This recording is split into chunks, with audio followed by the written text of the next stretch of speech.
remember what we sang? Yeah, of course I do. It's embarrassing. Robb Flynn, it is honor to see you, man. Hey, brother. Thanks for having me on here, man. Anytime, dude. Yeah. Anytime. Hell yeah. So yeah, times are different. I approached you under the influence of alcohol. And I was like, oh shit, it's Robb Flynn, dude. And I started singing the words to From This Day to you. You did? Yes. And you're wearing a suffocation shirt, and I was like, fuck this motherfucker. I thought you were clowning. So so there was a period of time where you thought I was like being like a serious dick. Totally. Okay, I apologize for that, but I was actually serious. Totally. I realized that, later, but like it took a couple of times because the first time you were just so drunk, I was like, I don't know what the fuck this dude's deal is. Yeah. And then the next time you were like, hey man, are you ever going to play From This Day? And I was like, fuck you. Like, I was just like, what the fuck? Yeah. Because you were still wearing the same suffocation shirt. And I was just like, this dude's just being a dick. And you're like, no, like, I'm serious. Like, I really like that song. Yeah. And I was like, oh, like it was a surprise to me. Like I didn't, Yeah, I think someone had to tell you, no, he's like a new metal guy. He's like the new metal guy. He's obsessed with it. Yeah. He just wears death metal shirts. Yeah. Kind of like a cover up. And then I remember that. I mean, in many ways, I give you the credit for this because we weren't playing From This Day at the time. Our drummer Dave was refusing to play that song and had been refusing to play it for about 7 years at that point. It was years. Like hated it, didn't ever want to play it, and I was like, I'm cool with playing it. And you continually asked for us to play it, and then we were on tour because we did like 5 tours together. It was kind of crazy, like how many tours we did together. Yeah. But we were on tour with Megadeth, and it was coming up in Oklahoma. Yeah. And it was your birthday coming up. Yes. And you were like, I don't know how old I was turning, 25, dude, 25 or something. Something like that. Yeah. And you were like, dude, if you played From This Day for my birthday, it would be the sickest fucking present ever. And I was just like, and you hit me. You gave me like a good week's notice to lead up and like work on them. And so I sat there, started working on. I'm like, come on, like let's play it. Like, gee, this kid wants to hear it first. Like, fuck it, let's fucking play it. Yeah. And finally he relented and we jammed. I remember you were raging. You were fucking stage diving and fucking in the pit and fucking raging and the crowd went crazy. Yeah. Like the crowd went fucking crazy, and I was just like, dude, like we gotta start playing this song again. Like it's fucking, people love it, man. Like fuck it. Did something happen to you and the guys when you dropped that one record, Burning Red? Was there like some kind of like, we're never gonna play these songs like ever? I mean, when we dropped that record, we were doing tons of songs off that record, for the whole cycle and for years after we did those songs. And then at some point I just think that like, you're doing festivals and we're trying to do all these songs off of the Blackening, which are like 10 minutes long, and Clenching the Fist of Dissent and Halo, and it's like something's got to go. And so it was that record that went. Which is weird because isn't that one of like your like the top selling ones? It is. Yeah, totally. What the hell, dude? Yeah, we were just, how it is in a band sometimes. You just kind of get in a zone and you're stoked on your new stuff and you just want to share it with the world, and you get, I've played From This Day now like 3,000 times or something. Like you just, you're like, I could not play that song for a while and get away from it for a minute. Yeah, we got our 10,000 hours. What's that? We got our 10,000 hours. Yeah. Of just riffs. Yeah. Yeah, you guys went all this. But I do credit you with bringing that song back into Machine Head's live playlist. Like it was you who did that. And after that, we brought it back and it never left again. Really? Yeah. It hasn't left. It's still like, we still play that shit every day. Every day now? Every day now. Oh my goodness. At first it was probably like, man, I'm not playing that song for Robb. Oh, for Garza? Okay, I guess. Dude, it was cool. Yeah, I remember being in Dallas and Dave had the E-Kit out, and you guys were all jamming it. I was like, oh, wow. Yeah. I was like, that's kind of one of the coolest things anyone's ever done for me. It's like, man, they're going to play a song for me on my birthday? Holy shit, that's dope. It was killer, too. Like, the look on your face when we were playing it, you were just so fucking stoked that I was like, fuck yeah, dude. Like, this is what it's all about. You know what I mean? Like, it is. This is what it's all about. Mm-hmm. Like, just that, you being as stoked as you were made my whole show. Like, I still remember that show. Like, it happened, last week. Yeah.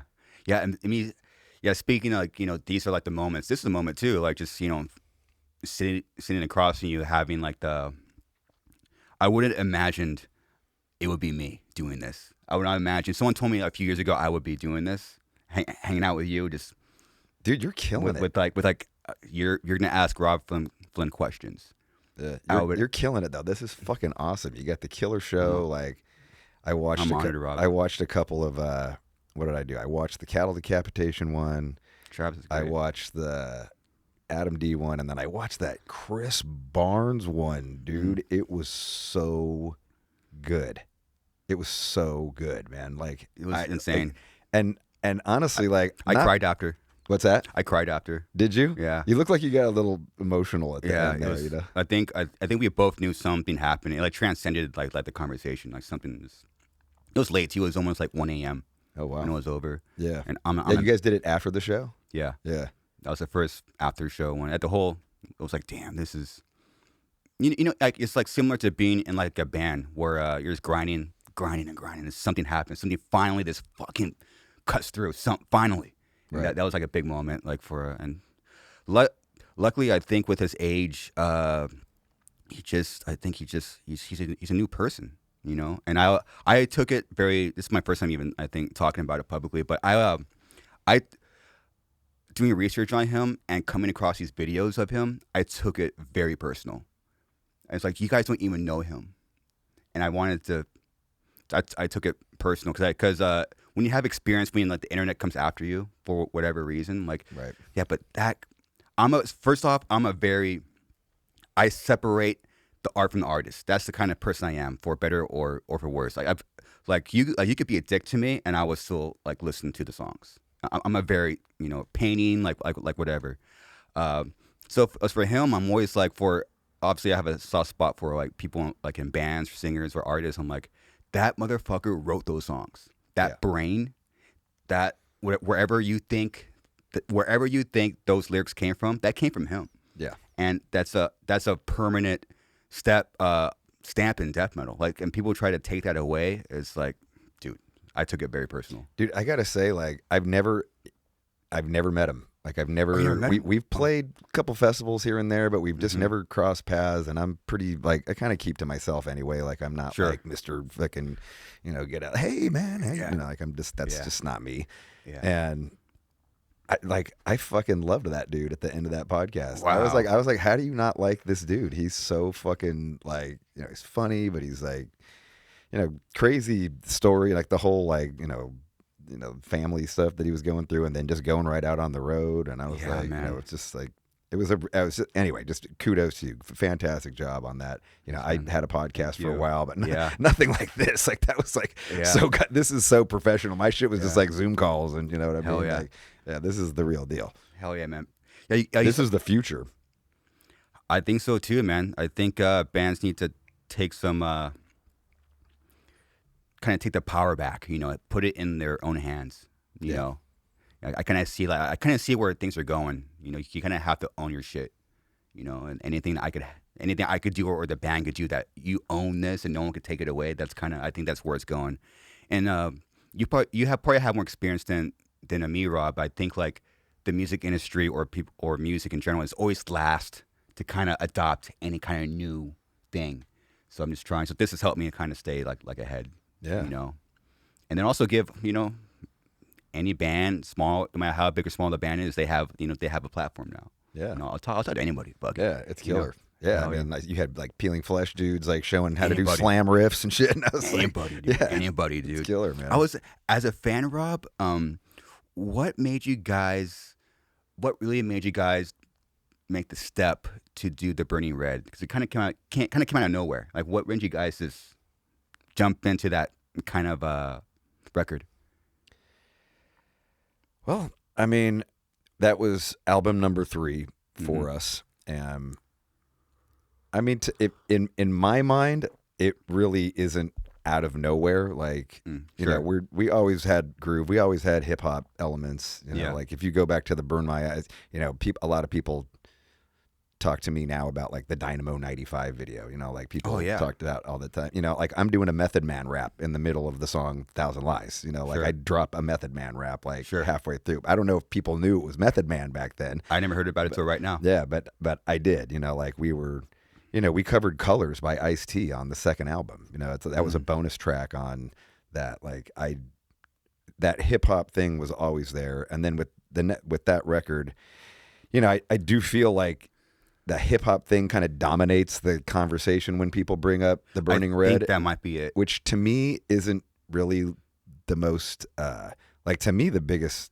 thing for that record was how melodic we got. Like we really, really leaned hard into the kind of Cure, Robert Smith guitar tones, like a lot of melodic vocals. A song like Silver or something, like, that's almost like, it's almost a pop song, like it's just kind of soft vocals and 4 chords for a verse. And then obviously the song, The Burning Red, which was, for me at the time, terrifying.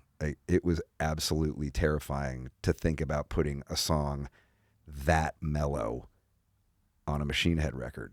Like really? That has no heavy guitars. That's pretty much just all soft vocals. Like it never, I never go into the heavy, roar. I never go into a screech. It just, and there was a lot of, there was a lot of things, you know what I mean? There was so many things going on at that time period that, it just, that record became a snapshot of what the 4 dudes were going through in their lives. Yeah, you were in the middle of it. Yeah. Yeah. Whose idea was it to go with Ross then? It was Dave used to be in a band with Ross. Yes. So they were in a thrash band called Murder Car. And Murder Car. Yeah, they weren't very good. I thought you can pull it up. I thought it was called something else. I guess they're back together. I heard they might be back together or something. Though. See, oh my god! Yeah, long-haired Ross. Dude. I never seen this fucking picture. Wow. With hell, like his hair's as long as yours, dude. Whoa! I never seen Ross Robinson with long hair like that. Yes. Yeah, he was a total thrash guitar. Dude. Made it fucking. I remember him being a thrasher, but I never seen the thrash. Yeah, there it is. Yeah. Yo, dude, where'd you find that, Jay? I just watched him Google it. He just went Murder Car. Boom, Murder Car. But he, so we had kind of known Ross obviously just from the scene. We, the Korn, we knew the Korn guys, and so we knew that that connection from Ross, and I think we just we were ready to kind of make when we finished our second record, and it was it was a big success, and at this point we sold over 1 million records worldwide and 2 albums, dude. and we're but at the same time, it's like things are kind of changing. Like I feel like if we make another record, this is just like the shit that I'm thinking in my head. Sure. But if we make another record in this same vein, like we're gonna kind of box ourselves in to something that we might not ever get out. There's a lot of bands that are starting to sound like Machine Head, and I want to just it's the worst spot to be in. And I just I want to just kind of go some other direction, and I don't know what that is, but with the help of Ross, maybe we find it. And personally, I'm going through this massive life change, and musically we're we lost our guitar player Logan, and he kind of got pretty much just consumed by drugs and alcohol, and he's taking 18 Valium a day and doing half a gram of Coke a day and drinking every day and smoking weed all day and night. And, he's got 33 eyeballs tattooed on him. And he's like, I've got 33 eyeballs tattooed on me and I can see out of everyone. He's going hard. And we're just like, whoa, dude. He's just like, I try to talk to him and he's just like, I was reading the Cabal and it says that you're the devil with the King's card. And I'm just like, bro, slow down. Stop with the Valium. We're trying to It's a miracle he's still alive then. It really, honestly, the fact that Logan Mader is alive and doing amazing and producing, and he's sober now, and it's incredible, and I love Logan. Him and I have totally, mended our relationship. Beautiful. But at the time, it was like a really ugly Sure. breakup, and he's like, he's like, you're all anchors. I'm going to be a rock star. You're just holding me back. And I'm just like, so he quits, and like him quitting kind of sends me like, I'm already been kind of in a downward spiral. Like I'm in my own drug You're kind in of. your own shit. I'm going through my own shit. I'm kind of going through this very self-destructive phase in my life. Like, Burn My Eyes was me like spitting out all my anger into the world, and I'm getting in fights every Friday and Saturday, like 3 times a week. I'm getting in fights at bars and fucking clubs, and just a fucking insane life. And then like Burn My Eyes blows up, and now I'm famous, and everybody's like, you can't get in fights. Like, you've already got like lawsuits coming at you. Like, you can't. They got to stop. Like, you got to. Like, people are just want to fight. People are just trying to pick a fight with you now because they want to turn around and sue you. So don't. Like, you got to stop. Yeah, man. Like, you can't take the bait. And so then it's like I turned all this anger inside, and then I went down this really self-destructive path, and like cutting and like bulimia and like all, like I really got like fucking lost for a minute there. And this is all like during the More Things Change tour cycle, like so Pantera tours and Ozfest tours and all these big moments, but like kind of internally like really, really falling apart. And so, I go out with my wife, and I've become like pretty much a full-blown bulimic at this point. Like, I've always been overweight. Like, I've always like had body issues, like thinking I'm fat even when I'm not fat. And so on the road, I like just start throwing up. Like, every time I eat a meal, I'll throw up because I'm you like, were that bad. Yeah. And I'm like, because in my head, I'm like fat and I need to lose weight because I'm the singer of a fucking band. Oh, wow. And I got to like do this. And then I get off the road, and then I just fucking gorge on food. Like, I just eat like I drink and eat, and I just fucking glutton. Oh, like, did you have a full-on like eating disorder? I had a full-on eating disorder, yeah. I'm going to turn this over so it doesn't see that. Man. But I literally had like a full-on eating disorder. And, then I'm gorging on food. I'm going out to dinner. And then I come back, and I'd like sneak into my house, like sneak into the bathroom at some point and throw up behind my, she's my girlfriend at that point. She's now my wife. But, and then one time, like I'm throwing up in the bathroom, and she comes in, like we had just gotten back from drinking wine and eating a ton of food. Yeah. And she's like, what are you doing? And I was like, and I had thrown up, and the throw up had splattered back up into my eye. And I would, had she not been there, I would have just dried it off, and she never would have known this because I had been kind of doing this behind her back for a long time. Oh, wow. And I remember, like, I looked over at her, and like I turned around and looked at her, and I've got fucking throw up in my eye, and I'm just fucking, I'm like finger in my mouth, and I'm like, what the fuck am I doing? Like, what? And she's like, what are you doing? I'm like, I fucking tell her, like, I'm throwing up. Like, I've been throwing up. And she's like, how long? I've been throwing up for like 9 months now. Like, I'm just fucking throwing up. And what, dude? She's like, dude, like, you need some, she's like, you need some therapy, bro. Like, fucking, and I'm like, like, maybe I do. Like, because I'm kind of going through all this Logan stuff after he quit, and this is all going on. And, so I go into therapy, like I start taking therapy with this lady who's this amazing lady. And like when you start doing, like I want to change. Like I don't like who I am. I don't like where I'm going. I don't like this person I've become. And I feel like fame's consuming me, and I feel like, just whatever is consuming me. Like my own demons. I don't want to blame it on fame. Like my own demons are consuming me. We all have them. And so I start doing therapy while I'm writing this record. And, like when you start doing therapy, they call it like peeling the onion, right? Like you're kind of just taking these layers of your life, and you're kind of digging in. And after a while, you just, you're just ripping open scars, and you're, scraping out the maggots and trying to clean it out, and you're trying to sew yourself back up again. And that's what, the goal at least is.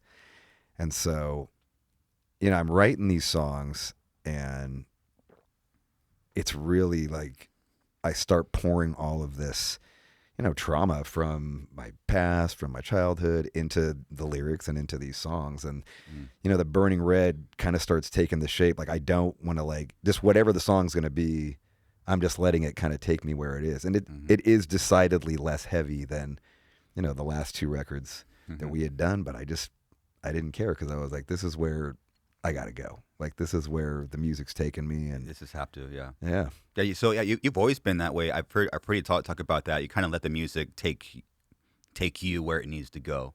For right? sure. Yeah. Probably like even like lyrically and stuff like that. Yes, definitely. So you're going to therapy okay, so I have a little experience with this, but so you're going to therapy and you're probably getting therapy from Ross. So you're getting like the double hammer. Later on, yeah, when we do go into the studio with Ross, he is also like his own therapist, right? Like, yeah, he's like a therapist. I think his mom's a therapist too, so he knows all the tricks. Yeah. I think he got those techniques from his mom. Yeah, and then so I'm going in, and he's like, it is kind of like, first of all, I love Ross. Like, Ross is amazing. Like, great dude. Came along at a perfect time in my life. Like, I really needed a guy like Ross as a producer. Like, up until then, I had Colin produce my records, and it was very hands off. It was just kind of like, whatever you want to do, like, just do it, and like, you're good. Like, it was very little direction. Like, whereas Ross was like really like I want you to dig so fucking deep, and like, like he just would poke you and fucking, it was like psychological warfare, just like, like we're playing drums, he's, my drummer's tracking drums, and he's like throwing fucking, a plant of fucking flowers at his fucking head, like exploding above him, like, he's like, Jesus, like, just like to get you out of your mind, you know what I mean, to like just get you into whatever headspace that the song calls for. It's cool. And I had never experienced that. Like, I've never experienced someone who was so like into the psychological side of music, and trying to bring, that out of you, and certainly as the singer, like, doing that. What's up, everybody? Listen, it helps the podcast if you don't skip the ads and support the sponsors. I know it's a little annoying. You're doing whatever you're doing, just getting horned up, Robb Flynn telling Machine Head stories. But if you got this deep into the conversation, then you must be enjoying it, unless you're just hate watching, which is fine too. Support them or hate them. They help us keep the lights on, consistently put out new episodes every week, and grow this thing so we can continue to get bigger guests for all you and me to enjoy. So we really appreciate it. Sweetwater. I know you heard me talk about them before, but I'm reminding you again. They are the number one, not number two, online retailer for pro audio and music instruments. When the band needs anything for a tour or we need something here for the podcast, we always hit up Sweetwater. If you're trying to rock and need any music gear, click the link in the description below so they know you came from this podcast. DistroKid. If you're like myself and have no idea how to get your songs on the internet, DistroKid is the easiest way to get the music you or your band wrote on all the streaming platforms. We're talking iTunes, Spotify, Apple Music, YouTube Music, and more. Check it out at distrokid.com/VIP/Garza to get 30% off your membership. That's distrokid.com/VIP/Garza to get 30% off. And it's so many cool, we go to Indigo Ranch to do it, which I hated because like you hated it. I hated it because it's so fucking, it's a beautiful area. Like, you're in fucking Malibu at the top of this fucking mountain. You got to drive 7 miles up all these fucking like steep ass cliffs to like get there, and then it's the last house on the fucking, it's crazy. And it's beautiful, but it's so fucking remote that you just get cabin fever. Like, I was there for a few days and I was just cabin fever. Like, I'm climbing the fucking walls. So like, I was constantly going into town to I'd just go hang out at the fucking grocery store. Like, because I was like, this is too fucking remote for me. Like, I'm freaking out. And, But in other ways, it was awesome. You know, we're all together. We're all living there. We're all in a room. There's like a shared bed loft kind of situation that we're all sharing in with like spiders everywhere, and like it's like big ass fucking spiders everywhere.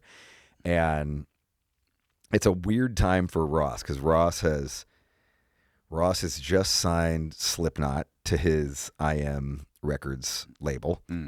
He's signed IM. He just produced the Vanilla Ice record. And so like I keep forgetting about that. And so like all these, and then the Korn dudes are kind of around here and there. We had actually gone like on the More Things Change. I went up and hung out like on their like record. I hung out with the Korn dudes on their like the last day of the record. They were throwing a party to celebrate the last day of recording. The second album, Life is Peachy. Yeah. And so I was there with them, all hanging out with them on that. So we knew we had already been there. We kind of knew the trip, but it was just so like, like Vanilla Ice is coming to the fucking studio like once a week or something. Why? Just to hang out? Just to hang out with Ross. And we were in, this is like, it's funny because like I'm going through therapy and I'm trying to like, I'm kind of trying to be sober. Like I was really addicted to a million fucking things. And then like we go down to fucking, we're in LA, like fucking like everybody wants to fucking party. So then we're just like every fucking like 3 or 4 days we're having just a raging party up at Indigo Ranch, and fucking Vanilla Ice is there, and fucking Amen's there, and Slipknot like in a million, like Dean Carr is coming in, and then we go into town and fucking just snorting fucking, oh my God, so much fucking cocaine. Like everybody had so much cocaine like back then. Like it's just like you couldn't go like 2 people without like, hey, let's do some fucking lines. And so, it ended up like being this very kind of drug fueled recording. And I'm very conflicted at the time because I'm trying to go down this one route with being in therapy, and then I'm having, a really great time, like fucking just fucking getting shit faced and doing blow all the time. So and you're on a roller coaster, man. It really was. Was this picture there? Yeah. Holy crap. Dude. Yeah, it's a tiny little studio, man. It's just a tiny little fucking studio. So were you guys tracking all in like the same room, and Ross is just there in the middle just like fucking. So if you go back that one photo, so that's the main room, and then I'm in the vocal booth. And so we're playing everything basically live. I'm singing it live, and just trying to capture whatever. I mean, we still went and overdubbed stuff, but Ross was really, really all about trying to capture a band playing live, and even if you didn't use those tracks, you would, keep them, then maybe bring them in to comp them in later, but like to keep some that there's a first. He was the first guy that really taught me about like there's a first take magic. Like there is something about the first time you go and record it, or the first time you play it. Like sometimes even when you're just writing it and you don't know what you're doing, and you just captured fucking lightning in a bottle. And so he was a really big proponent of that. First time I'd ever really heard that, and I fully believe it and do it now with all of our records. And that was a huge learning lesson from him. Oh wow! Regarding that, but so he really wanted to do that, and it was cool to call. So yeah, there he's cut his hair by that point. Yeah, so that's the engineer in the background there. I can't remember his name. I'm totally brain farting on his name. Is that Chuck? Yeah, that might be Chuck. Okay. What was he? I got a bunch of demos from this too. Like I got a bunch demos of Chuck. From that? Yeah, Chuck. We called him Chuck Ruffs. I got a bunch of rough mixes from that record. And you're definitely like an archive. Chuck. Yeah, it's Chuck. Chuck's awesome. He was killer. And you're like an archive guy. He was a total like hippie dude. Like, yeah, dude, how you doing, man? Like, wow, he was the best. So yeah, you guys would like before you guys started jamming, you would he would probably say something to you, huh? He wanted you to really feel like goosebumps, huh? Yeah. He like wanted you to like kind of feel this. He wanted the fucking hair on your flesh to. He did. I probably haven't told this story before, but like there's a song on the record. I was super mad at Logan at this period of time in my life. Like, of course, I was super fucking mad at Logan. Like, just felt like he betrayed me. So there's kind of like a Logan diss track on the record called "Devil with the King's Card," right? Because remember he told me, "Sure, I'm the devil." So anyway. And I don't even know if Logan knew that for like years after. I told him later. He's like, "Oh, really?"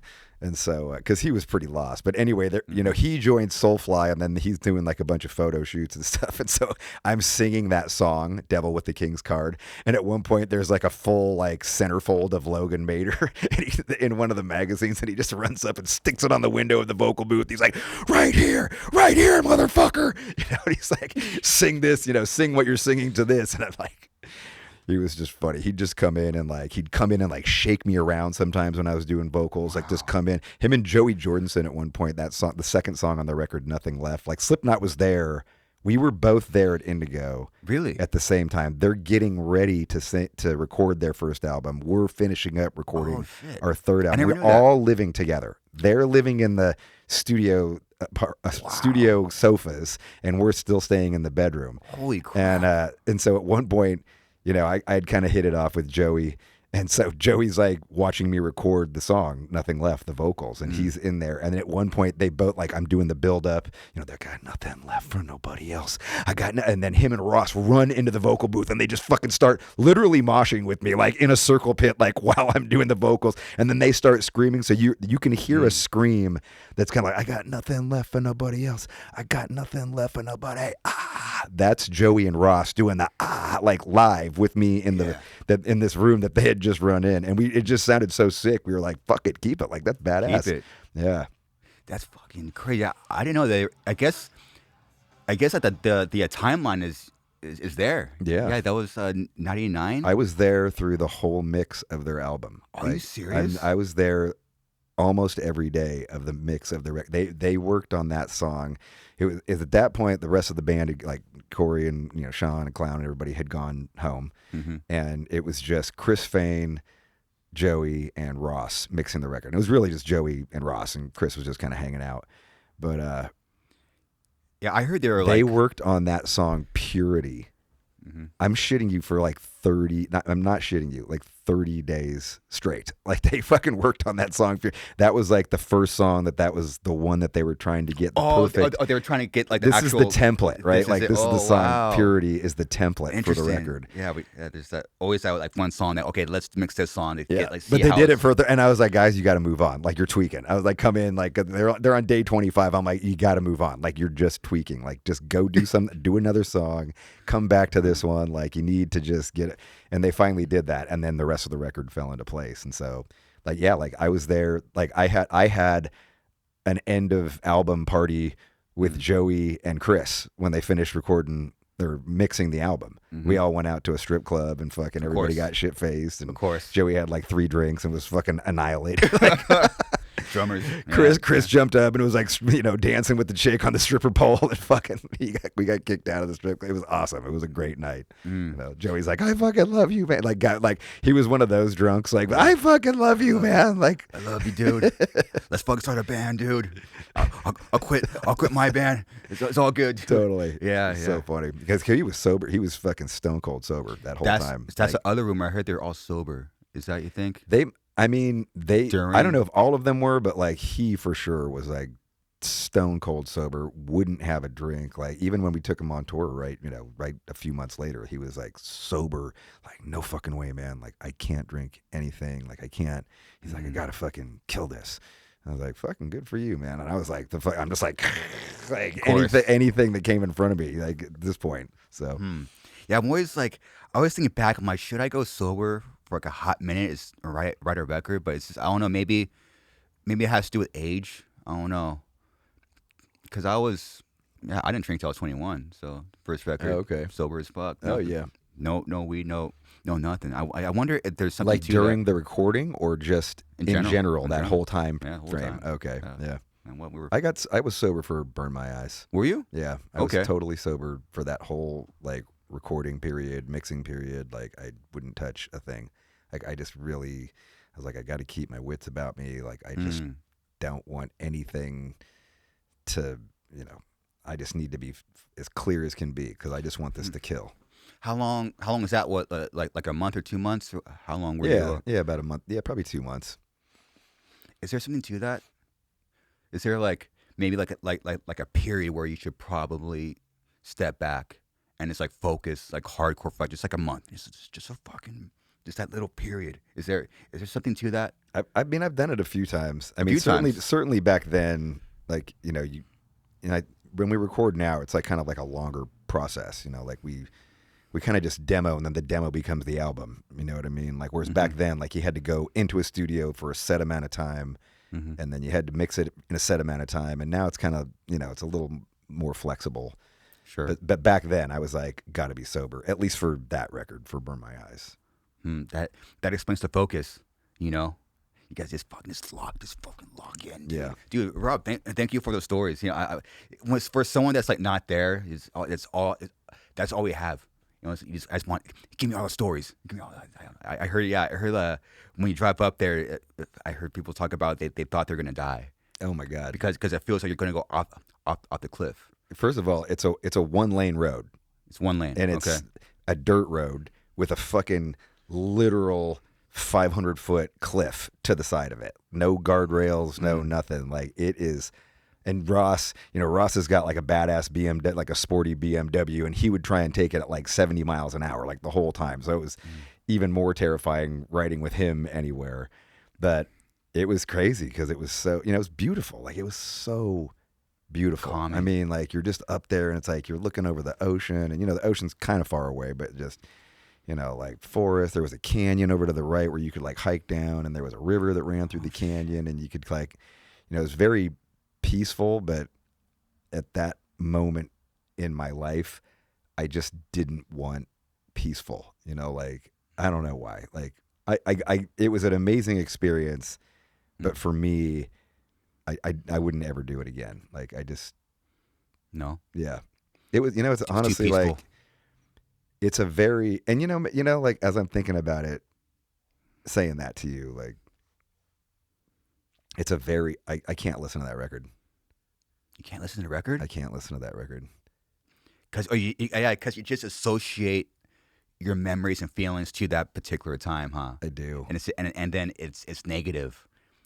But then you have other people that love it, but so there's like this conflicting thing. There are people that love that record, and they ask me to play songs off it all the fucking time, and they always ask me to play the last 2 songs, which is 5 and the Burning Red, and I'm like, I can't, man. Like, I can't.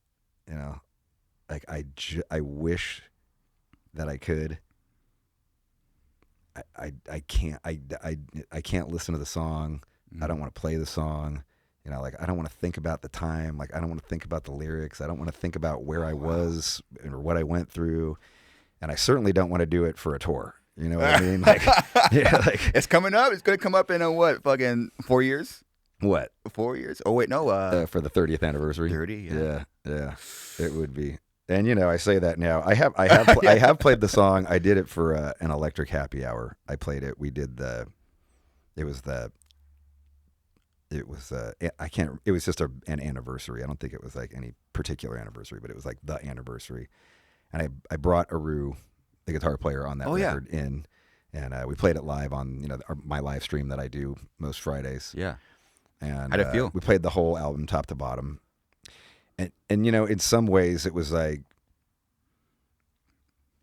I kind of enjoy talking to you because you can relate to this more than a journalist could. Sure. Because sometimes you get up on stage and you're not, you're in it, you're in the moment and you're playing and you're rocking, but then you're kind of like, I wonder what I'm going to have for dinner tonight, or fuck, did I remember to wash my clothes? Like, you're kind of like having this inner monologue that has nothing to do, and it's not, doesn't mean you're not in it, but you're just like, at that point you've played, you're on your 100th show and you're just fucking, you can think of other things. Yeah. And so I force myself to go into that mode, like into like, like I'm outside of myself mode. I'm just like, oh, think about dinner, or think, whatever.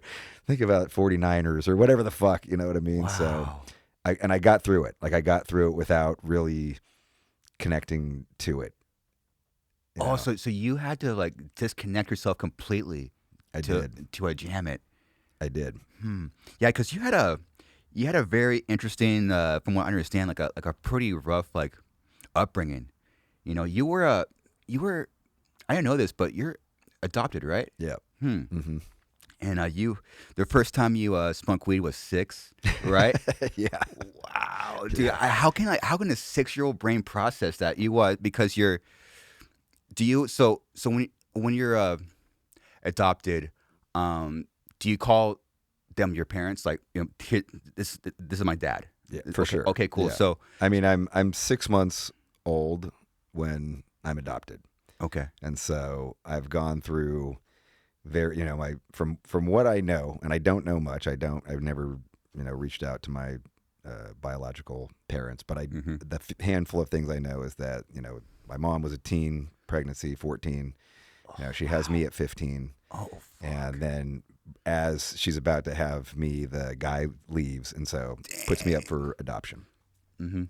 And then I go into the foster care system, and I know that I had 3 different parents, 3 different foster parents who were caring for me, and that the last one, there was like a girl that I connected with, and then my parents adopted me. And so, lucky for me, I was adopted by loving parents, because I could have gotten lost in the foster care system like so many kids have, where they're just like in foster care forever, and then eventually foster care turns into juvenile hall, which is pretty much always the case. And so, like if you're too long in the foster care system, eventually they put you in juvie, which is just like where kids go. And that happened to my dad. That's what happened to my dad. And so, look, I was lucky that, I got adopted and they picked me up, and, they really wanted to have a kid. My parents they couldn't have children. They tried and tried for years after getting married, and didn't happen. So, for them to get me, it was like, they were just over the moon. And so, yes, that was mom and dad to me, and I never looked at it any other way. That's great, man. Yeah. That's cool. Totally. Yeah. And so your dad would let you, so he had like the classic pipe, and he would smoke tobacco from it, right? Yeah. So he also smoked weed, which I didn't course. know at the time. Of course, yeah. But he, in front of me, smoked tobacco pipes. Yeah. Like an old corn cob pipe. You know what I mean? Yeah, totally. Exactly like that. Like the rounded one. Yeah. The one that says, that one. Yeah. Mr. Brog. Yeah. Classic mustache, right? Classic. Huge beard, huge mustache. Okay, like, classic. He's like kind of going bald, but he's got like this wild hair that fucking sticks up. Nice. And he would let you take a hit from his tobacco pipe, right? I'd sit on my dad's lap, and I could take tobacco hits, and then he'd let me drink his Olympia beer. How old were you? I'm like 4. Like, these are some of my earliest memories. Like, these are like great childhood memories of mine. Like, my first memories are like me sitting on my dad's lap, smoking a tobacco pipe and drinking Olympia beer. Yo, dude. Yeah, that shit right there. Yes, Olympia. Okay, it's making a lot of sense. So, what, you went to like your uncle's house, and Yes. you thought he was just smoking tobacco. Yes. And then you told him, "Hey, my dad always lets me smoke it," so he was probably fooled. Yes. Okay, here, have this, but it was weed in there. Yes. And so after I smoke it, we were always over at my uncle was my dad's twin brother, so we were always over there, and my cousins were basically like my brothers and sisters. We were literally together all the time. So he goes over there, and I do that. I take the hit, and then the next thing I know, like, I'm walking around the party, and the whole ground is just like this, and I'm like, what is going on? Like, I'm so confused as to like why everything is so fucking. And I go up and say something to my mom, and then I don't know, like, whatever. But at the time I don't realize it, but later on they're just like, oh yeah, your uncle gave you hit a weed by accident, I guess, or on purpose, whatever it was. Did he get in trouble? He did get in trouble, yes. Yeah. That's why after I told my mom, I was like, I feel kind of weird, Mom. What'd she say? I don't remember what she said. I remember there was like kind of a dust up about it. So, dang, you thought it was tobacco, dude. So you're drinking Olympia beer at 4 years old, 5. Yeah. Dang, just ready to rock. Yeah. It's weird because my dad wouldn't smoke weed around me though. Cool. He wouldn't. I didn't know that he did that, and he told me years later when I started smoking weed. I go, oh yeah, I used to smoke weed when you were a kid. Yeah, I went to the garage and did it. Yeah, you went to the garage. It's funny that they allowed you to drink beer, but they won't allow you to listen to the drug Beatles. Yes. Right? Yeah. It's I funny. know because he's it's like funny how parents do that. he's smoking weed, but I mean, maybe it was just because of the. I don't know. Like when I think back to it, like, you know, my parents, you know, what you're referencing, which is awesome. You know, it's super rad that you even know that about me, like, you know, about that. But you know, my parents were like, I grew up on like old R&B. Like my parents listened to like old soul, old R&B, Chaka Khan, you know, fucking Earth, Wind and Fire, Commodores. Like that's all the music that was played in my household. And you know, my parents would let me listen to the Happy Beatles. The Happy Beatles. Like I want to hold your hand. Yes. And not the hippie Beatles, which is like, you know, Sgt. Pepper's and all that shit, you know, like Revolver, all the drugged out shit. And, you know, and then pop music, like just the pop music of the day, like whatever it was, you know, like disco songs or whatever. So, you know, that's kind of my main musical upbringing. And then my dad would listen to like old oldies, like oldies from the 40s, like the bugle, you know, the Boogie Woogie Bugle Boy of Company B. He's playing like that type of like 30s and 40s type of music all the time on the radio. That's probably the real druggy music, right? I mean, I'm just that name. Also, so it's three chicks. Yes. Holy the Andrews sisters. Yeah, the Andrews sisters. Yeah, and he loved this shit. So like, you know, it did something 40s. To him that like, I think this music took him back to, you know, more innocent times in his life. Can you play? Oh, you might get a copyright strike if you play it right. Yeah, a good 10 seconds. Okay.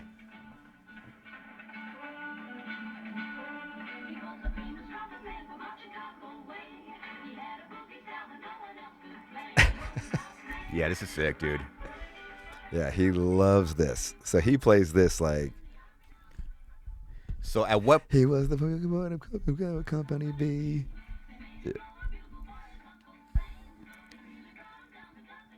It's all kind of like wartime 40s. Music, and you know, it is wartime, huh? Yeah, this is So to him, this is like, you know, he would be an amazing podcast.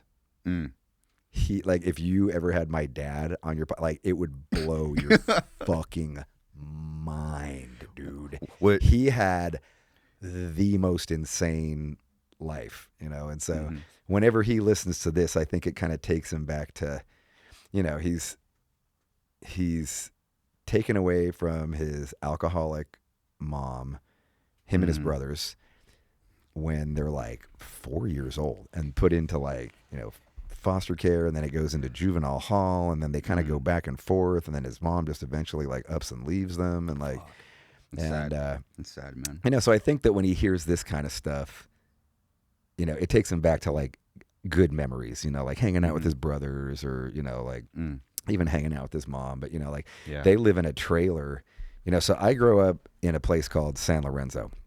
So my parents, when they adopt me, they're living in East Oakland on 42nd and International, like in the fucking hood, you know, and we lived there for a while. And then eventually we moved to just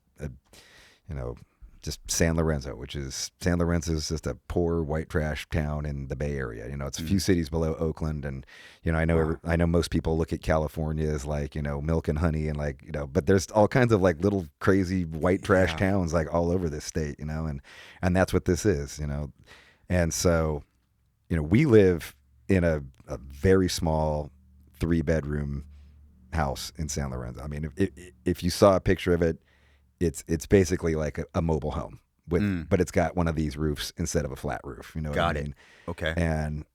And so this house is like 5 blocks away from the trailer park that he grows up in. And so, you know, even though we were pretty poor, you know, my mom wasn't working. He was a baker at a place called, I'm forgetting it. He's got a bakery in East Oakland that he works at, Merritt Bakery. And so, you know, but I don't feel like we're poor, but you know, like how kids are, like at school, they start making fun of you for being poor and having the same clothes that you had last year. And so, you know, and I'm just like, whatever, fuck you. And he's just like, he'd take me walking. He's like, you know what? Fuck those kids. You know, like when they're like, don't listen to them. And he would take me and we'd go on walks. Me and my dad walked everywhere. We went on hikes and walks every single day. Oh, like wow. we would go Sick. like hike somewhere, or we'd walk to someplace and, you know, kind of just talk. And we would walk by his trailer park that he used to live in.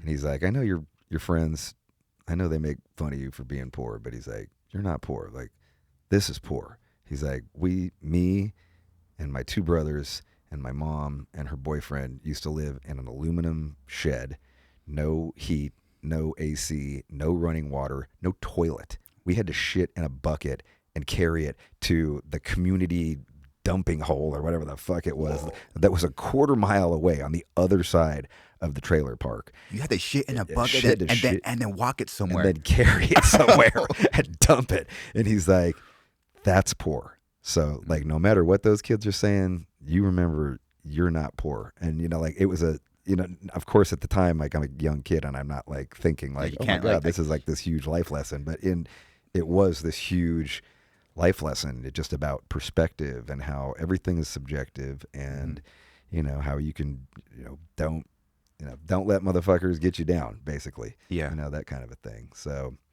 you know, so many of my memories from that house are of like songs like that and that kind of music. Yeah.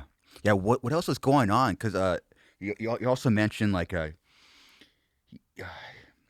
you don't like listening to the sound of like of the train, right? Yeah. So you had like a good family, but were you hanging around other kids that were just being shitty to you? Like what was that?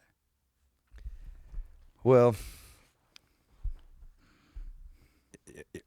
I'll tell you that story, but I'll start it off with this one. Please, so the other day, please. So just literally 2 days ago, before I came down here, I got a buddy who made me a cowboy hat that's got like, you know, a bunch of like bone beads around it, and the bead, the thing broke, and so I was like, hey, can you fix my hat, you know, because I really like the way it looks, like all these fucking, you know, I like dead shit, I got fucking bone and, you know, you know, I like dead shit, Chris.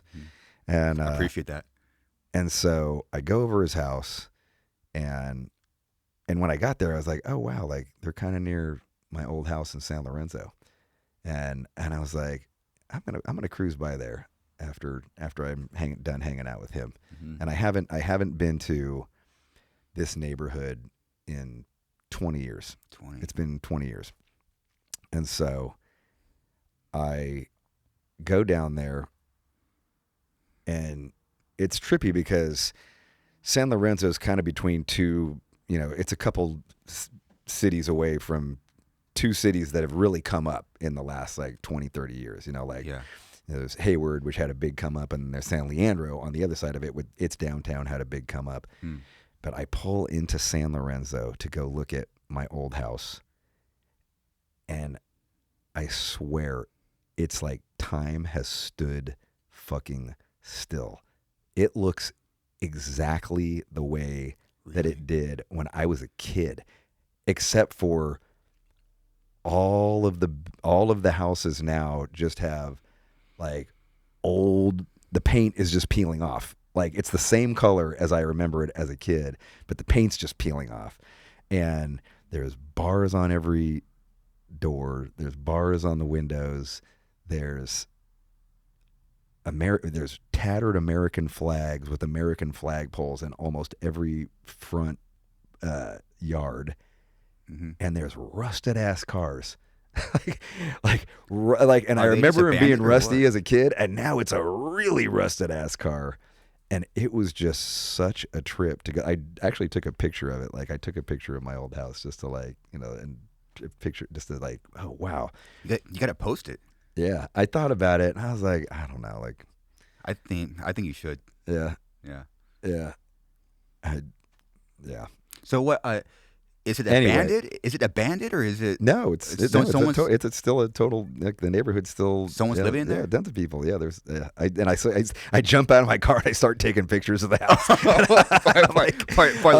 like in my head, I'm like, I hope nobody comes out. I'm just like, hey, I used to live here. You know, like, I've actually had that happen a couple times. Like I bought a house in Richmond, and then like we're living there for a year, and this old man came up to the knocks on the door, and he's like, knocking on the door. And he came in, and he's like this old man, like 80 years old, and he's like, who the fuck are you? He's like, no, he looked really nice, like you can just tell, like he had okay. totally kind eyes, and okay, like, and he's like, my wife just passed away, and I used to live here with her. Can I come in and look at this house? And we were like, me and my wife were like, oh yeah, come in, please. And he just like stood there, and he cried, and he just fucking looked around. Wow. But it was like, it was so heavy, like it was really like, he just wanted to soak in whatever the house and all of the memory. He raised kids there, and like, it was just like, it was really like touching moment.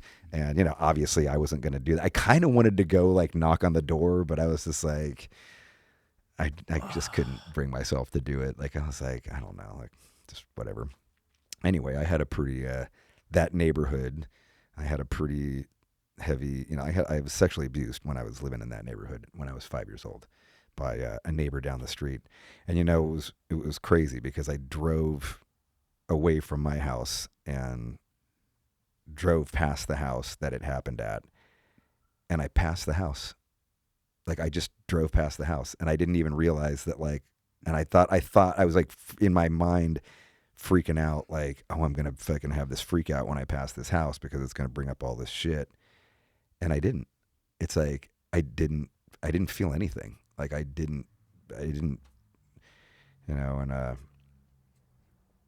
it was crazy because in some ways it was really like it made me feel like great. Like I was like, I'm 57 years old. Like this isn't some trauma that I'm carrying me that's affecting me anymore. This was a lifetime ago. This is when I was a little kid. And, it felt just, it was like, that doesn't have power over me anymore. And that was like what I took away from it. I was like, this moment doesn't have power over me anymore.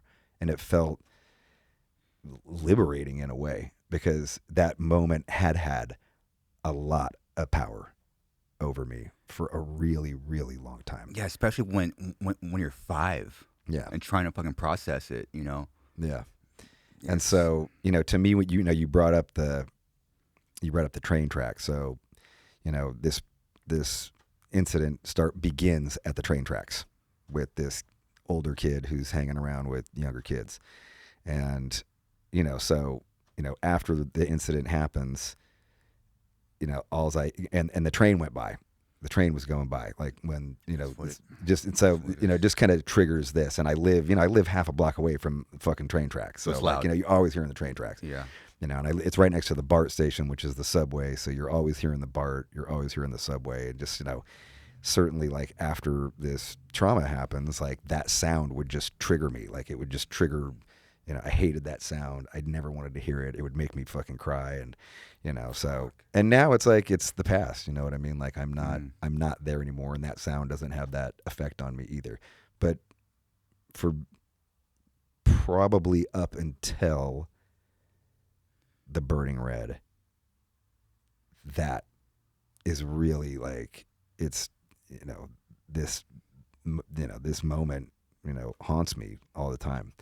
And so a lot of the Burning Red is me processing in real time, like all of this shit that I had kind of buried, like human beings have an amazing ability to black shit out, and it's a good thing. Like, for a long time, like I blocked that shit out, man. Like I never thought about it, and I didn't want to think about it. And for whatever reason at this period in my life, as I'm writing this record and recording this record, like this is all coming up. So, so I wrote a song about it, and that song 5 is about that moment.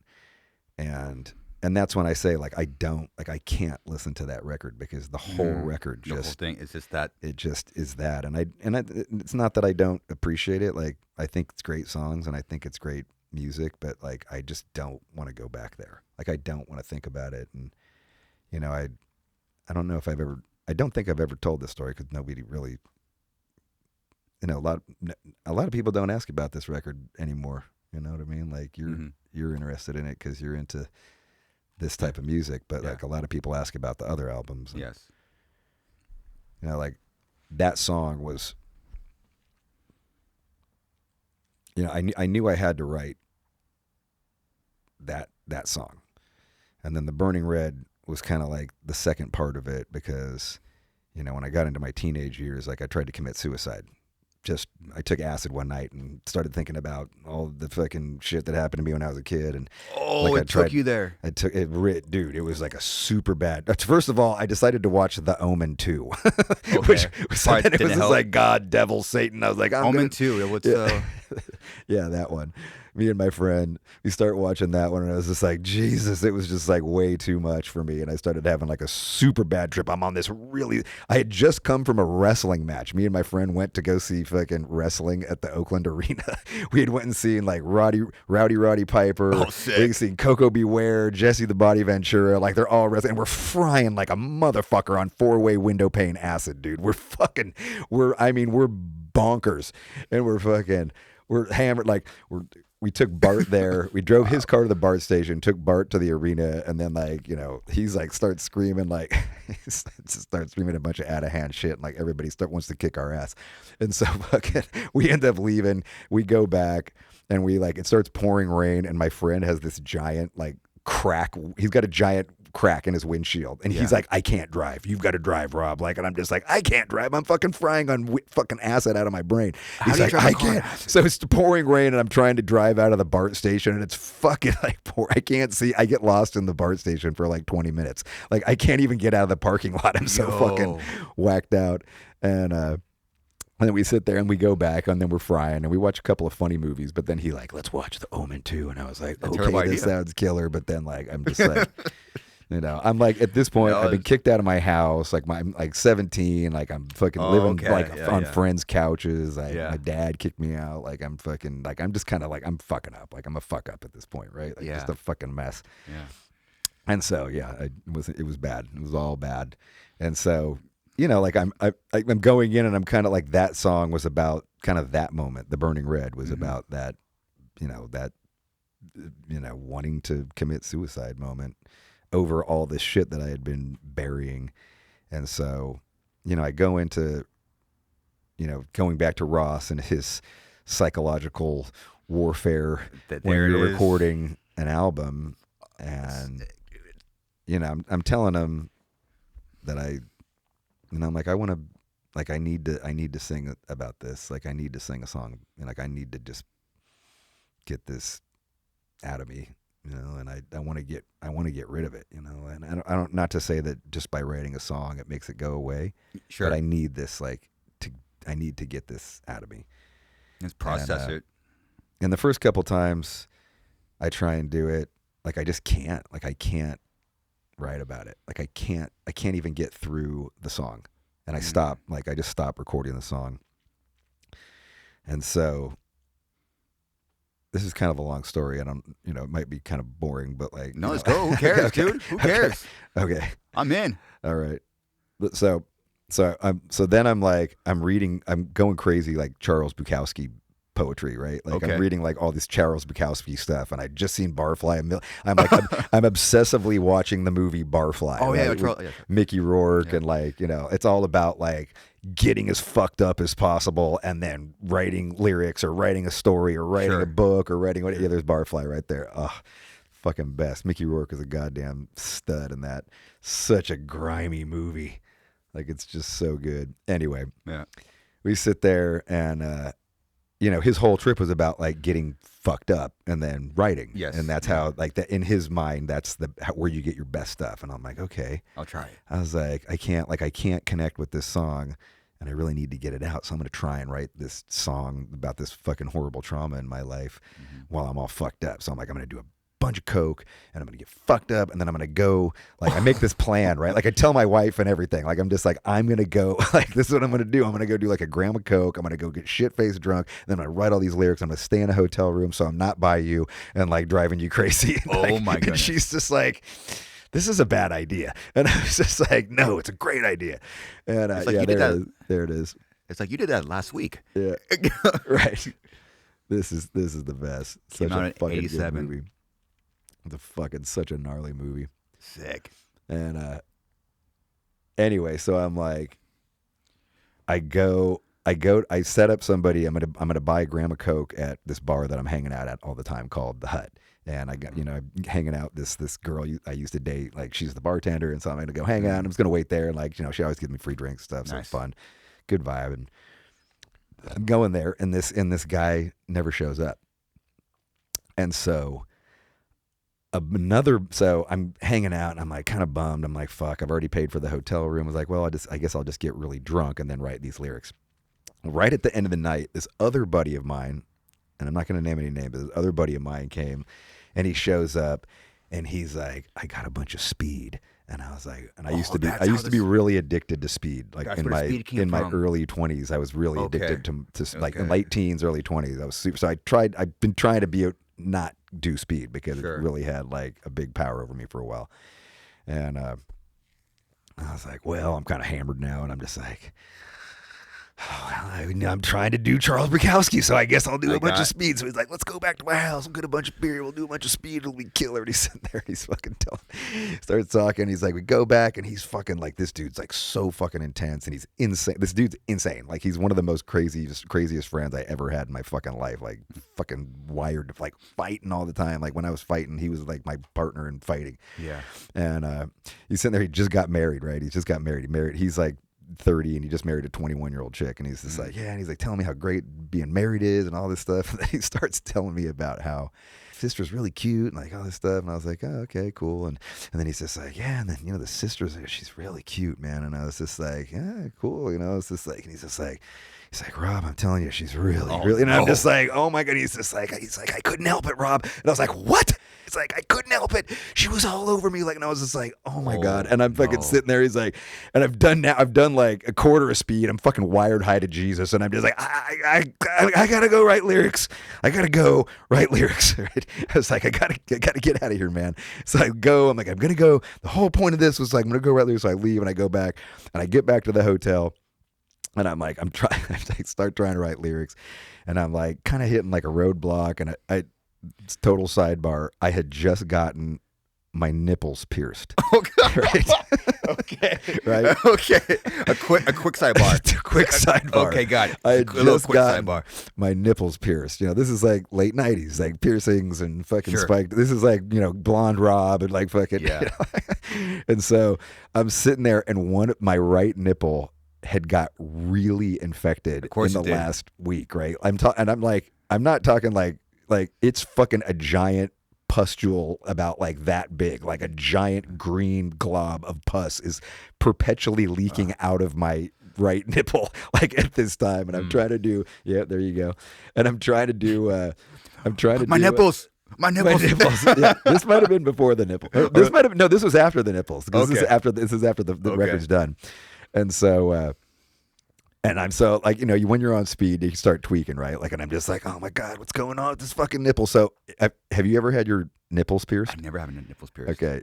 You've had something pierced though, right? Yeah. So you try and like soak it, right? Like you soak it with stuff like Epsom salt and hot water. Yeah. So when you get your nipples pierced, you're supposed to take 2 cups of water and like hold it with Epsom salt and hold it over your nipples, and that's the way it heals, right? Like nobody tells you this when you get your fucking nipples done, but like when you start doing it. So I'm sitting there, I was like, I know what I gotta do. I gotta fucking put the cups over my nipples, and like, because it's really starting to hurt. It's fucking gross. It smells like it's just fucking green shit coming out of my nipple, and I'm like, oh my fucking God.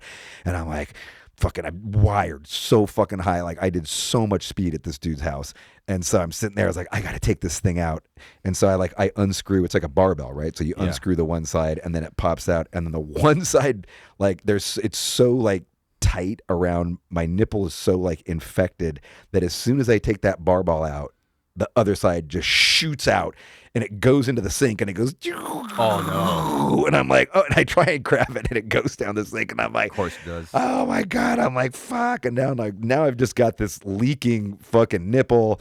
I'm like, I go back, and I'm like, okay, just try and write some push through the pain. I'm like, push through the fucking pain. So then I just start punching my nipple, and I'm fucking like trying to write lyrics, and I'm fucking high on speed, and I'm drunk, and I'm trying to write lyrics, and everything that I come up with just sounds so fucking stupid. And then like I'm like, all right, like I'm gonna try and just jerk off and go to sleep. I try and jerk off. I can't jerk off. Like I'm so fucking wired. I can't do it. And I'm finally it's like now it's like 7 a.m. and I'm like, I just call up Ginevra and I'm just like, Ginevra, like come and pick me up. This is a bad idea. Like so she comes, she picks me up like okay, dude, like fucking whatever. And so total failure at like tapping into whatever this is, this moment in my lyrics, trying to write these lyrics. And so after this, I get sober. I was like, I got to get sober. Like I've been partying so fucking hard writing this record and doing blow, and now I'm doing fucking speed, and I'm trying I'm kind of going down like this.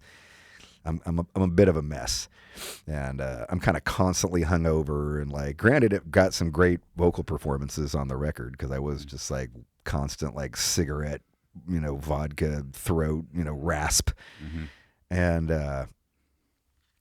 actually the next morning after that crazy speed night, I wake up and I read all my lyrics, and I'm like, oh my God, like it's just the most childish fucking dumbass shit, and I'm just like, hashtag fail, like total fucking fail. And so then I'm like, I'm gonna straighten out and really try and just dig just sift through the bile and the fucking open up that scar and just fucking sift through it. And I did. And I wrote the lyrics. And when I went back to Indigo, I wrote the lyrics there. And I went into the vocal booth to sing it. And I just took off all my clothes. And I got completely naked. And I've never told this story. But I got completely naked. And I just turned out all the fucking lights in the thing. And I just said, press play. And I said, I probably got about three in me here that I can sing like 3 times. And I did it. I did it 3 times. And then on the last time, I completely just broke down, like just crying and screaming, like just screaming, like primal scream therapy. And when I was done, I just curled up on the floor in a ball, and I laid there for like 2 hours and just cried, and just like I was dead. Like I just stared at the fucking wall for 2 hours.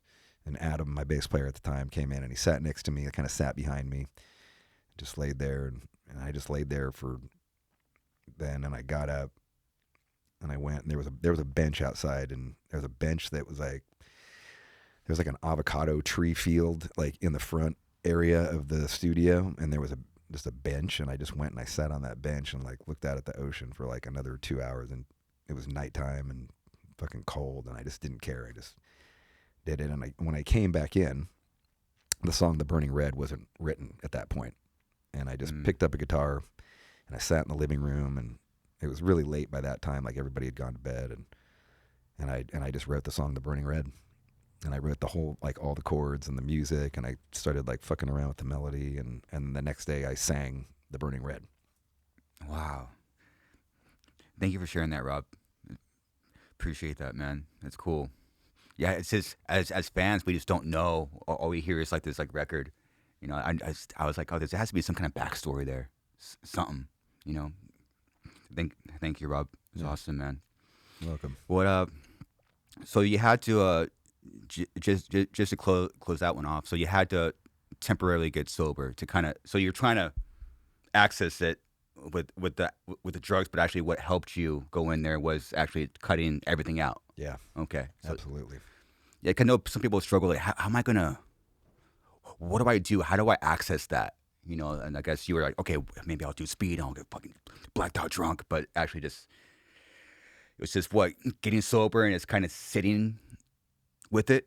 Just having a clear head. Just having a clear head. Just having a clear head. And, and then once I was done, I was like, that's, I thought about playing the song, and I was like, I'm not going to be able to do this. And I don't want to, I don't want to do this on stage. Like, I never want to cry on stage. You know what I mean? Yeah, I don't want to fucking, like, Nobody wants that. You know what I mean? I would love to see that. Yeah. Yeah. You know who was really stoked was probably Ross. He loves that. Rob's naked and he's crying. It was heavy. It was heavy. And he was like really, he was really good at that, that time. He was very, it could have gone, like if there was a different producer there, I think that record would have gone a totally different way. And I certainly don't think a song like The Burning Red, like I was terrified to put that song out. Like there was a good time, a good week after it was recorded where I was just like, we shouldn't put this on. This is just super, like everybody's gonna think we're gay, whatever. You know what I mean? Like, you know what I mean? Like, like those were the conversations we were having. Sure. What I mean? Like, it's too soft, and it's too soft. But actually, it's the heaviest. Yeah, it's the heaviest of the heavy. It's kind of interesting that you're at that point, and kind of started when I didn't know that you could. So your dad rented you a guitar for 3 months, right? Oh, yeah, there we go. There's a From This Day video. That's sick, dude. Yeah. So, that's Tommy Vext in the video. Is it? From the band Bad Wolves. He's I don't know if they're going to show him right now, but like he's in there. Where'd you find that jacket? That's a Ruse jacket. That's a Ruse. It's a racing jacket, like for like it's not NASCAR, but it's like like a NASCAR jacket. And he gave it to me. And then who directed this video? I think Tommy's the guy in the gold mask. I think I could be wrong. I'm not sure. He might just be in there. But the director of this video is Michael Martin. He did like all the Master P videos. He did like Bone Thugs and Harmonies videos. He did the Crossroads at the Crossroads the Bone Thugs and Harmony song. Yeah. So he was like a big rap video guy. Sick. And the label really wanted him to do the video. Like they really, really wanted it. And we didn't want him because we were just like, this is like we didn't really like those videos, you know what I mean? We were just like, this is kind of corny. Like we want something street, but they're like, this is street. He's doing all the most street stuff there is. And we were just like, but it's not like, but the thing is he had like like, you got to remember in 1999, like MTV was fucking all powerful. Like if you got everything, if you got a video on MTV, like it was the difference between like you could send your band into the fucking stratosphere, like even just one song, Yeah. And this is the era of like where every band is coming out and selling like 10 million records. You know what I mean? Like every fucking band on the planet is like, it's just, when one band sells 5 million, then the next band sells 7 million, the next band sells 9 million, then 10 million, then 12 million. It was crazy. So it was like, we got to get this guy and he's going to do this. And like, it was really like, he was a good director. He actually made some cool videos, but, it was like, the hair and, everybody makes fun of me. Like I'm a meme, because of because of this video. Like, I had to bring it up. I'm dressed like a box of orange juice and I've got like ridiculous like Liberty spikes, like punk rock Liberty spikes. Like that was the time though. Yeah. That was the time, dude. It was and I'm kind of like doing that, like this is like, he's just like, you got to do more with the hands and fucking, I was like, you gotta like, you're not doing anything. I was like, I don't want to do anything. I was like, I play guitar, like show me a pierced nipple. Yeah.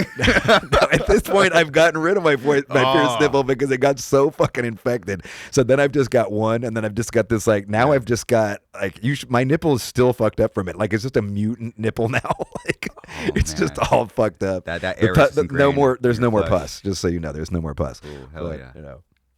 But it was like, it was good shit. Yeah, he did an NWA thing. I mean, that's kind of what sold me because I was such a big hip hop fan. Like when I saw that he did the NWA thing, I was like, okay, like that's it, because I fucking loved NWA. So, but like that record to me, like when you take that video out of the, when you take the imagery, when you take the whatever, like to me that record really does stand the test of time. It's got some great songs. It does, man. I don't know if I mentioned this, but so From This Day is also kind of about that song, about that moment in my life, really? in a way. So I told you, I just went and visited my old neighborhood. So when I last visited, it was during the writing of that record. Oh, you and went I back. kind of went back to like confront it, I guess, you know. And obviously this is like, I'm now 29 years old or whatever, and you know, I'm going back there to kind of just face this moment that has caused a lot of like shit in my life. And I sat in front of the house where it happened, you know, and I mean, they weren't there anymore, you know. It was just like somebody else lived there now, and I didn't feel anything. And so then I went over to the train tracks where it all kind of started, and I didn't feel, and I just kind of sat there like trying to feel anything, and I felt nothing. Like I thought I was gonna cry, like I wanted to cry, like I tried to cry and I couldn't fucking cry, and I was just like, what the fuck, like. And then I just went, you know, I was living in Berkeley at the time, and I went back to my house in Berkeley, and then I just started writing the lyrics, and I started it off like a what is it, like a, what's it called, like to whom it may concern, like that was the first thing I wrote, like just kind of like I was writing it to myself or writing it to whoever, and I just started writing those lyrics, you know, for all the verses and for all the choruses, and like that song just like poured out of me. And the music at the time wasn't written. This was just like a poem that I wrote after, you know, trying to face this moment. And so then I kind of reverse engineered a song around that idea. And I changed it a little bit like as I went, because it was more like kind of this kind of not uplifting, but like this kind of like get through it song. You know, it wasn't about that moment. It was about getting through a tough moment in your life. It's about surviving a tough moment in your life and fighting through it and pushing through it and, you know, conquering it. And that's what that song became about. It's sick, man. Jay, go back to the covers. Go to Supercharger. What memories for you come up when you see this? This is well, so the artwork is by Paul Brown. The whole package was by this guy named Paul Brown, who became a longtime collaborator of mine. Amazing, super killer video photographer, like a kind of a genius, really. Like he's so talented, and I really love this guy. Totally hit it off. He was an awesome dude, and yeah, we had kind of played around with a few different things. He really wanted to have a girl on the cover. Okay. And so the first couple of versions of this were kind of like a hot chick with like, you know, chrome eyes, and I was like, you know, same color kind of sepia scheme with like lightning and whatever. And I was like, I don't know what this has to do with Supercharger. Like it's just it's a hot chick, but I don't know what it's got to do with Supercharger. And so I was like, you know what, why don't we just, you know, I showed him the logo. I was like, hey, this is my logo that I drew on my wife's refrigerator, like in 1991. And, you know, it's been our logo ever since. So like, why don't you try making that in that same style? And he came up with that. And it was like, I was like, holy shit, that's fucking sick. Do you have a pleasant memory of the songs? Some of them, yeah, for sure. This was kind of like Bulldozer and for sure, Bulldozer, Supercharger. You know, we went back to Indigo Ranch, but we didn't go with Ross. Why'd you go back to Indigo? Because I remember I was kind of shocked when I saw they went back to Indigo. Why?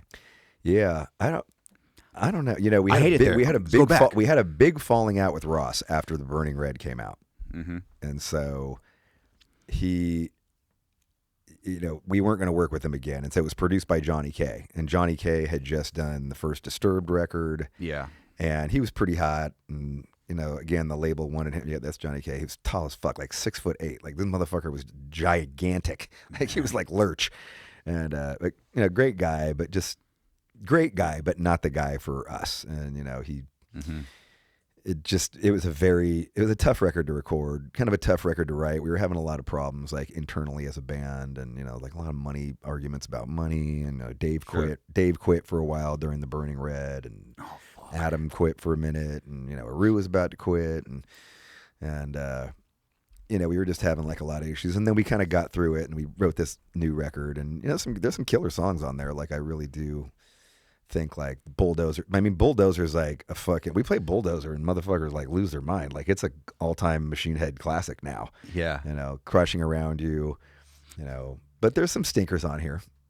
I could, like people often look at this record as like kind of a dud for Machine Head, and I can see why. Like it's got some bangers, but it's it's hit and miss. Yeah, I was kind of curious what were your thoughts. First off, thank you for going in so in depth of that record. Now, I'm sorry if this podcast is kind of to people listening and watching kind of selfish. I just really wanted to know more about that particular record. Because I haven't really heard many stories. But what's most fascinating to me about your band, Robb, is I was kind of curious where you guys were here, because it seemed kind of people like wrote you off.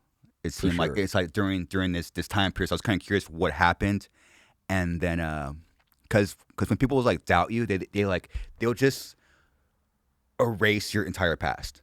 They'll like everything you've done. They'll just like, oh no, they're fucking done. So I was kind of curious. So it's kind of fascinating where your mind goes, to like kind of come back from that. So I was kind of curious what. So this record's out, it's done. Okay, it's your stinker, right? And then so what? I was watching some videos. So the record comes out 3 weeks after 9/11. Yes. Yeah, and we make a video for the song "Crashing Around You." "Crashing Around You" is going to be the single. Oh, yeah. And we make a video for "Crashing Around You," and the original version. This isn't the original version. This is we had to redo it because the original version had us standing on top of buildings that were crashing down. And we've got like all this CGI of like literal, like, like we're on the fucking World Trade Center, like basically, and fucking buildings are crashing around all around us. And it's a sick video. It's fucking killer. It's so badass. Like it's awesome. And we're juiced. We're like, oh my God, this is going to be a sick ass video. And then, that fucking 9/11 happens, and they basically any song on the radio, on the video, like any that even references crashing or this, like you remember "Let the Bodies Hit the Floor," like they yank that, they yank everything. Even Frank Sinatra songs are getting yanked off the radio, and like it's our shit's like it couldn't have be more dead in the water. And we've got a tour starting 6 days after 9/11. Wow. So we go out. Sorry, man. And we're just like, we're terrified to even fly. We think that like, of course, and at this point, like they're going to bomb everywhere. Like they got New York. Yeah. We're going to, the tour starts in Fargo, North Dakota. They're like, they're going to get Fargo, North Dakota. Like, why would they get Fargo, North Dakota? Yeah. No, but they're not. But like in your mind, you're just like, you think everybody's going to get you. So, we go out there, and, the shows at first are just like, they're weird, like people like everybody up front in the front row is just like, why am I here? Like, really? Tell me it's going to be okay. And I'm like, I need you to tell me it's going to be okay. 'Cause I don't know. Like, don't look to me. Like I'm not, don't put me up on a pedestal. Like I'm just as fucked up and lost and confused about all of this shit as you are. Mm-hmm. And how long did that last? That tour was 5 weeks, and by the end of the first week, it was kind of like, I know why we're out here now. Like I know why we're doing this. Like all these people that are coming here, we're all trying to get through this fucking insane moment, and we don't know what's going on, and we don't know what's going to happen, and it's like music is what's going to pull us all through this. Yeah. And the shows become this massive release. Like it's just these super intense shows where the crowd's just like, they're just getting out all their pain and their confusion and their rage. And we go go into like New York area, and, the shows are really intense there. And it like we then went over to Europe too, because every band canceled their tours in Europe. Like our tour, we had a tour starting in November, and every band, System of a Down, Pantera, you name it, everybody canceled their tours, scared because of terrorism and terror attacks. And so we were like, fuck it. You know, we had just toured 6 days after 9/11. We're like, we're fucking going over there. We're not going to, you know, our fans, we need this. I need this. They need this. Like, they need this. We need to do this for them. Yeah. And we went over there, and we were literally the only band on tour over at the time. And the shows were insane. Like, it was just amazing. And, you know, it really, you know, you hear people talk about the power of music, and it's almost a cliche to say it now. Yeah. But I can tell you, in those moments, in those handful of months right after 9/11, playing those songs, and I started working in, we started an intro at the beginning for the live version of Crashing Around You, where I just started talking about life, and I started talking about 9/11, and I started talking about what we all saw, and this shared experience that we all just lived through not even a month or two ago. And it was so crazy to watch people, like, just, you know, like, people would come up to the show like, fucking thank you. Like, thank you so much for, you fucking saved me in this moment. Like, I needed to hear that so great, man. much. And, you know, that's what, again, like, to me, that's the reason, you know, that's the reason I do this. That's the reason that I continue to do this, because, you know, I need to feel that. You know, I need to feel that too. Not from my band, like from other bands. You know what I mean? Like, I was that same person in that crowd, in that circle pit, up front at those shows, looking at that band and having them sing me those songs that fucking saved me. Totally, man. Unfortunately, that was kind of like the last time where everyone kind of remembered what they were doing at that moment, huh? Right. Everyone has their own story. Yeah. Is that the last moment like that? I can't remember it was anything after 9/11 where everyone kind of noticed where they were. United. Yeah. No, yeah, I was. I mean, you know, like, I got arrested and I was seeing my probation officer. So I was out of school, and then walking to the police station, everyone's like looking at the TVs. right. Yeah. Oh, you remember that? That's Yeah. what you remember? Yeah. I went to a friend's house, and I trashed it. And then I got arrested. Yeah, that was sick, dude. So you had to go meet with your probation officer? Yeah. 13. That's awesome. 13. You got to get arrested once. Yeah. You know. Oh, yeah. And I think the younger, it's like chicken pox. It's just get Like, it once you out of get the it. way when you're young, and then learn your lesson, and then move on. Oh, yeah. You know, that really is. That, Oh, yeah. I've been arrested like probably 11 or 12 times. Oh, you So, yeah. Oh, you're a fucking other level. I'm dude. getting no more arresting chicken pox, hopefully. You know, fingers crossed. No, good, I man. live there. I mean, yeah, you're getting into a fucking 3 fights a week, man. Not getting arrested, luckily, you know. I know. Yeah. Well, we could probably run, right? You're running. Yeah. You're running away.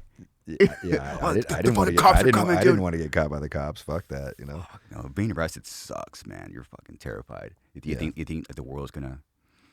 It is. It Yeah. is terrifying. It's scary. You know. It gets Mhm. scary getting pulled over for a fucking, you know, speeding ticket.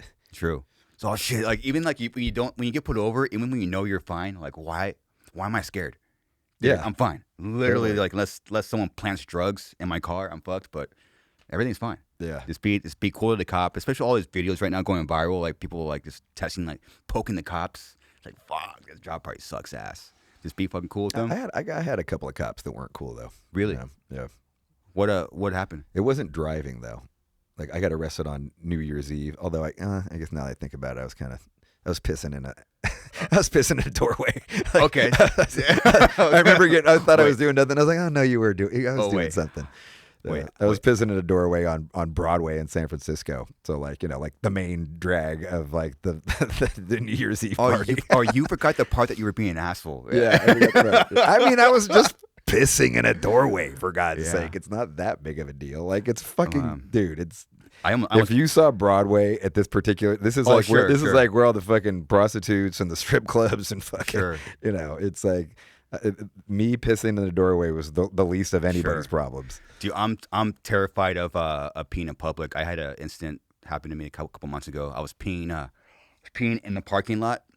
My girlfriend was driving me, And I was like, sometimes you just got to go, and you're older. It's like, Yeah. I can't hold it. I'm peeing right now. She's like, okay, we'll go in between the cars.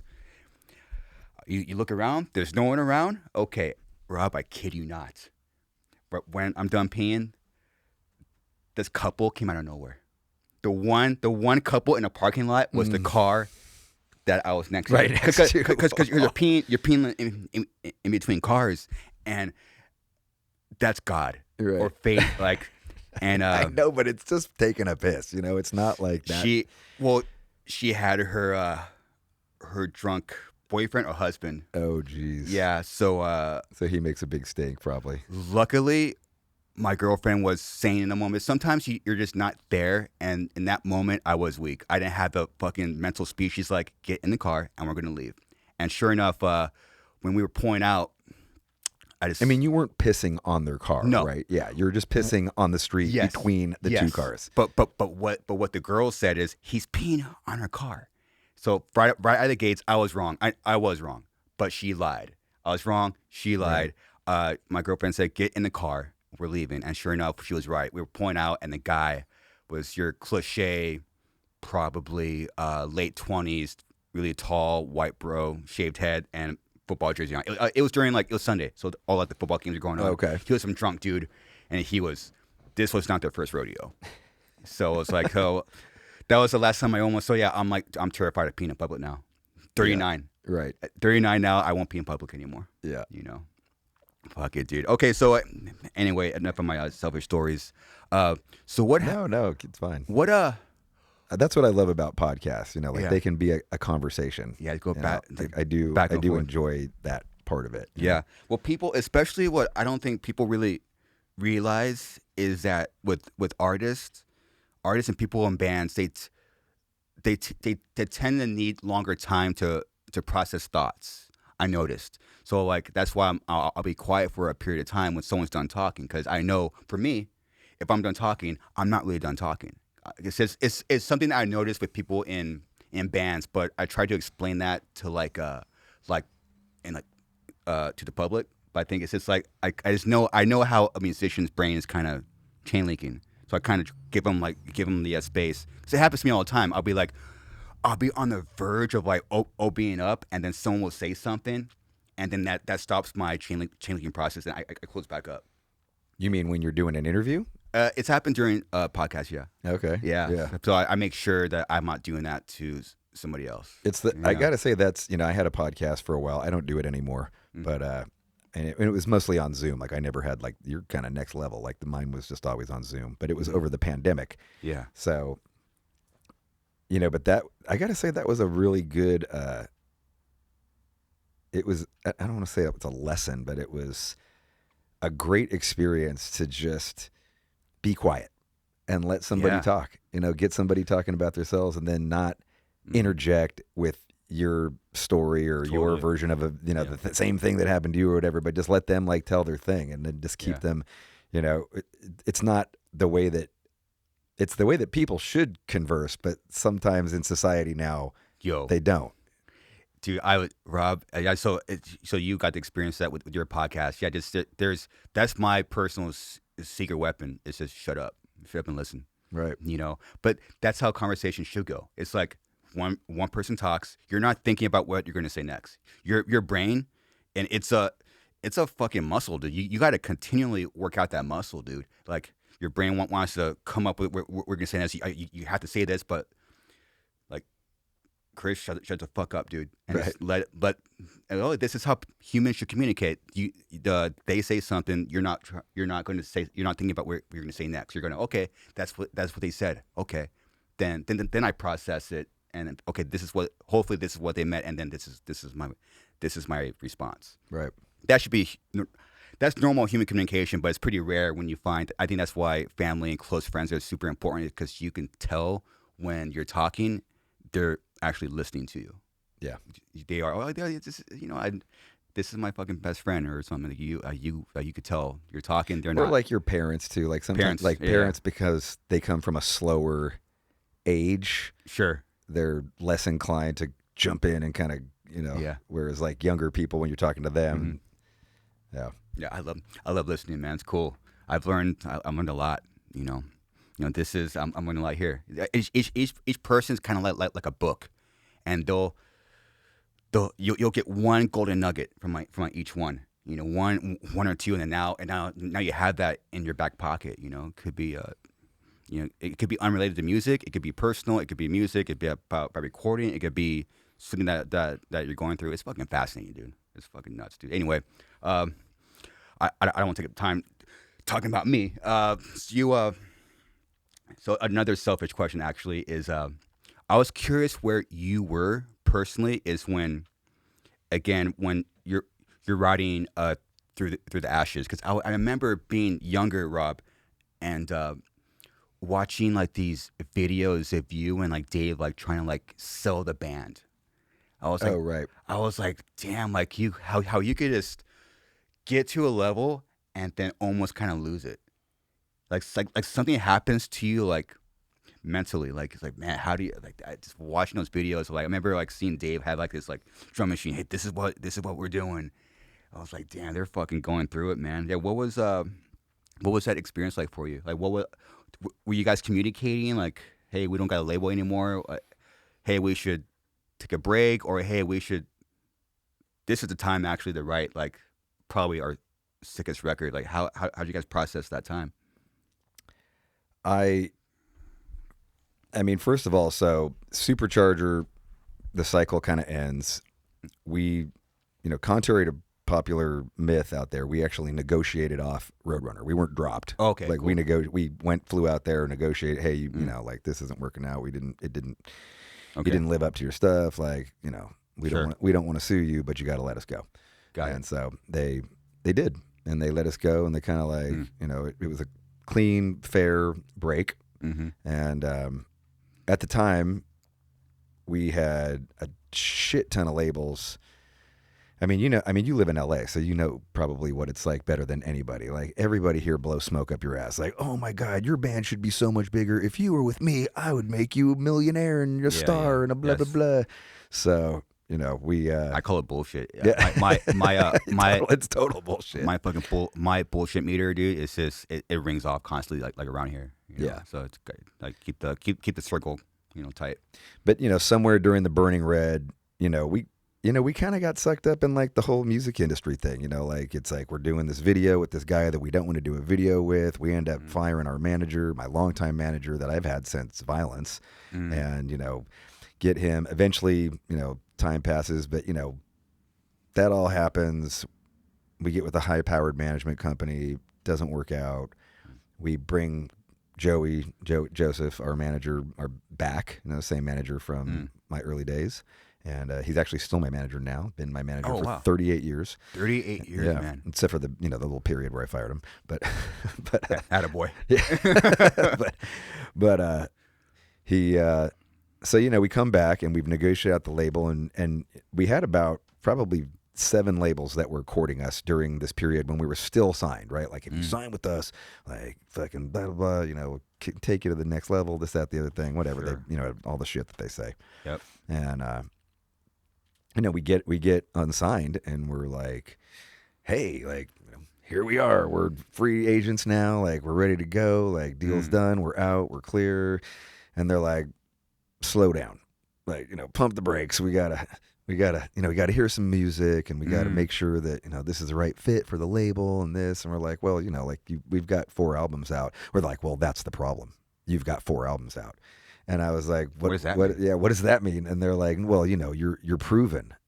I'm like, and what does that mean? They're like, well, if you have never had any albums out, you're unproven, so the sky's the limit, or it's a failure. But we already know like what you've sold. And I'm like, we've sold 2.5 million records. Like, by this point, we've sold a lot of fucking records. Yeah. And granted, at this point, this is crazy to think about, but this is 2002. So, we've already had Kid Rock go diamond. We've already had Linkin Park go diamond. We've already had Limp Bizkit 7 million. I mean, millions and millions and millions of records. And, you've only sold 2 million records over 4 albums. And we're like, wow, I mean, like, this is wild. Like, it's, it's a respectable amount of records, and Yeah. like you shouldn't be looking at this like it's a negative. Like, well, you didn't sell 10 million. I'm like, but who has? Like they're like, well, Kid Rock, and I'm like, listen, like Yeah. like, I don't know what to tell you here, but like, so. Pushing the At this boy. point, Aru, we're having problems with Aru. Aru really wants to take the band in a more commercial direction, and I'm just like, I'm just like, I don't, we'd already kind of gone through that with him on the last record, and I was like, look, I want to just be Machine Head, and Machine Head is got thrash, we've got some hardcore, we've got some hip hop, we've got some goth, we've got some whatever, and that's what I want to do, and that's all I want to do, and I'm just going to try and write, like I'm not going to try and write a hit or this or that. Like, we're just going to do what we're going to do. And so he's like, well, I'm going to quit. And we're like, great, go, you do you. That's cool with us. Like, so we just, the three of us just kind of forge on writing. And it's really just Dave and I, because, it was just mainly Dave and I at that point, like sitting in the jam room. And we end up writing stuff, but we end up getting, they want to hear demos, and they're like, we need to hear a hit. And so I write a song. I write one song that I'm not really into, but it's called Pins and Needles, and I'm just like, whatever. I think it sucks. Like, I think the vocal performance is terrible, but it's kind of what they want. And I'm like, if this is the one song that it takes to get us onto the record company so that I can do what I want with 10 other songs, I don't care. Like, I'm just trying to, like, the idea at that point of going, completely independent doesn't seem very realistic post 9/11 world that we're in at this particular point. Yeah. And so, I'm like broke, like we're in a fucking lawsuit with this company, and like this lawsuit drags on for years, like years and years and years. Like, I'm fucking like hemorrhaging money fighting this lawsuit. I'm, now I have no label. Me and my wife had just bought a house, and now I don't have money to pay the mortgage. And now I'm like taking up other jobs, and I'm sitting here, and I'm like, I start doing guitar tech work at a studio called Fantasy Studios, which is where we actually recorded our first album, Burn My Eyes. And like, I'm the guy who, like, you come into the studio and like, hey, you need your guitar set up? Like, I'll be over here. Just like, bring me all your stuff, and I'll like, get it's it like, going. dude, you're like, Robb Flynn. It was. And I tell you what, it didn't bother me. That gig actually paid really well. I'm working at a studio, so it was like, it's a fancy studio. And like, so they're like, hey, we'll pay you good. And but at one point, my friend Michelle does the dreadlocks in Anders from In Flames' hair, and her studio is right next door to Fantasy. So this guy comes, so Anders from In Flames, he's on tour with Earth Crisis right now, and I'm on a Marth, and they're playing over at Slim's. He wants to get dreadlocks from this girl who's famous for doing really good dreadlocks. Oh, okay. And he comes over, and then she's like, oh, you should go over to Fantasy Studios. It's kind of a famous studio, like right my place. So I'm like working on a dude's guitar, and like Anders from In Flames walks in, and I was just like, Robb Flynn, what are you doing here? And I was just like, I just remember being so fucking embarrassed. I was just like, oh yeah, just doing. I had to make whatever excuse, and he's like, oh, okay. And I was like, what are you doing here? He's like, oh, I just got my dreadlocks done. So, oh wow. But I just like, at this point, I'm like, fuck, man. Like, I guess it's over. Like, I remember thinking that at that point, and like, I got asked by the Drowning Pool guys to be the vocalist, and I was like, and I theory, they were like offering me a lot of money for the time, and I was like, you don't want me in your band, you know what I mean? Like, I'm a take over the band kind of guy. I'm really hard to work with. I'm really hard to work with. I'm easy to work with, but I'm gonna, as long as you're okay with me taking over your band. And I was just like, thank you, honored that you even thought of me, but like, but I'm seriously thinking these things, and like, then my wife gets pregnant, I got a kid on the way, like, fucking, now we start fucking, I can't pay the fucking mortgage on the house, and I'm like, I was like, like, me and my wife are arguing. She's like, dude, like, it's over. Like, you had a good run. You fucking sold 2.5 million records. You put out 4 albums. Like, like, you had a good run. And I was like, she said that? I know. I'm like, you're right. Like, I had a good run. She's like, like, when do you give up the dream? I'm like, I don't know, but like, you know, like, and we're kind of arguing and like, you know, mostly about money because it's like all about money. It's always you know? about like, money. It's all about money, and you're just like, can I fucking like I can't fucking pay the goddamn this fucking lawsuits. I'm hemorrhaging money from this lawsuit, and you know, we're arguing, and finally at one point I'm just like, look, and I say this with all due respect to the FedEx guy. Because I love FedEx and I love everybody in the mail industry and like, you know, people who work for FedEx and all that. But I looked at her and I was like, do you see me as the FedEx guy? And she was like, no. I was like, what do you see me as? She's like, you're a fucking star. Like, you know, you play music because it's in your fucking blood. It's your soul. And I was like, that's right. I was like, so fucking believe that I'm going to do it. She's like, then go fucking do it. She's like, you gotta fucking make it happen now. And I was like, I fucking swear to you, I will. Just fucking believe a little bit longer. And I fucking did. You know, I finished up that fucking record. You know, we ended up getting signed by Roadrunner in Europe. And so we go in to record the album, Start Through the Ashes. And America is still like, well, you know, we just parted ways. We don't really want to sign you again because that's kind of weird. And I'm like, I know, but you know, Roadrunner Europe just signed us. So like, you know, because there were two separate labels at that point, even though it was like Roadrunner Records, it was two completely separate like businesses. So Roadrunner America was one thing and Roadrunner Europe was a totally different entity, different boss, different everything. And so, you know, we went about recording that record and, you know, during this lawsuit period and this other period, you know, you know, kind of going back to the thing that you brought up about Dave and us having to like ship these songs. We're shipping these demos off and it's got this song, Pins and Needles. And, you know, we end up getting turned down by 35 labels. We got turned down. 35 labels rejected us.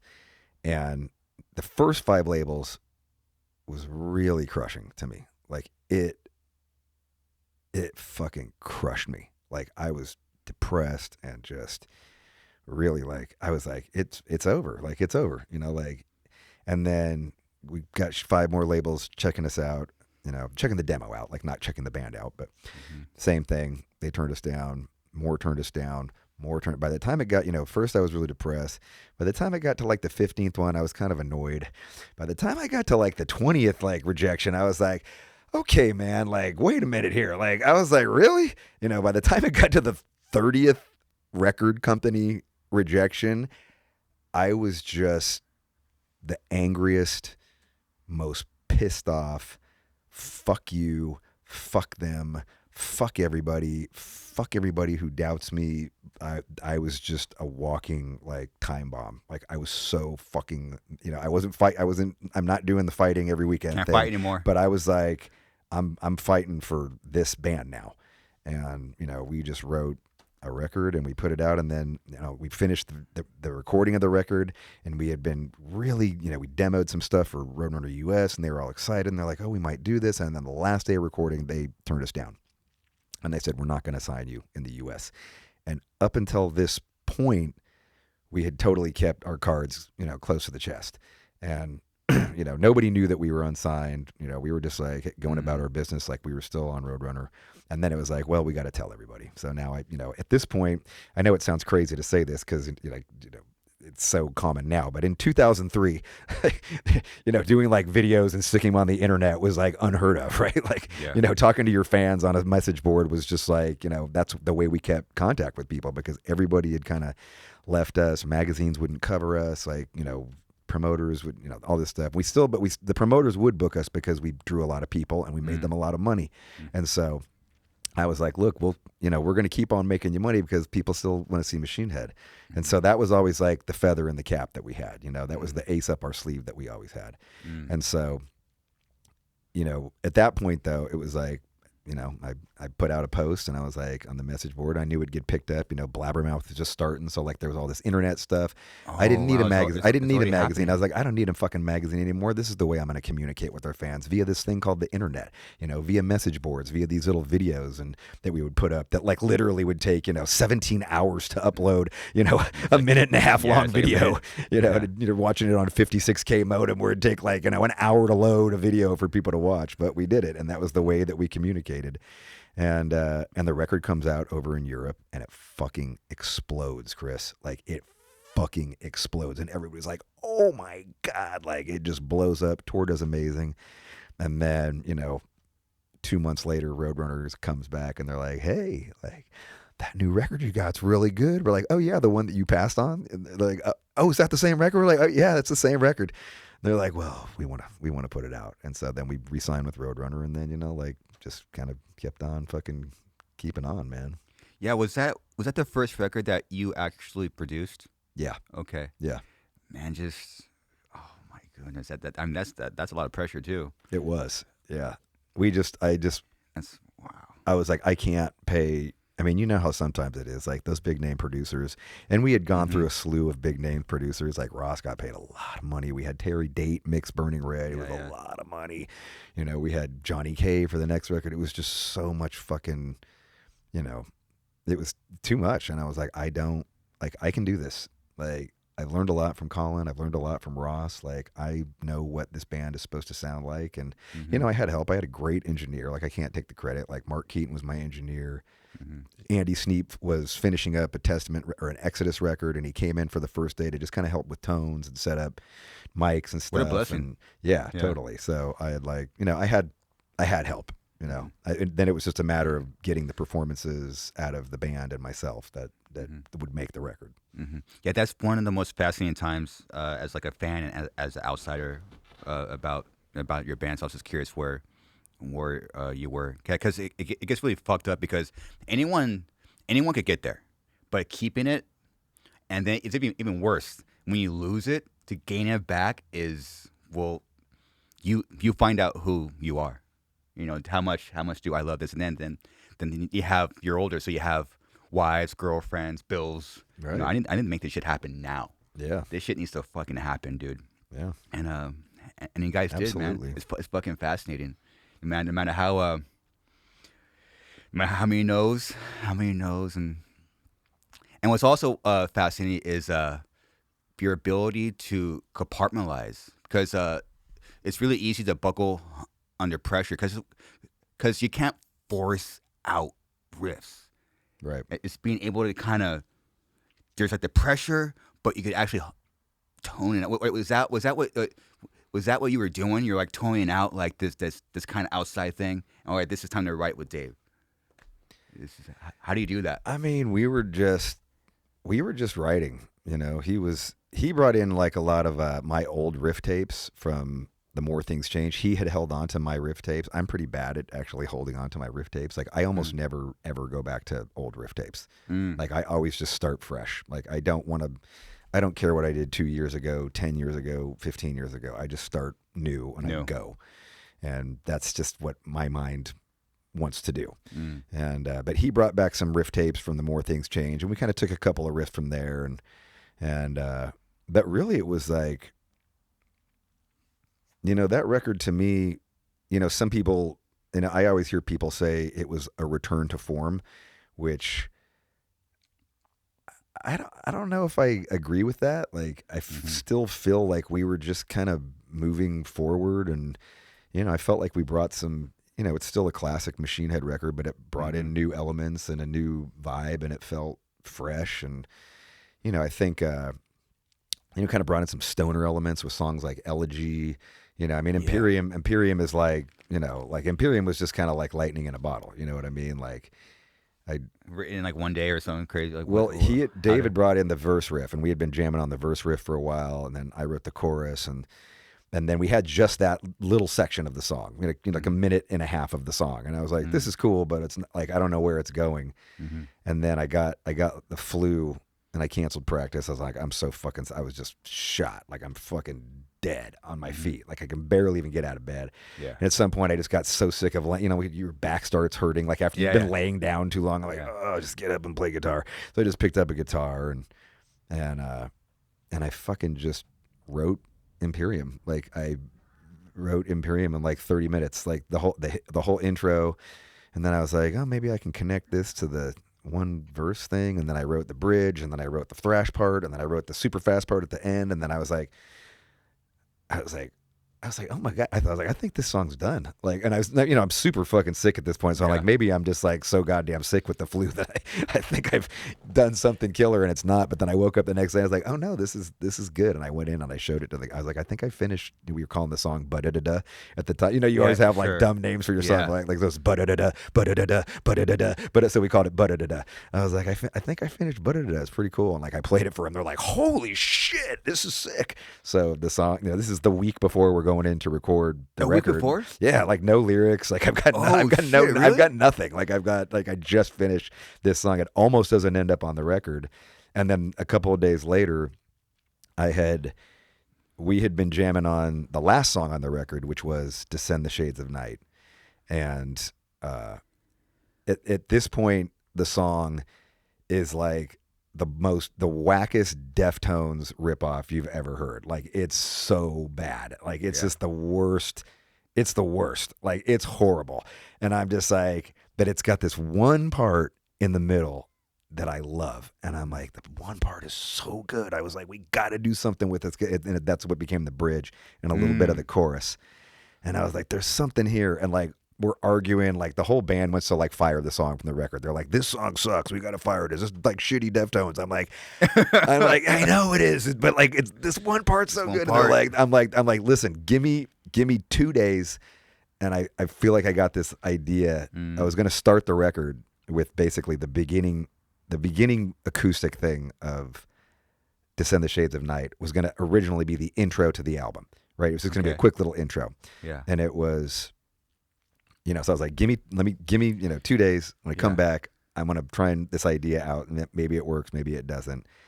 But I, you know, at the time, I was like, I don't usually talk about this because, you know, metal dudes are always just like, oh my God, that's so lame. But like, I fucking love Coldplay. Sick. I'm a huge Coldplay fan. Those first 2 Coldplay records are desert island. I get it. Albums for me. I got it when I got dumped.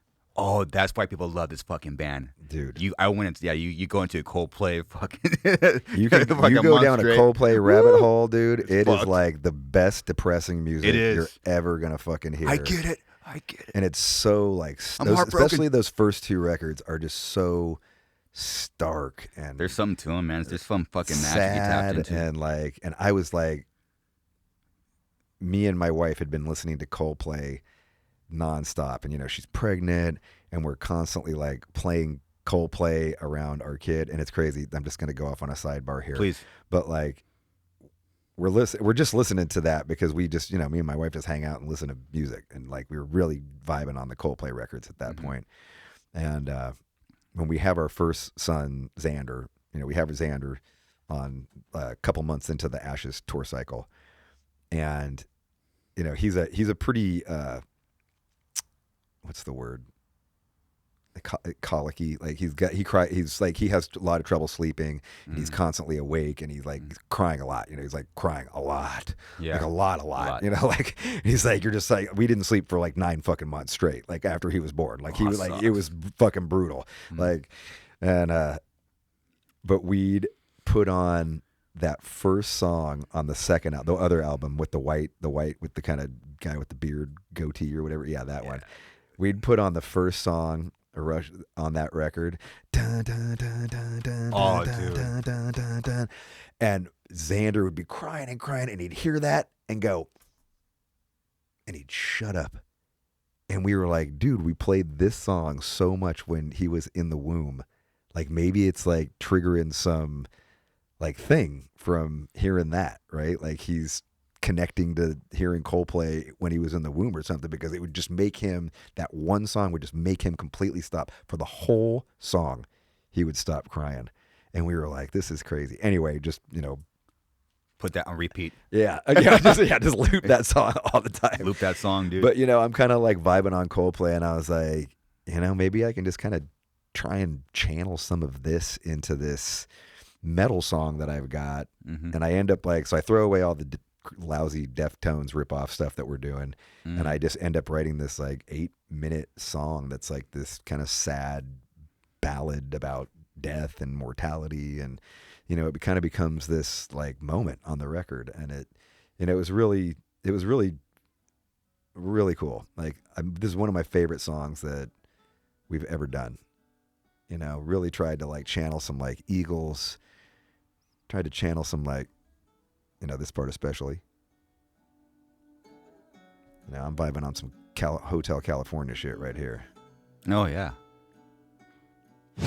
Let's take a little break. If you're wondering how I can sit, listen, and focus for long periods of time, I think we're probably 2 hours in the Robb Flynn podcast. The answer is coffee. But not just any coffee. We have the bag right here. We drink whole bean Garza podcast coffee from Concept Cafes. They also work with other sick bands like Motorhead, Cannibal Corpse, Iceland Kills is a new one, and more. If you're a fan of high quality coffee like I am, check it out at click the link in the description below. Last one, I promise. A heads up for all our YouTube members. After going back and forth with YouTube for almost a year, we have decided to switch over to Patreon.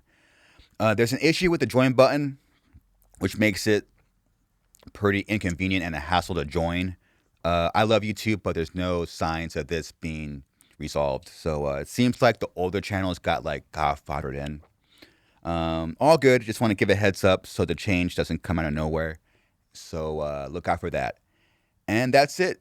Back to our conversation with Robb Flynn. You took classical guitar lessons when you were in high school, right? I did. Yeah. Yeah. Wow. Yeah. I should have. He gave me a D. Give you a D? He gave me a D. And you had... I used that fuel for so long. I was like, fuck you. I'm going to show you, motherfucker. Yeah, it's fucked up, dude. Well, was your final... I was like, what's the guy who got an A+ doing now, huh? Yeah, true, man. Yeah, what you had for your final, you had to learn a classical piece, right? I did. Nice. Yeah. What was your one take away from that? Like, did you like kind of take something from that class besides the hate? I mean, it was honestly, like I held on to that anger because I was just a young, dumb, fucking idiot. But like, it was such a good experience. Like, it really was amazing to have a music class, because I was so into music and I was so into guitar at that point. Classical guitar in high school, man. Yeah, dope. dude. Like, it was fucking cool. My D right there. Final. Yeah, my final. There's your D. My final was D minus. Yeah. D. The song's in B. So B minor. No, I meant your grade. Oh yeah. That's my D. D's passed, and we just fucking found that. But I was I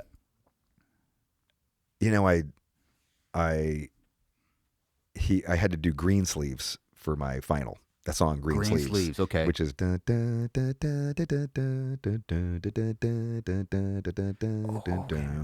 song. And but like the thing that was killer about the class was English folk song, yeah. Yeah. And you used to jam this song when you were a kid, right? I did. Yeah. I can still play. No, I mean after learning it for the thing I did, yeah.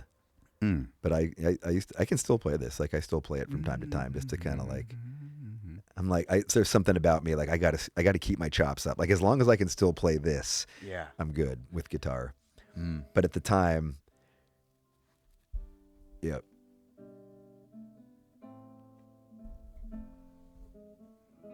That's a really sad song.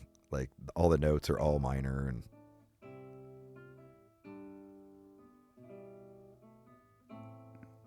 I love sad chords, man. Yeah, it's like any minor. It's like that motherfucker killed it on all the sad chords on that one.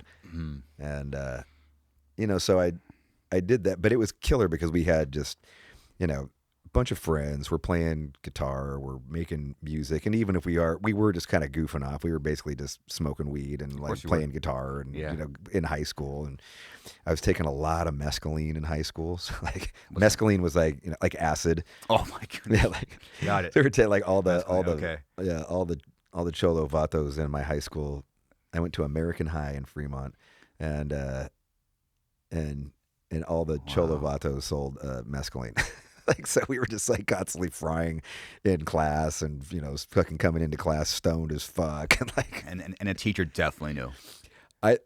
She probably knew about the mescaline because the mescaline was really hard to hide because it makes you laugh, right? Like you're fucking. So I'm just trying to read a book, like cracking up. Yeah. Oh my god! Yeah. Like laughing for no reason at all. Like it's kind of hard to hide that. Yeah, but I loved it. I went crazy on mescaline for a while. Like good. I leaned hard into it. Me and my friends. How does it make you feel? What do you like? What do you think about? I never took it. I mean, have you ever done acid or mushrooms? Yeah. Mm-mm. Oh, wow, good for you. Just DMT and ayahuasca. Okay. Yeah, I did. Yeah, probably similar to an ayahuasca vibe. Okay. Like kind of hallucinations and. Okay. Yeah. I mean, yeah, a lot of hallucinations. Emotional changes. Well, duh. Yeah. Emotional changes. A lot of visual distortions, though. Okay. And I took the one time I did it. Probably the last time that I did it, I didn't have you can have a bad trip on it sometimes. Mm-hmm. And but one of the time, I generally had good trips on it. But me and my friend, this kid down the street, Vance, we took it, and then we went outside of his house, and we were just looking up at the trees. And I remember every single leaf on the tree. This is nighttime now. And every single leaf on the tree turned into a devil's head. And it was like, with this tongue sticking out and fucking horns. And I was just like, holy shit, this is sick. And I looked at the tree stump and it just turned into a giant python that was just endlessly going down into I don't know, the dirt or hell or whatever the fuck it was. We started walking down. We started walking down Fremont Boulevard and I go to piss behind a truck. Pissing behind a car. I'm pissing behind a truck. I'm scared. And I'm looking at all the headlights coming, and I'm on a gravel, and it just turned into a bunch of skulls rolling at me, like hundreds of skulls rolling at me, as I'm taking this piss. And we went and sat down, and we're leaning. We didn't want to go into his house because his mom. His mom was there, and we were like, oh my god, your mom's gonna know we're frying on mescaline. And so let's just sit outside. So he was in a townhouse complex. And we're sitting there, and the local bullies come through as we're leaning up against these trees. Oh yeah, no! But the three bullies of the neighborhood come through, and we're like, oh no! We're like, fuck! And they're like, what are you doing? And we're just we can't even talk. We're so fucking shot on mescaline right now. We've taken 2 hits of mescaline, and we're sitting there. We're literally paralyzed against this tree, sitting down up against this tree. They're like, get up. They start fucking punching us around. We're trying to get up, and we're just fucking. I stand up and I'm looking at this dude, and this I'm talking 500 super fast lines are just going on his face, drawing all over his face, and I'm just holy shit. He starts punching me and my friend Vance. He's like, what the fuck's the matter with you guys? Fight back. We're fucking. We're tripping, you idiot. Yeah, I mean, we couldn't even do anything, and finally after I guess he got bored of us and was just leave these fucking dicks alone, and just went on. That's what you call a bad trip. It wasn't a bad trip. In some ways, it was kind of like a lesson. We were just oh man, if you just shut your mouth and not say anything, the bully leaves you alone. And so we go in and we watch. We start watching TV, and do you know who? What's the guy that did over the pandemic? He started doing all the metal covers. Was it Robert Fripp? Who's was from King Crimson. It was the guy from King Crimson. He started doing a bunch of metal covers. It was just on that YouTube. If you go back, go to the right a little bit. Yeah, that one right there. That guy, is that right? Yeah, Robert Fripp. So Robert Fripp is the guy for King Crimson, and so we go in and we're trying to hide from Vance's mom, and we turn on the TV, and this motherfucker's on, and King Crimson is the most insane jazz prog rock fucking mayhem you'll ever fucking hear in your life, and he's playing a song called Elephant Talk. Okay. And he's it's Elephant Talk, and it's fucking. It was the ultimate music for frying on 2 hits of mescaline. It was weird and crazy and psychedelic and bizarre and fucking. Oh my god, it's just the most bizarre shit. Yeah, he's a sick guitar player. What is that? Sick guitar player, dude. He's insane. Yeah, listen to this shit. What instrument is that? I have no idea. But we start watching this as we're frying on mescaline, and we're just this is insane. Oh my god. You got to remember, this is 1983 or something, Oh, they definitely did all the drugs. This is made for dudes on acid. And so that's us. That suit alone. So we start watching this shit, And we're like, whoa. And it was perfect. And the night ended super good. I don't even know why I started telling this story. I kind of forgot why I started telling this story now. No, it's great. It's Yeah, perfect. okay. Yeah, Okay. no, I like sidebars. Okay. So sidebar here is that they come. I was trying to bring this back around, and that's like at my age. No, it's cool because it doesn't always come back around. No, because we already went through the ashes. So we already kind of went through the stories. I kind of Right. So now it's kind of gained back, right? Mm-hmm. The band's in a better spot. So where were you mentally when when you're gonna write the Blackening? Where how did where were you at? Well, it was crazy because I had my first kid about halfway 6 months into a 20-month touring cycle. I have Xander, and I take a break, and then I take a break for like 2 months, and then I go right back on to tour. And I'm gone for another 18 months. Mm-hmm. No, 14 months. 14 months I'm gone, and I come back, and then we get pregnant again, and we wanted to have two kids, and we wanted to have them close together. And now we're writing, and we're confident. Like, we've really gelled as a band. 20 months of touring will gel you as a band. You know what I mean? Like, we've played every fucking nook and cranny of planet Earth by this point. Wow. And we're feeling good, and we're feeling strong, and we just start writing. And you never know where. I mean, I shouldn't say you never know. Like, I never know where I'm gonna go with a record. Like, I don't know where I'm gonna go. I mean, I want to write heavy, and I want to sound like Machine Head, but I love that Keith Richards quote where he always just says, we're just a vessel, and the music's just leading you, and you just kind of follow the music to wherever you're going, because that's what it is. Yeah. I fully believe in that. And so we start writing, and the first two songs we write, Beautiful Morning and Slanderous. Like, Slanderous is my least favorite song on the record. Like, I don't even like the song really. Like, it's just like, whatever. It's okay. Like, it's okay.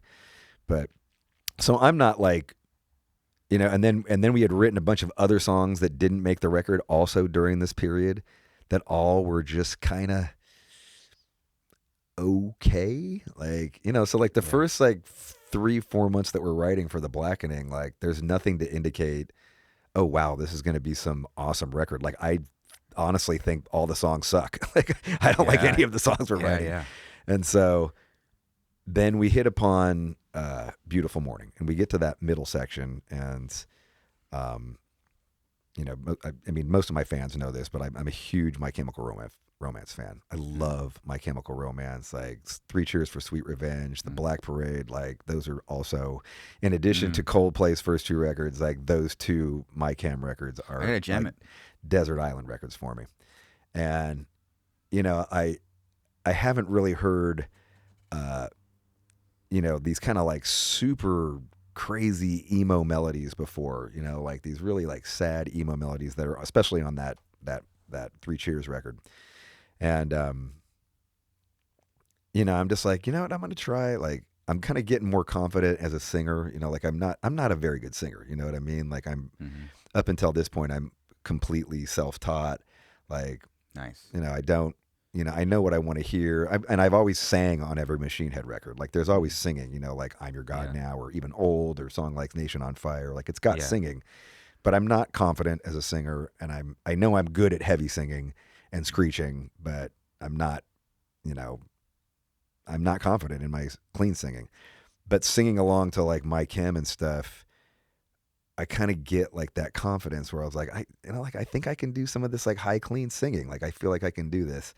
And so I start trying a couple of things like that in that song, Beautiful Morning, in particular, the bridge of Beautiful Morning. And once that part comes together, I'm like, this is killer. Like, this is something new. This is something fresh from Machine Head. Like, it works. Like, it sounds like Machine Head. And, it kind of like really lights a fire under me. And, the time of the record, this is during the first Iraq War. This is still, we're still post 11 here. And, we're still very affected by it. There's a lot of anti-war lyrics on there. And as I go further and further down, the writing process, a lot of songs are starting to have this anti-war, I'm fucking hate the Bush administration, and like all of that's kind of coming out. And, in some ways it's even coming out almost too much. Like I'm trying to make every song be like an anti-war song, and including that song Beautiful Morning. And like I really tried to make that song be this anti-war song, and it just wouldn't, like the verses, because I have this really sad part in the middle, right? Like, and I wanted to make this sad part about, what I was feeling about this war that I felt was totally unjust. And I just wouldn't work. Like it just, no matter how hard, like I'm trying to stick a square into a circle and it's just not fitting, and it wouldn't. So I just had to like literally wrote like 10 versions of that song's lyrics, and I just fucking threw them all away. And then I just dug into like depression and, whatever going through.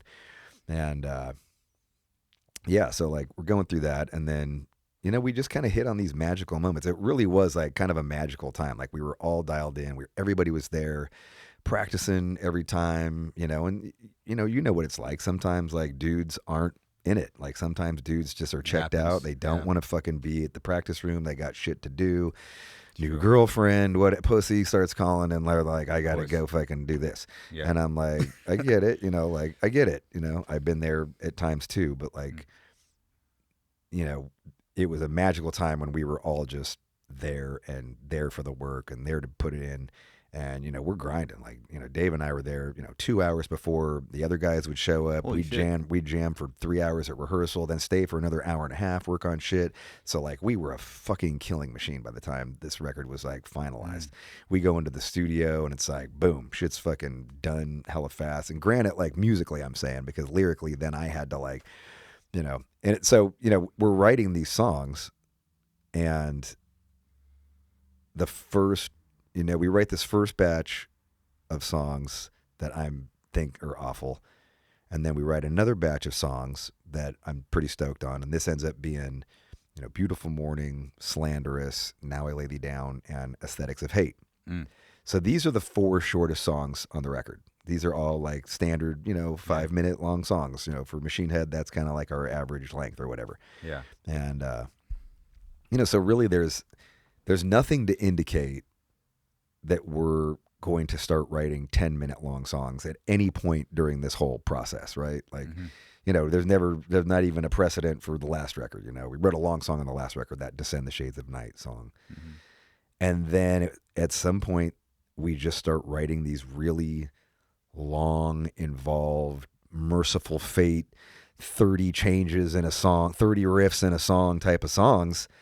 And, we don't got a clock in our in our jam room. Like, I have no idea how long these songs are. We're just kind of vibing it out. We're like, this feels killer. And then after like a couple of months, we're like, let's time these songs and see how long. And then we're like, 10 minutes. Like, what the fuck? Like, these are 10-minute long songs. And I was like, dude, like, we're crawling up our own ass. Like, this is crazy. Like, nobody wants to hear 4 10-minute long. Like, nope, we're getting like, we're turning into like the self-indulgent musician who sticks his fucking head too far up his ass. Yeah, it's always a fine line, dude. It's tough. It is. And I'm like, and so everybody's like, you know what, you might be right. I'm like, okay, let's trim the fat, trim them back down to 5 minutes. So we take these 10-minute long songs and we trim them down to 5 minutes. And we're playing them and we're kind of working on them for a couple of weeks. And they don't feel right. It's like you took all of the loop-de-loops out of a roller coaster, like all of the fun parts. Wow. And now we're just riding on a kid's roller coaster. And we're like, what happened to like all the fun's gone? Like all the, so we were like, fuck it, man. Like, let's put it in and roll the dice. And, it's album number 6. Like, what do we got to prove? Like, let's just do what we're going to do and see what happens. And, we went in there and, it was really a challenge. Like the lyrics were the biggest challenge. Like that was, writing lyric, it's like 9, 10, 11 paragraphs of fucking lyrics that I got to come up with now to like fit these songs. But we did it and it came out and it was just, it's lightning in a bottle, man. Like you never know what people are are gonna think about a record. You know, like you hope everybody likes it, and you believe in yourself, and in some way, I think every band when they go to put out new music and they go and they do like this is the part that honestly this is the part of setting up a record that I hate. Like the period between the record's not out yet, of course, and you got to talk about it and try and describe with words what music sounds like. And I don't know, like like you know, like I can't sell this shit. Like you know, I'm just so. You know, like even when you listen to my interviews from that time, I'm like, I hope everybody gets what we're doing with these 10-minute long songs. Like, but if you don't get it, like I understand. Like I understand why you might not get it because the fuck we've got 10-minute long songs. It's crazy, and it just fucking blows up, man. Like the record just explodes. Like it's a complete phenomenon.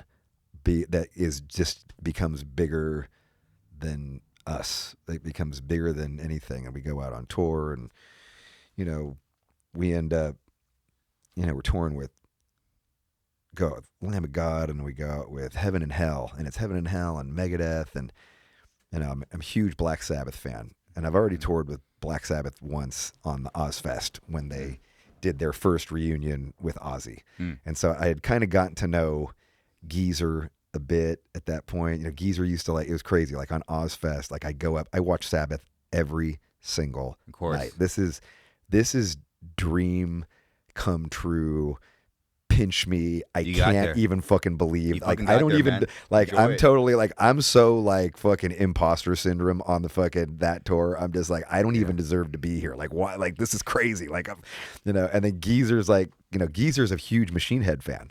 Like Geezer's come out to see Machine Head shows, and he's like headbanging to Death Church and shit. And I'm like, oh my God, like that's fucking sick. And so, you know, I'm like, he comes up and like I'll be watching on the side of the stage, and Geezer will kind of like come over and he'll be like, Rob, come here. And I'm like, what do you mean? He's like, come here. Like he's like calling me to like come towards the stage, like while he's playing a show at a fucking sold out amphitheater. And I'm like, what? He's like, come here. And he'll pull me up and he'll like just line me up behind his bass amp. And he's like, just watch the show from here.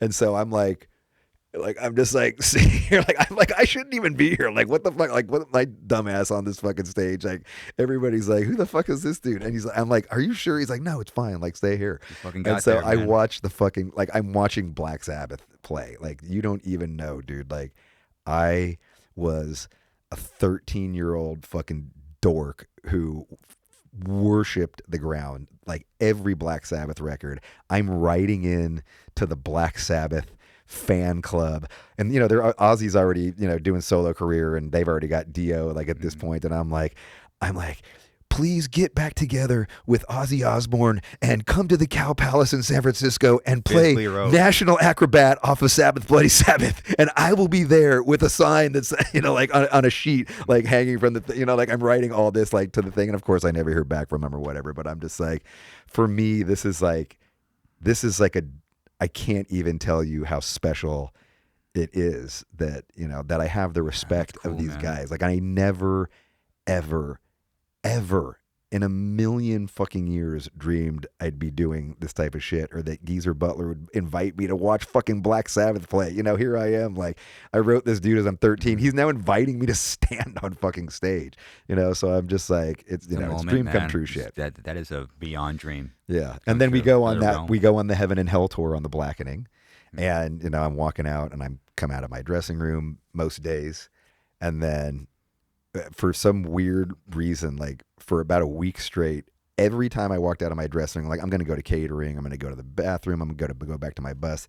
Tony Iommi walks out of his dressing room at the exact same time. And so I look down the hall and I'm like, oh, hey, Tony.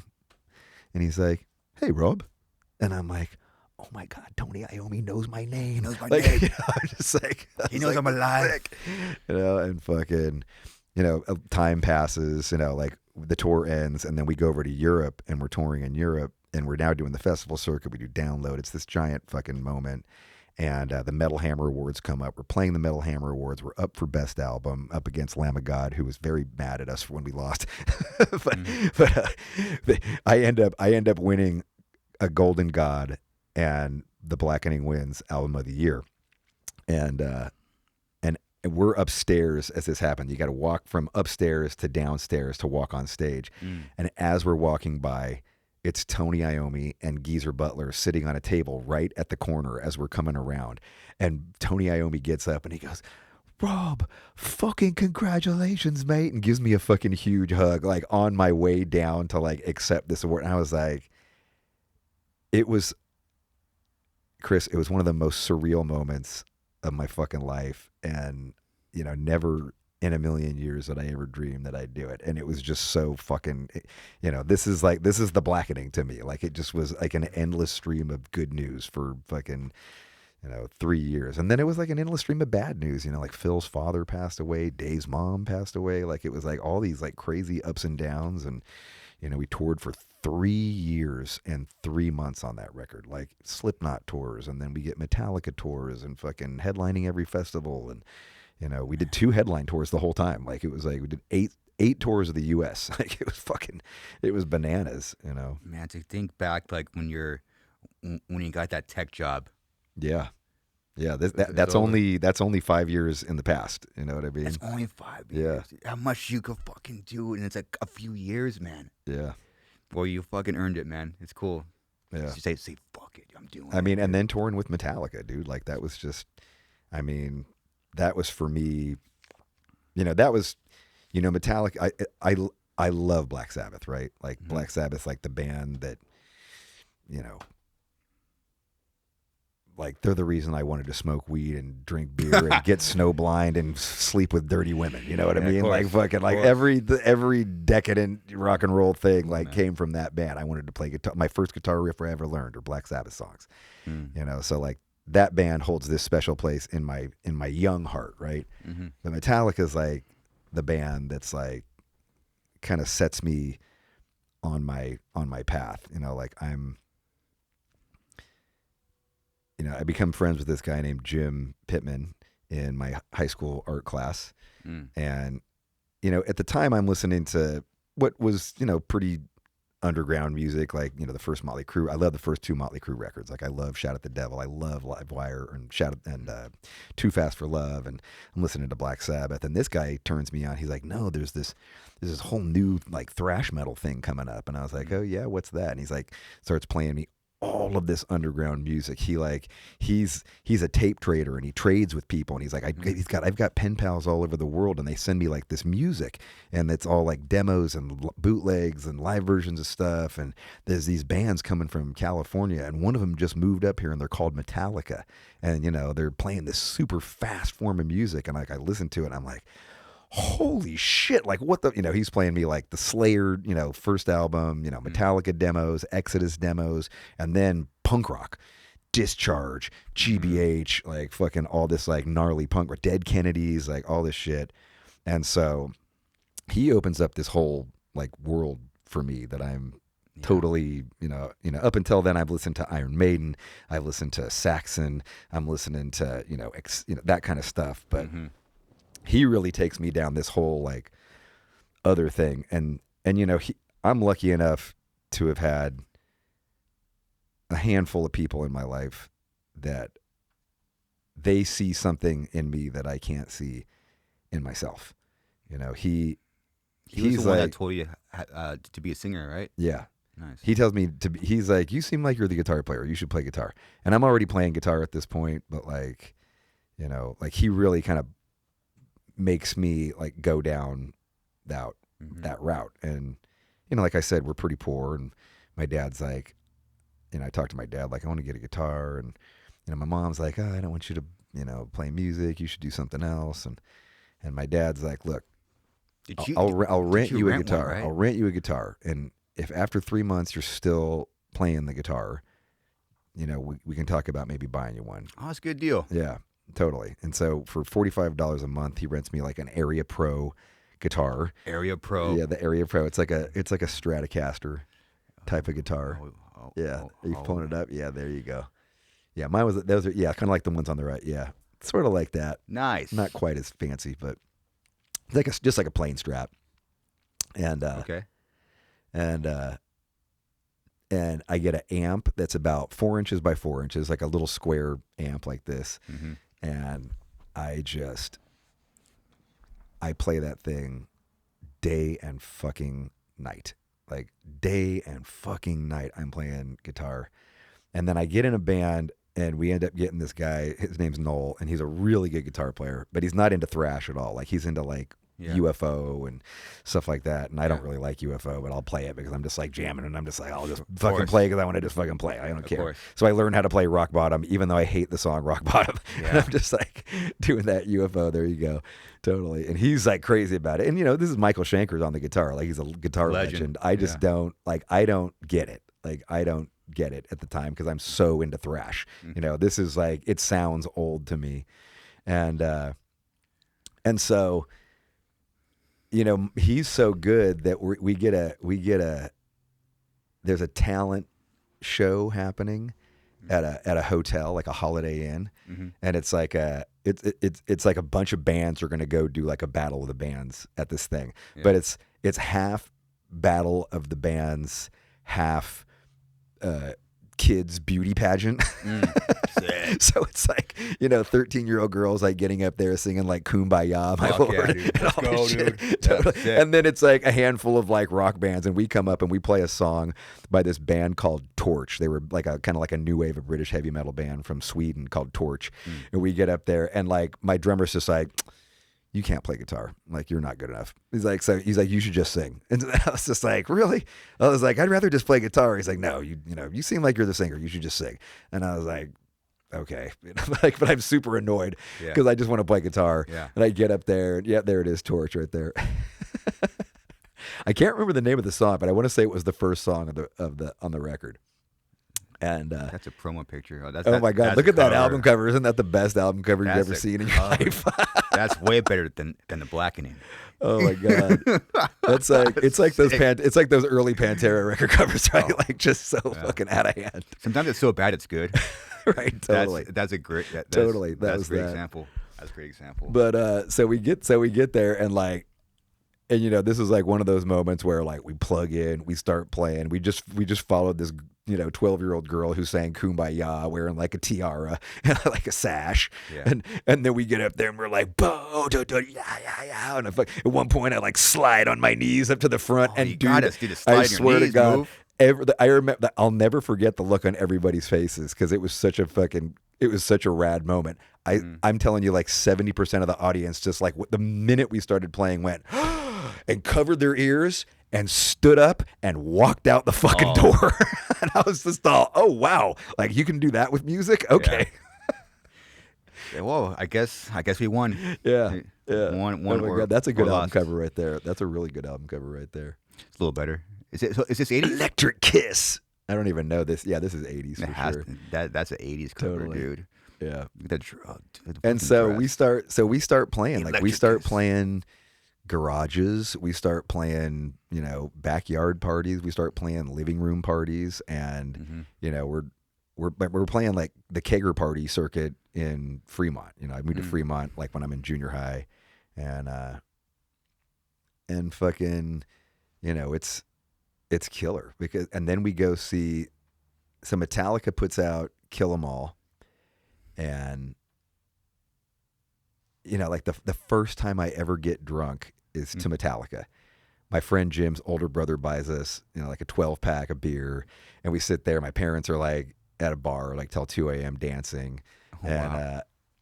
And we've got a bootleg of Metallica playing live somewhere, like probably the Stone in San Francisco. And we start freaking out. The more and more we get drunk, we just put Whiplash on loop. Like we just listen to Whiplash like 100 times in a row. We start walking around with a boombox on I live right behind the track of the high school. And so like we're walking around like screaming Whiplash at the top of our lungs, shit-faced fucking drunk. Our first time ever fucking drunk and like listening to this live bootleg of Whiplash. And we're like, this is the fucking best band. Like, I want to make music like this. Like, this is the music I want to make. And then next thing we hear, Metallica's coming into town, and it's Raven headlining Metallica and Exodus opening. And it's the Kill 'Em All for One tour. And they're playing at the Keystone Berkeley, which is like a 500, like probably a 400 cap room. And Nice. I have my dad drop us off. I can't even like drive at this point. Like, I have my dad drop us off, and I make my dad drop us off like 2 blocks away from the show because I'm like, Dad, like I can't be seen. Okay, I can't be seen. Thrashers, Dad, like Thrashers, can't be seen with getting dropped off by my dad. And there it is right there. And so it's the second to last night of the tour, I think. Raven it goes is Berkeley 3 and then San Francisco. If I can't there read. it is. I can't read that, but or maybe it's not. Yeah, there it is, Keystone Berkeley. What's the day on that? I can't see that. That's September 2nd. September 2nd. Okay. September 2nd, 83. I wasn't even born yet. Yeah. That's cool. And so me and my friend were waiting in line, and we're freaking out. We're already Exodus freaks. I actually had that shirt right there. Go to the left right there. The Raven Kill 'Em All for One tour. I had that shirt, and I gave it to my buddy Craig LaCicero and Forbidden, and he fucking lost it, that motherfucker. Oh, I would kill to have that shirt right now. You always lose it. No, you can't loan your metal shirts to your homie. No, dude. It's bad. And and they also can't borrow your CDs. You always scratch them or steal them. So Fucking piss me we off. go to the show, and right when we, at this point, I've gone to like, my parents had taken me to see, like I said, my parents aren't into rock music at all. And so they've taken me to see a couple concerts in my life because they do like to go out to see concerts. So they've taken me to see Donnie and Marie Osmond, which was like kind of like a variety show that was on television at the time. Donnie and Marie were these famous, Mormons or whatever. Yeah. And, it's like pop music or whatever. Yeah. And I remember that's like the first concert I go to, and it's just nothing but screaming girls. Arena full of fucking screaming girls for an hour. They play. Yeah, that's them. This is the first concert I go see. Yeah, it's like so fucking like. First concert, huh? Yeah, I'm a little bit country. I'm a little bit rock and roll. That's rad. I had the straight up Donnie hair. Did you? When I was in like 4th and 5th grade. Yeah, I found the pictures. This guy definitely likes Star Wars. What's that? I was like, I saw your haircut. This guy definitely loves Star Wars. I love Star Wars. And this shit was like, so we go see it, and then they're like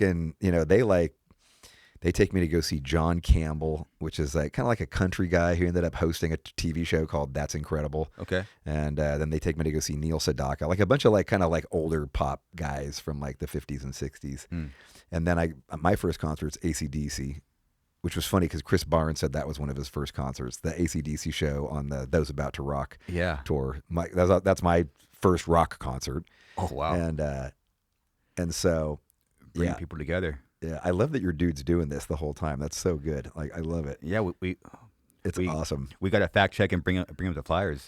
Yeah, but then so this is my first like one of my first metal shows, going to see this Metallica show, and we walk in, and the first person we see is James Hetfield from Metallica, and he's at a bar stool. And he's signing autographs. Like we walked into we paid our, $7 or whatever it was. And we walked 10 feet and there's James Hetfield signing autographs.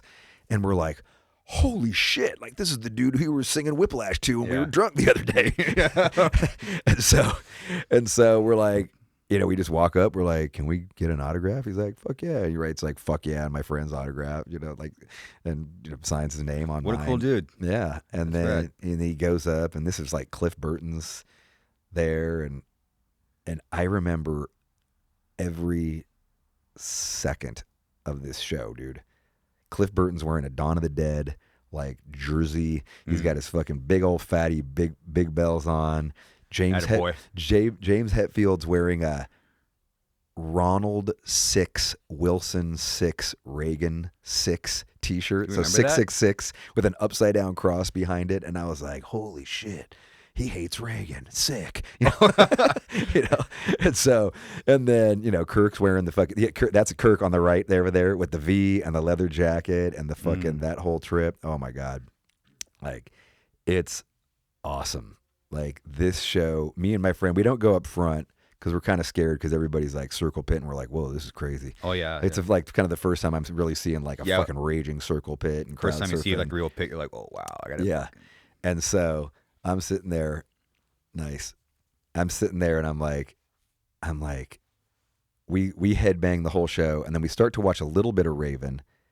And then I got to leave because my dad, this is like no cell phones. This is like my dad's like, I'm going to be there to pick you up at X time, 10:30 or whatever. Mm-hmm. And you got to be there because I got to go to work. My dad was a baker. He worked at 2 a.m. He worked from 2 till like 10. And so he picks me up and the whole ride home, my dad, me and Jim are just like, okay, we're starting a band. We're going to be faster and heavier and thrashier and fucking, just relentless. And then like, we just go down this fucking route of thrash, like just fucking everything becomes about thrashing and being faster. And we start playing these backyard parties as Forbidden. We start Forbidden Evil, and that's the first band I'm in. And we instantly, we're playing cover songs too, so we're playing like Slayer covers. We're playing Black Magic by Slayer, we're playing A Lesson in Violence by Exodus, Whiplash by Metallica, and then we're doing our own originals. We start writing original songs. Oh yeah, you kind of sprinkle them in there. Okay, yeah, we start kind of nice. So we're doing like half and half. Sick. And then if we're playing, like sometimes we play parties, like this is when like a kegger party, we're 17 at this point, so we can't buy beer. So like if we play a kegger party, it's generally like older dudes, and older dudes will be like, all right, play like a Led Zeppelin song. What's all this fast shit? This sucks. And we're just like, okay, so we got to play like a like in between like Black Magic, we're playing like a Led Zeppelin song or an Ozzy song just to like kind of, make the dudes party that we're playing at happy. And then, but eventually we kind of get like a buzz. Like we get a buzz going in the neighborhood, and we start getting other young kids from we play our high school, and we play our guitar player Craig LaCicero. We play his high school, and this becomes like the stuff of legend in our total, little boring suburb of Fremont, which is like 50 miles, away from the city. And like we get a circle pit at the high school, right? Like fucking, they build us a stage and we play lunch. We play at lunchtime, and fucking we get a circle pit, and fucking kids are stage diving, and like fucking the fucking teachers in the school don't know what to fucking do. They're like, this is too much, But we're like, fuck yeah, Like we haven't even played a club show at this point, and we think like we're the kings of Fremont. Oh yeah. Yeah, when you remember, they used to have bands play during the lunch break, but then once the first pit started, that stopped quickly. Very quickly. Yeah. We had a definite band play at our lunchtime, and then they stopped having bands play during lunch. Right. After that in high school, for sure. But you got totally understandable. Yeah, but if you got in there, you got we found that sweet spot. Boom. Yeah, you got that was your kickoff, dude. That's sick, man. Hey Rob, I'll feel terrible if I don't bring it up now. We haven't even talked about your new record yet. Right. Yeah. It's coming out April 25th. Yes. Correct? Nice. What's up with the personal question?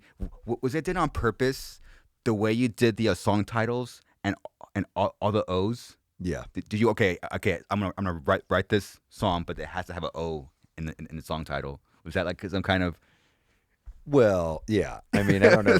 I didn't really think about it like that, but I started doing that on the last record. Okay. Yeah. I started doing that on the last record, and that's awesome. Like we did it again on this record, and we've gotten so much shit from like, oh my God, the Scandinavians are losing their minds over it. They're just like, what are you doing? Like that sound is like blah blah blah blah blah. Like they think it's dorky, and I'm just like, look, Motorhead with the umlauts, or Motley Crue with the umlauts, or the black metal bands Cult, KVLT. I'm like, I'm just playing with the alphabet, man. Like I'm just, there's so many bands and there's so many things, and I'm just trying to do things that make us stand apart a little bit from it, just so it's kind of like, and now it's kind of like our thing, like it's just a Machine Head thing, and I'm just gonna roll with it. Yeah, it's a vowel that apparently sounds like oink. It sounds like the word oink. So if you're saying like choke, it's more like choink or whatever. Okay. And I'm like, whatever, I don't fucking care. Like I just think it looks cool, and I kind of just went down that route. You got to do things that just make you stand out. Yeah. We still do that. You have to every record. You gotta stick out, man.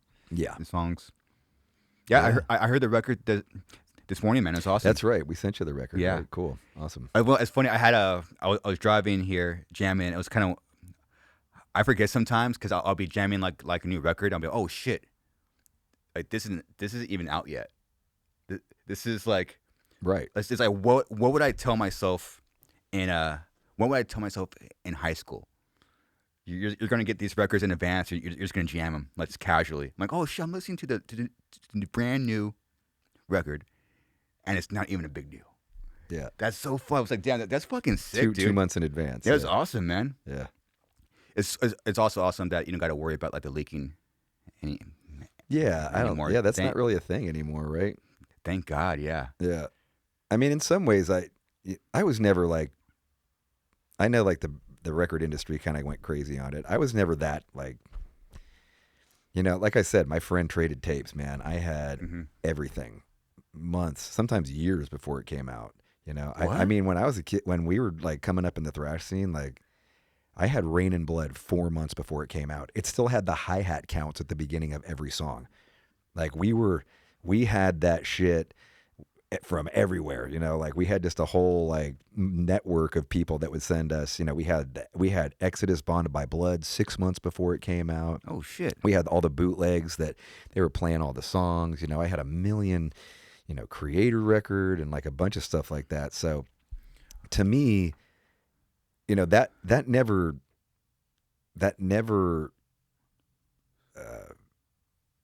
it never killed my desire to want to buy the record or own the record. It made my fandom even more deep because I felt, first of all, I felt like I had something special that nobody else had. And I was just like, this is just cool that like I've got Rain and Blood and you don't. You know what I mean? Because I know how sick it is. And it's like you got like and I just play it for all my friends. I'm like, you got to hear this shit. It's so fucking sick. And and second of all, like it's just, like it just makes that much more cool when everybody finally hears it and you're like, yes, dude, it's so fucking good. And, all the bootlegs, all the demo versions, all the different versions of songs. Like I had the Metallica demo, I had Exodus demos, and then you hear the album and it's a little bit different. You had bootlegs of Exodus. I'm learning how to play guitar to Exodus bootlegs. That's how I'm learning how to play guitar. Exodus doesn't have their album out yet. I don't learn, we're playing A Lesson in Violence, like before A Lesson in Violence is even out. Like that's how big of an impact this underground tape trading scene is. You have a whole other perspective. Yeah. Yeah. It's like without it, like I don't learn how to play guitar. You know what I mean? Like without learning those songs, like because of that. So to me, it is super, the leaking thing never was a big deal, like, yeah. Didn't Locust leak like 2 months in a, Ashes leaked. I mean, Ashes was out 6 months everywhere before it came out in America.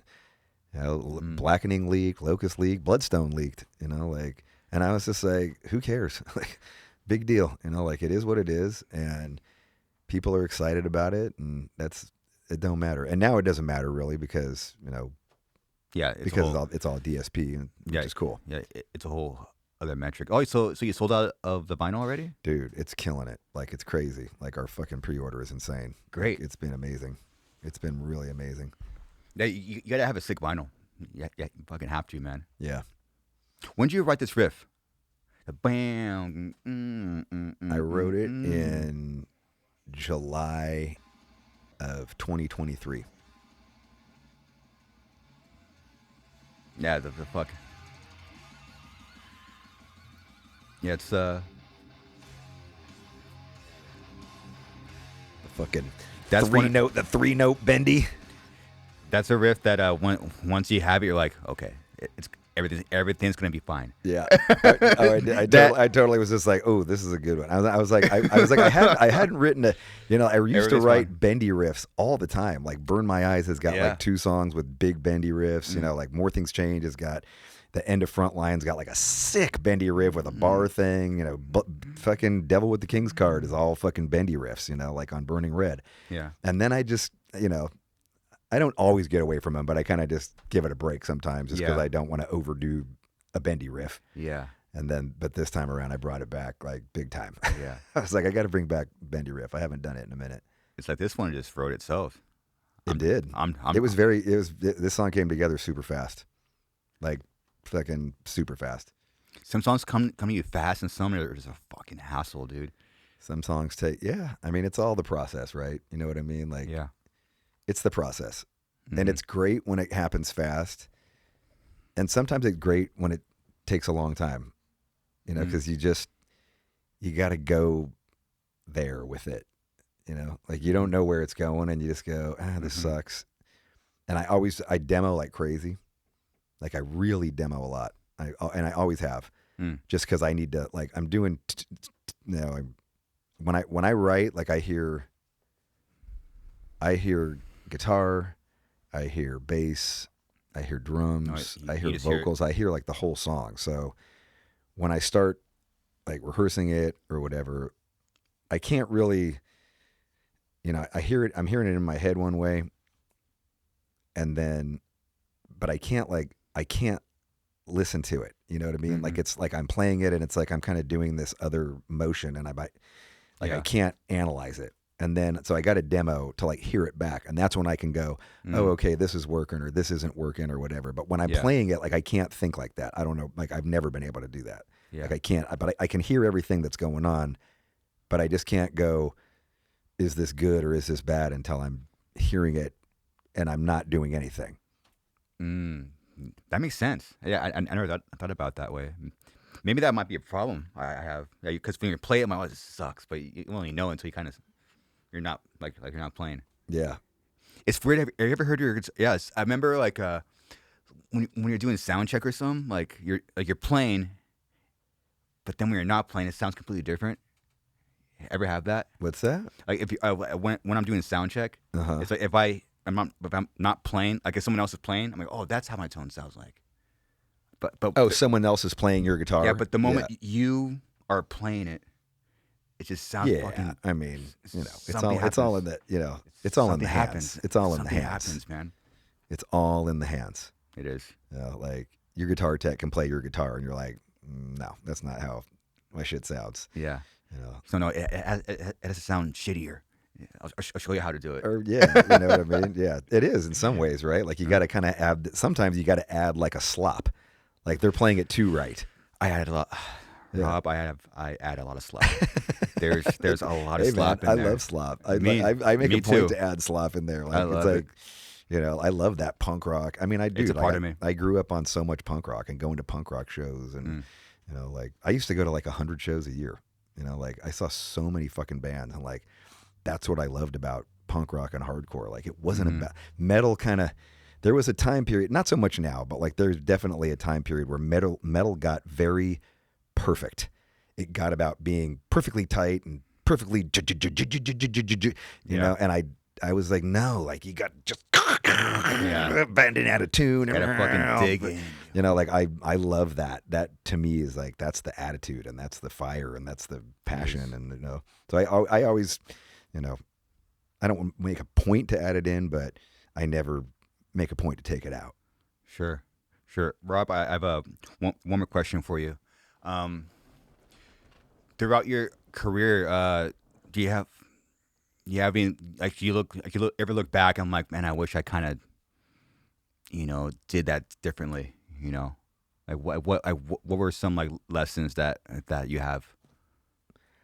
I get this question a lot, and I'm assuming it's because I'm on album number 11 and I've, you know, been in it for a minute. Yep. You know, I've been making music since I was 16.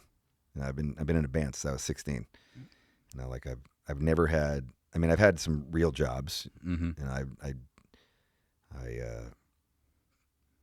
was a furniture stripper. Like I worked in an antique shop stripping old furniture, like just stripping the protective layer out and then restaining it or you know, putting the varnish on it. Fuck yeah. I did that for a while, and I did you know, I worked for Bill Graham doing catering for a little while, for a couple years.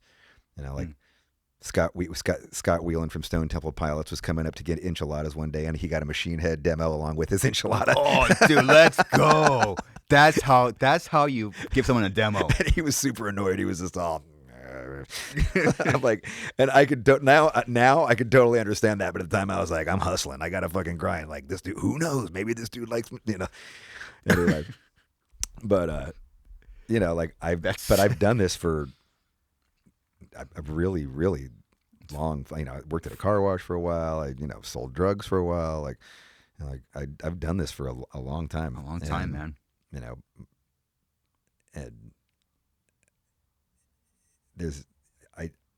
I did write a song called No Fucking Regrets. Yes. It was the chorus for Imperium. Yeah. And, not to say that, you don't have any regrets. You do have some regrets. I do, for sure. You do have some regrets. 100%. But they're probably not the regrets that most people think they are. Mm-hmm. You know what I mean? And I don't have any regrets about any of the music that I made. And the reason that is just because music is a moment in time, and that moment could be filled with chaos that adds to the awesomeness of the music, and it can be filled with chaos that adds to the, shittiness of the music when you don't get it right. You know what I mean? And it's all life, because that's what life is. And, life isn't filled with all ups, there's downs in there. And especially when you're in a band, you live your life in public, and those downs are very public, and they're very, and, we've sold, at this point, we sold 4 million fucking records. I'm famous, for lack of a better word, and so when bad things happen to me, some people are kind of cheering it on because I'm the famous dude, and it's like, fuck that guy, fuck me just because I'm famous, you know what I mean? It comes with the territory, unfortunately. It does, and none of that matters. None of that fucking matters. The people who love you, great. People who hate you, great. It is what it is. I'm proud of all the songs that we made on all the records, because those moments were captured, and we felt that they were good enough to share with the world, and they were good enough to share with the world. And whether everybody connected with them or didn't connect with them, hey man, 5 years from now, you might connect with that song. There's been a million bands that I heard the first time, and I was like, this shit sucks. It's awful. What's this band called? Suicide Sounds? Oh, fuck. I mean, I just didn't get it. You know what I mean? I didn't get it, Yeah. And then 5 years later, maybe I saw it live, or maybe I just was in a different headspace, and I fucking fell in love with it, and it fucking flipped me on my head and kicked my ass. And I was like, this is so fucking awesome. And that's the beauty of music. And, somebody, you don't like it. Look, I'm grateful if one person likes one song that we did, and that's all that they ever like by Machine Head, dude, that's a win for me. You know what I mean? That's more than you can hope for, because it's so hard to get people to notice any kind of music that you make. And, for me, I told you, I grew up really fucking poor.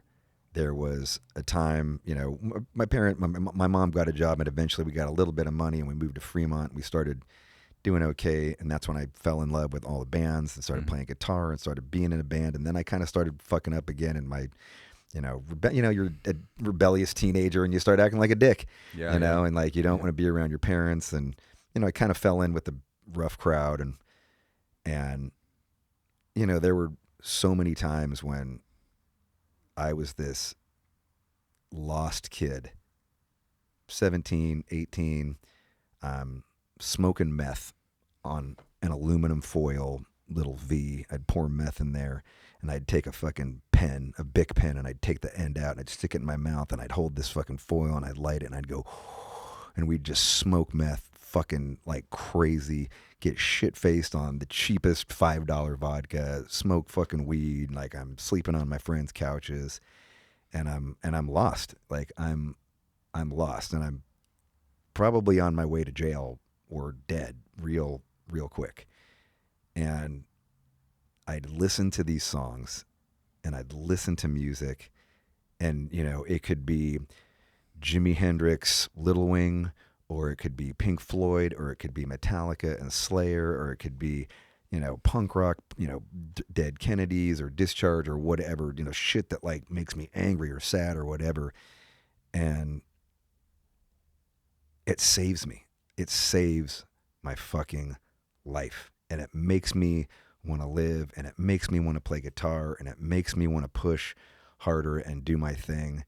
And that's what music is about. And you know, there are kids who come up to me and adults who come up to me and they say the same thing, you know, based on the lyrics that we wrote or based on whatever. You know, they were in jail for all this time and they just listened to this one song over and over again and it got them through. And you know, I've had, you know, the leader of DMS wrote me and was like, fucking, you know, you wrote me back one time.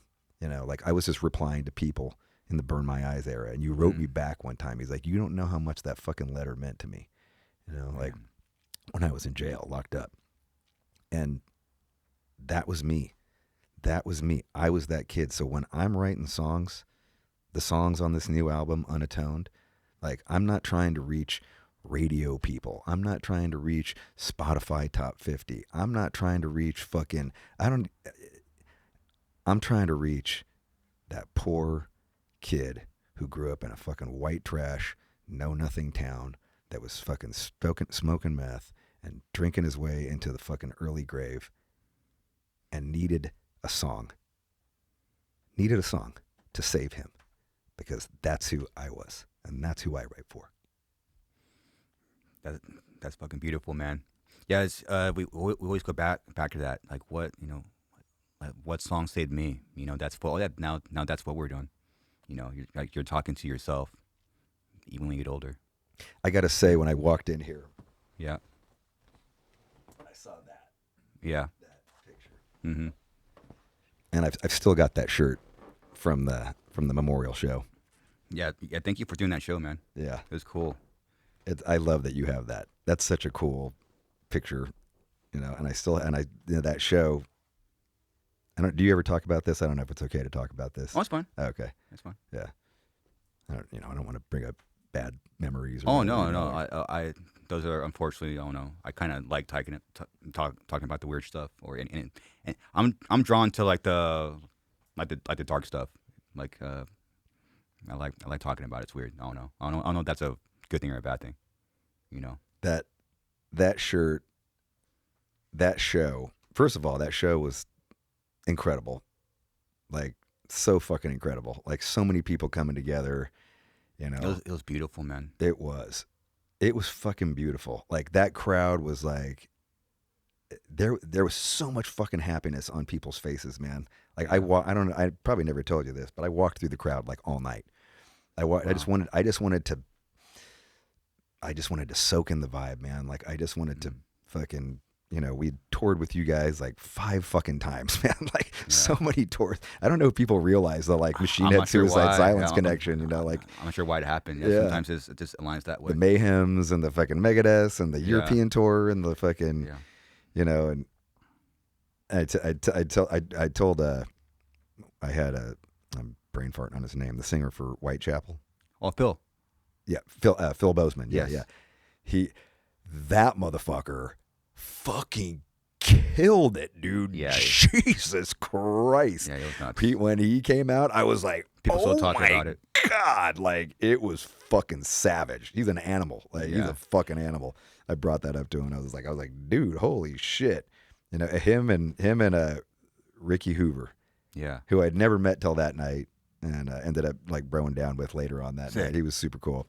And but you know, I remember walking around and soaking in the vibe and catching it. And you guys had such a cool you did like a video tribute. Like did that start the show? The video tribute started the show, right? Yeah. Mm-hmm. And dude, that thing was so good, and I was like, okay, I'm not gonna cry. You know, I'm like, I'm not gonna cry. I'm telling myself, like, kept on trying to tell myself, like, don't cry. You know, and it got to the one moment where Mitch is about to. Oh yeah, I did Die Young. Oh, that's right. I forgot Mark was there, huh? Mark played it with me. Yeah, I sang an acoustic version of Die Young, and Mark was on guitar, and Scott, and it was kind of like a nice little quiet break in a night full of fucking raging deathcore. No, it's beautiful, man. It was kind of, I don't even know how this whole thing happened. It kind of just started and then just kind of went, and there was like these breaks and segments, and people were just there for it. Yeah, it was awesome, and yeah, and then I think I played guitar on "You Only Live Once." Yep. And then Randy sang. I don't think I've ever seen this. No? This is at the Fox Theater. Oh, yeah, I remember the crowd was super into it. I was kind of nervous. I was like, "Fuck, I'm playing a fucking acoustic song in front of a deathcore crowd. Yeah, like yeah, everyone's gonna be like, what are you doing?" And it was good. Like people like, it was cool. You know, like I'm glad they liked it because it was from the heart. You know, like I'm sure everybody was really emotional. You know, no more so than you and your band, but you know, but I remember watching that intro, the video thing that you guys put together, and the part that broke me, dude. The part that totally got me was the bungee jump with Full Force. Yeah. You know, the scene where he does the bungee jump and he's just like looks in the camera and he's like, I remember talking to him right after he did that. He came in to the like the backstage area. He's like, dude, I just did a fucking this part. Like, oh my God. I was just like, like fucking dude. That's when I lost it. I was just like, I fucking, because I remember him coming in and talking to me. We did all those festivals together. Like we were on every fucking festival that day. You know, like like we were there together. We were hanging out like fucking days off, like fucking going in Holland. We were hanging out at that bar that one night and fucking, you know, and I was just like, you know, that really hit it home for me because I was like, that was just the other day. Like that was just fucking over the summer when that happened. And I, you know, it brought back all those memories and all the other memories of fucking touring. And, you know, he was such a character, man. Like so many weird little OCD things too, you know, like remember how like he was really obsessed with taking a shower after the show. Yeah. Like you ever talk about that? Fucking annoying, dude. Oh my God. So he was annoying. like, he would get into freak out mode if he couldn't get a shower, right? Like, it was.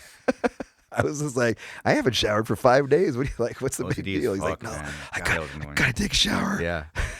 I'm like, you know, he's come into our dressing like, Rob, please, like, I'm like, you go, bro. Like, you're having a moment, okay? Like, I was like, I'm probably not even gonna use it. You know, he's like, whoa, fucking funny, you know, but just so young and fucking.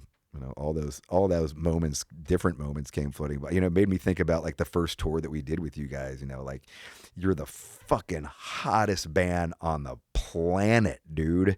We do the Mayhem with you. There's like, there's no band fucking hotter. Like you are the fucking band. Like everybody's there for you, fucking crowd. Everybody, the fucking crazy single, I pull the trigger, passion. Like fuck, I was like, holy fuck. It's starting to pop. Yeah. It was and then he's like.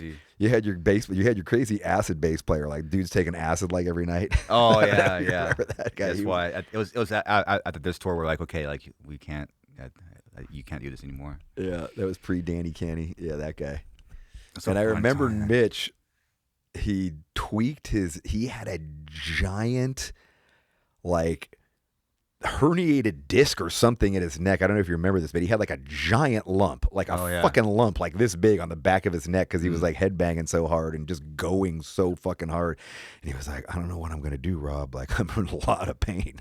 And I'm like, you really need to see a chiropractor or something. Like, dude, that is not good. But he just fucking. That motherfucker just powered through that shit, that whole goddamn tour. I was like, you're a fucking, do that fucking stomp and the fucking hand thing. And I was like, Jesus. Fucking beast. Yeah, he hit me hard as fuck, dude. He did. That motherfucker went hard as fuck. No breaks, dude. I remember that. I remember too, like that era, because we headlined and you supported us on that tour for what, Black Crown, right? Yeah.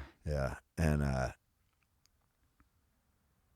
that was the time when, you know, he was always, I mean, a fucking star. Like, you know, like the dude was a fucking. He had like, it. He had it. He Man. was He fucking one had in a it. fucking million, and he was a good front man in this era. You know, like very commanding and like obviously, you know, tall and cute and fucking, you know, like tattoo, like all the girls. I mean, all the girls were crazy about it. I'm like, he had everything, right? Like all the dudes wanted to be him, all the chicks wanted to blow him. You know, like I was like these, like That's you guys, exactly like what you're you it. want. You're like You're the in. dude. You're you know? And fucking.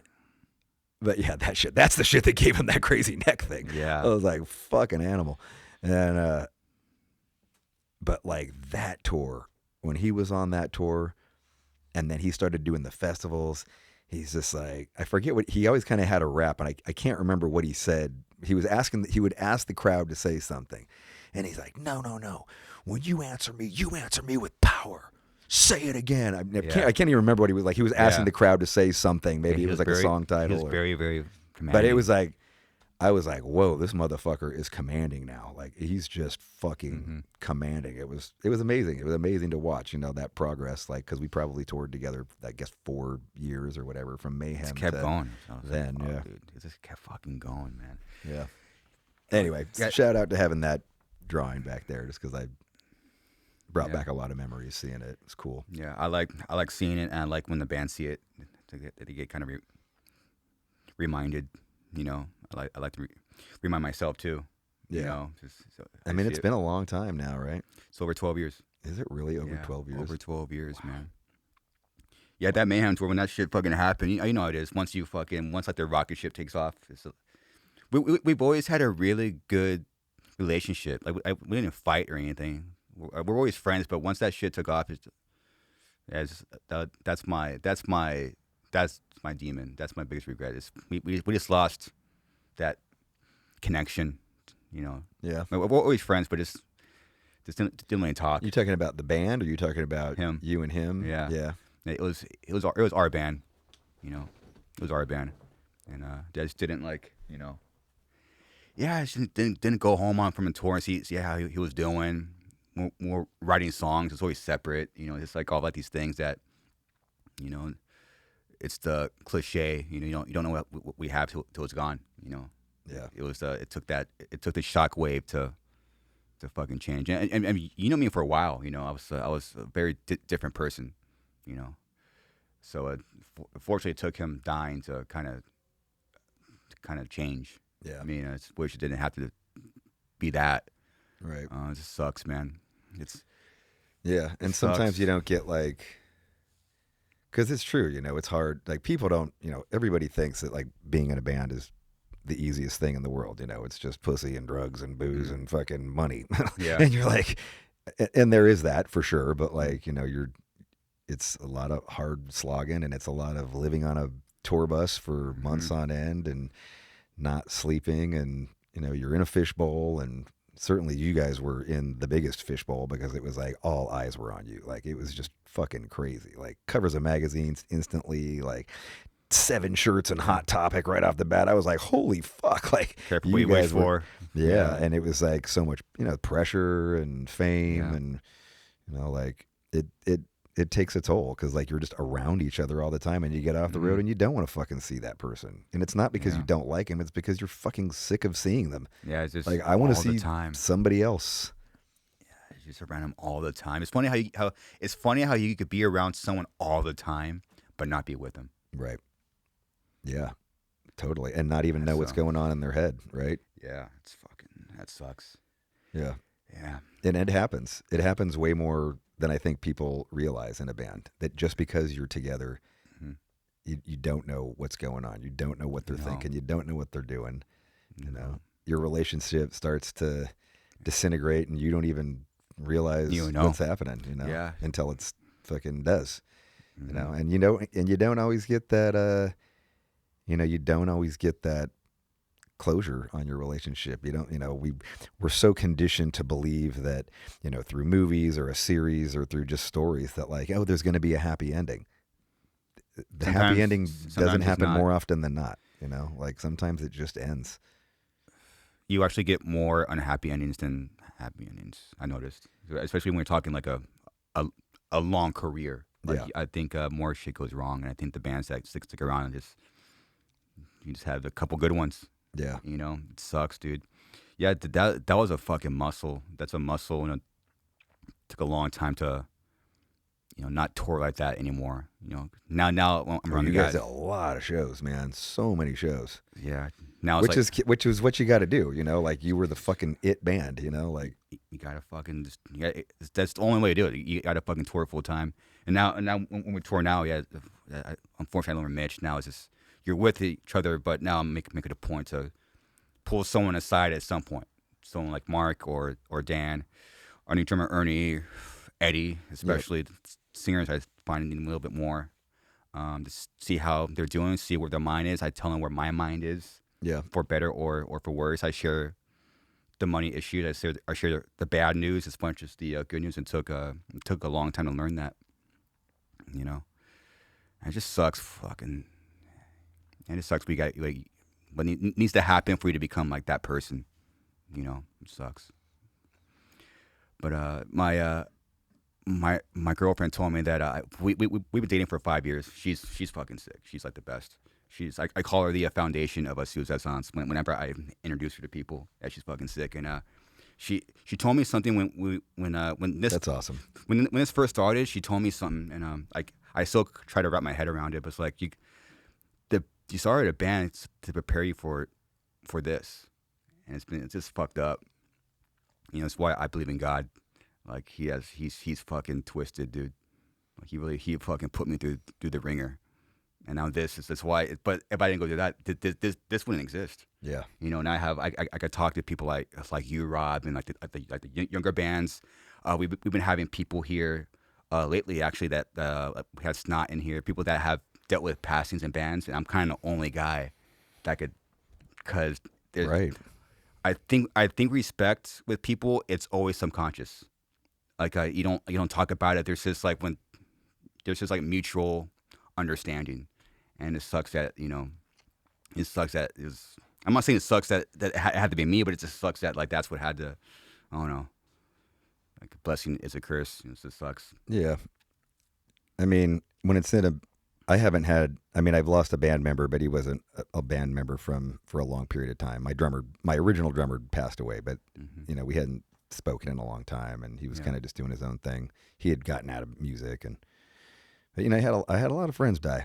Like especially like during that Burn My Eyes writing period, and it does affect you. It affects you. I can't imagine what it's like to have it in a band. Certainly, like while you're with the band, when you're still together. But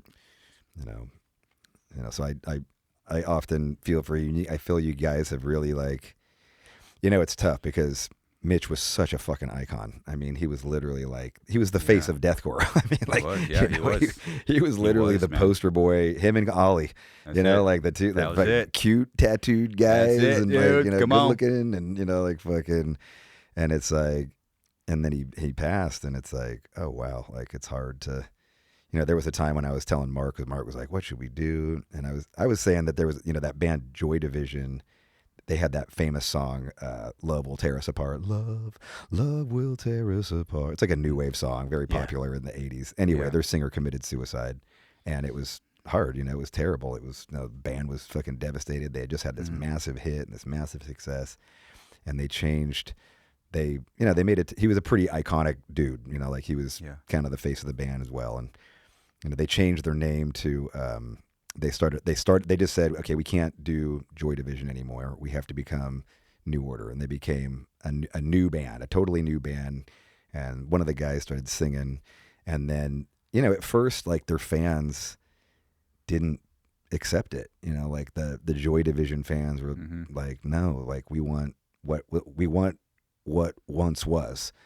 And they were like, well, we can't do that. You know what I mean? Like, you can't. We have to move on. Like we've got to do. Like we still want to make music. We still have to do this. And so they did it. And in some ways, it kind of became like a, years later, they ended up having success with like that song Blue Monday that Orgy famously covered. Like not years later, and they kind of had this second life because of that. And it allowed them to kind of distance themselves from the past. But and it's like you never know what to do. Like who fucking knows what to do? Like. It's such a tough decision, and you guys were so young. You know, like even at that time, you guys were all still so 26. fucking young. I know, man. 26. Like it's crazy. Like No. you don't know what's right. You don't know what's wrong. No. Like you want to pay your respects to him, but you still want to make music, and Yeah, you man. know, like Yeah, it's, I don't know how to make right decisions, but what helps my process is I know what I don't want to do, and I know what the wrong thing to do is. So if I have a solid, or I know I don't want to do this, I know this is not right, then I'm gonna do this. That's Yeah. kind of that's always helped me. well, you made know. the right decision, man. You know, because you Thank wanted you. to play music more. You know, you wanted Thank to you. make music, and as long as that's where it's coming from, it's real and it's authentic, and that's all that fucking matters. You know, and people are gonna like it or people are gonna hate it, and you just got to keep going, man. You just Keep got to going. keep fucking going. Dude, there's a I don't know what it is. There's a magic. Just keep going. I want to quit the band so many fucking times. Oh my god, I want to quit the So- band. I want to quit Yeah. my band like every 6 months. You know, fuck this fucking shit, fucking.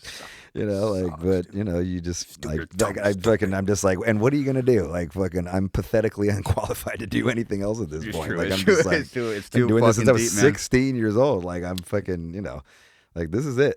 This is it. Like this is it, you know, and I'm lucky enough that I'm still here and that anybody cares about my fucking band, you know, like this is not the typical arc of a band, you know, to have like man. this kind of, you know, especially after our last record, we just had this huge renaissance, you know, like it was this huge, like people just fucking freaked out over the last record and just it elevated the band to this other level again, you know, and I'm so grateful and fortunate to even be here and have people give a shit, you know. So, you know, like as long as that's where you're coming from, you know, that's the right decision.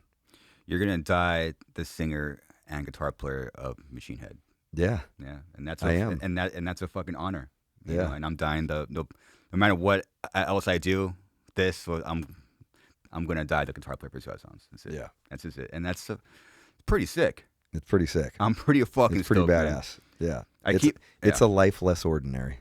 It is, man. Yeah, we both had roller coasters, I guess you could say, of a career. You know, and I keep telling people, it's funny when I have no money. When I had no money, it's when I'm the happiest and I feel the most successful.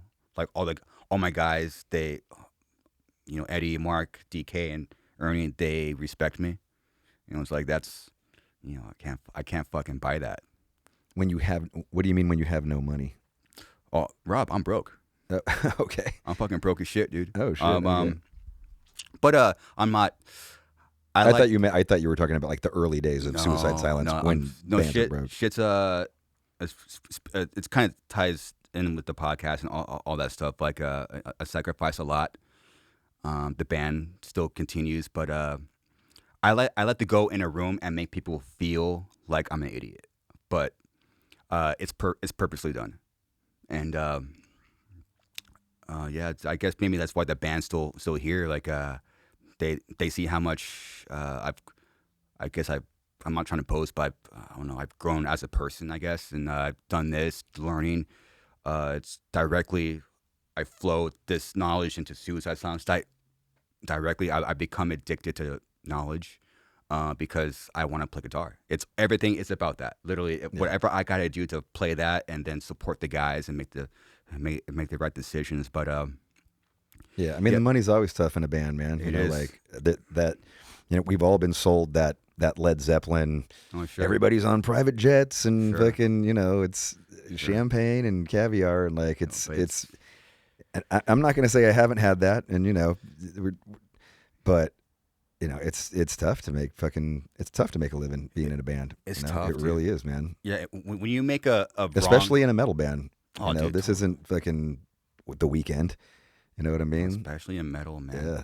And obviously, you know, I'm not again like I'm not. I say I'm an idiot, but I know I'm a highly intelligent person. Everything is done on purpose. Even if I see, Oh, don't feel bad. I'm an idiot. oh, cool. Okay, of course. if I am Like people like put me on a pedestal. Like don't put me on a pedestal, okay? Like I'm a fucking idiot. Like I was smoking meth like a few years ago. Like fucking like don't, like the fuck do I know? Stop listening to me for advice. Like, I can barely get my shit together. Like, I can't get your shit together. I feel it, dude. I fucking. What the fuck are you talking about? I fucking feel it, man. But it goes along with the music. I don't know where this comes from or where I got this from, but I will literally purposely make a decision that will lose money with this and the band, but knowing if we do this is going to make us more money 5 years from now.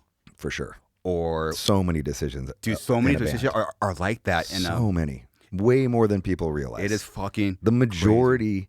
Of decisions are that. That's it. Where you're investing in your future constantly, dude. And hoping that pays off. I hope this pays off, baby. A lot of times it don't. You know, a lot of times it don't, and you just gotta fucking roll with it, man. Like, you just fucking do it, and it's like, you know, something will happen in those moments, though. Like, even in those investing in the futures that don't pan out, you learn something from them. You always whether learn. It's a failure or a success or whatever. Like, you learn something from it, and that's all it is. Even if it's just on a personal level, you learn something from it. You know what I mean? Like, you don't know what it means, and you know, it's like, what do they call it? Like, you know, the music business is all about the intangibles, the things that you can't see and that you don't know about. You know, like, and hopefully the stars align, and you hope that the stars align, and oftentimes if you keep on, you know, it's like, it's gonna happen one of these. You just keep on rolling that dice, motherfucker. Like, it's gonna happen one of these times. Keep rolling the dice, man. And I've learned also to make decisions without ego.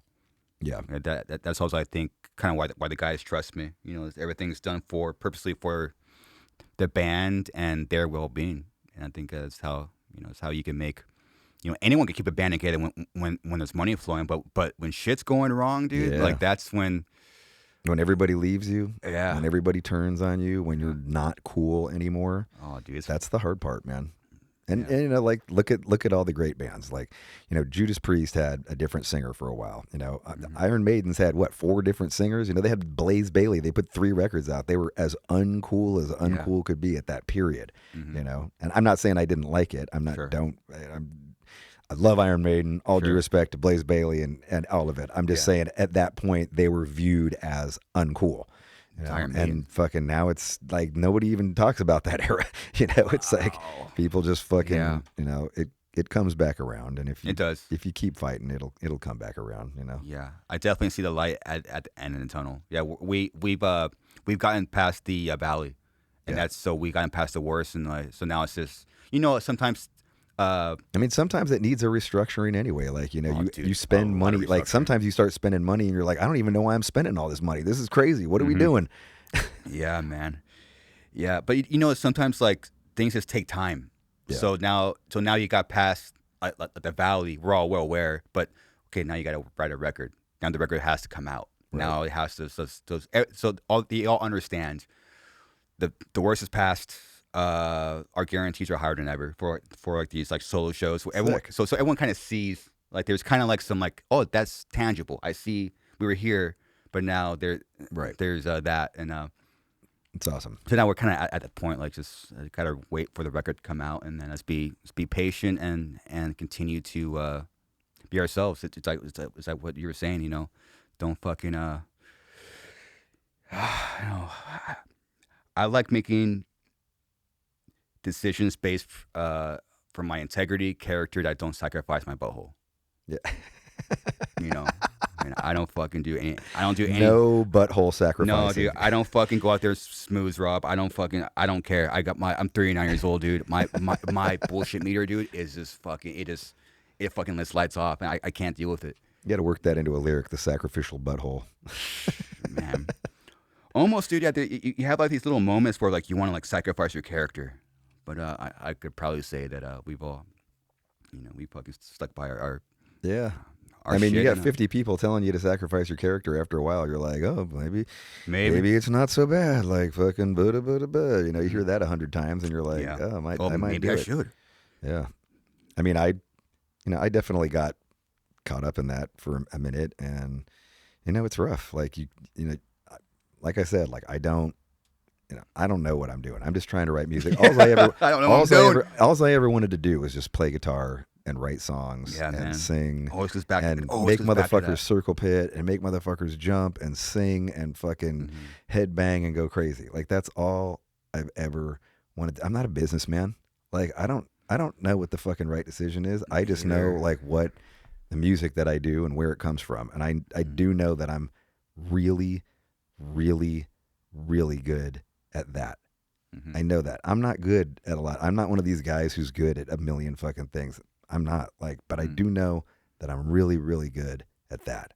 And, I just try and focus on that. And, I got a good team of people that help me make decisions now. And, I feel like we've all got a good head on our shoulders and what Machine Head needs to be. And, at this point, we're not the heaviest band in the world. You know what I mean? Like we're heavy, but we've been around for 32 years and fucking then motherfuckers like you guys came along and Lorna Shore and the Slaughtered Reveil and you're fucking 10 times heavier than we'll ever be. You know what I mean? I can't sing like that. I don't even want to try to. It'd be fucking ridiculous too. Yeah. It would sound stupid for my fucking heavy metal Gandalf ass to be fucking trying to sing like that. Yeah. I just, we found our lane and we're super lucky that we found our lane and we fucking made that lane a little bit wider and a little bit wider so we can kind of go over here and do this and go over here and do this. But at the end of the day, it's like, it's just, it's just Machine Head music. That's what it is to me. It's metal for sure, 100%. But, like on the new record, which I think we started to touch on a minute ago, and then we kind of went off onto some other stuff here. You invented the fucking sidebars. I'm just all about sidebars now. I did throw out a couple of sidebars. Let's go. But, like with this record, like I think I was saying, like my last album was like a huge renaissance for the band. Like it just was fucking crazy. We headlined Hellfest. What number record was that? It was our 10th record. 10th. Okay, yeah. Double digits. And it was a concept record. It was like first time we ever did a concept record. Opening track is a 10-minute long song with, it's nuts. And, I'm fortunate enough to have been in this position a handful of times where I now have to follow up this record that is so beloved by fans, by people, by it's incredibly successful, like elevates the band to another level. And in my experience, everybody wants us to write another concept record. Like everybody is just like, you should just make another record like that one. And I'm like, you can't. Like you got to go. Yeah, you can't. Because it's never gonna live up.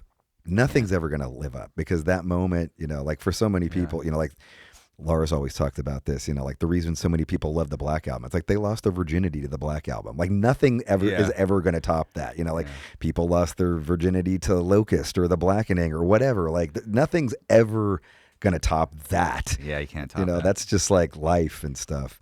And so with this record, I really, I set some pretty strict parameters around what I could do. And I'm not a big believer in talking about the direction of a record. Like I always feel like even if we have done it in the past, it never panned out. Like it didn't, we go, oh, it's going to be the heaviest or the thrashiest or the whatever. And then you just got to follow it to wherever it goes. It never works. Yeah. It never does. It's just, music has to say. Yeah, it does. And so, but I did want to put some structure around it. I didn't want the last record had a bunch of long songs, so I was like, I don't want any song longer than 4 minutes on this record. So that was one structure. The other structure is huge Slayer fan to the death. One of my favorite bands, life-changing bands of all times, and one of the most underrated things about Slayer is their genius use of chord changes. Chord changes fucking galore all over every song. The lead have like 3 different chord changes in the lead section. And it always like the way it sets up the chorus or whatever. So I was like, every song has to have a chord change outside of the typical structure that you would expect. Maybe it goes to the 4th fret. Maybe we just at some point it's got to go to a key change that totally doesn't go with where the rest of the song went. Last thing is that the music in the last chorus had to be different from the music in the first chorus. That maybe the drums drop out, maybe the guitars drop out, maybe that's where the key change happens, but something had to be done. Lyrics would always be the same, but And at first it kind of took me a minute to kind of get into that like mindset, like, wow, this is like a really challenging way to write, but it always just became about like trimming the fat. And, in the end, what it came up was with 10 songs plus 2 instrumentals, shortest, 41 minutes, shortest album in Machine Head history. And I'm really proud of this thing. I really feel like we got a fucking monster on our hands. Like, it's great, just really unique. And, it's not our heaviest record. I would never say that it's our heaviest record. It's got a lot of melody. The last song on the record is I'm a total sucker for the Elton John piano ballad.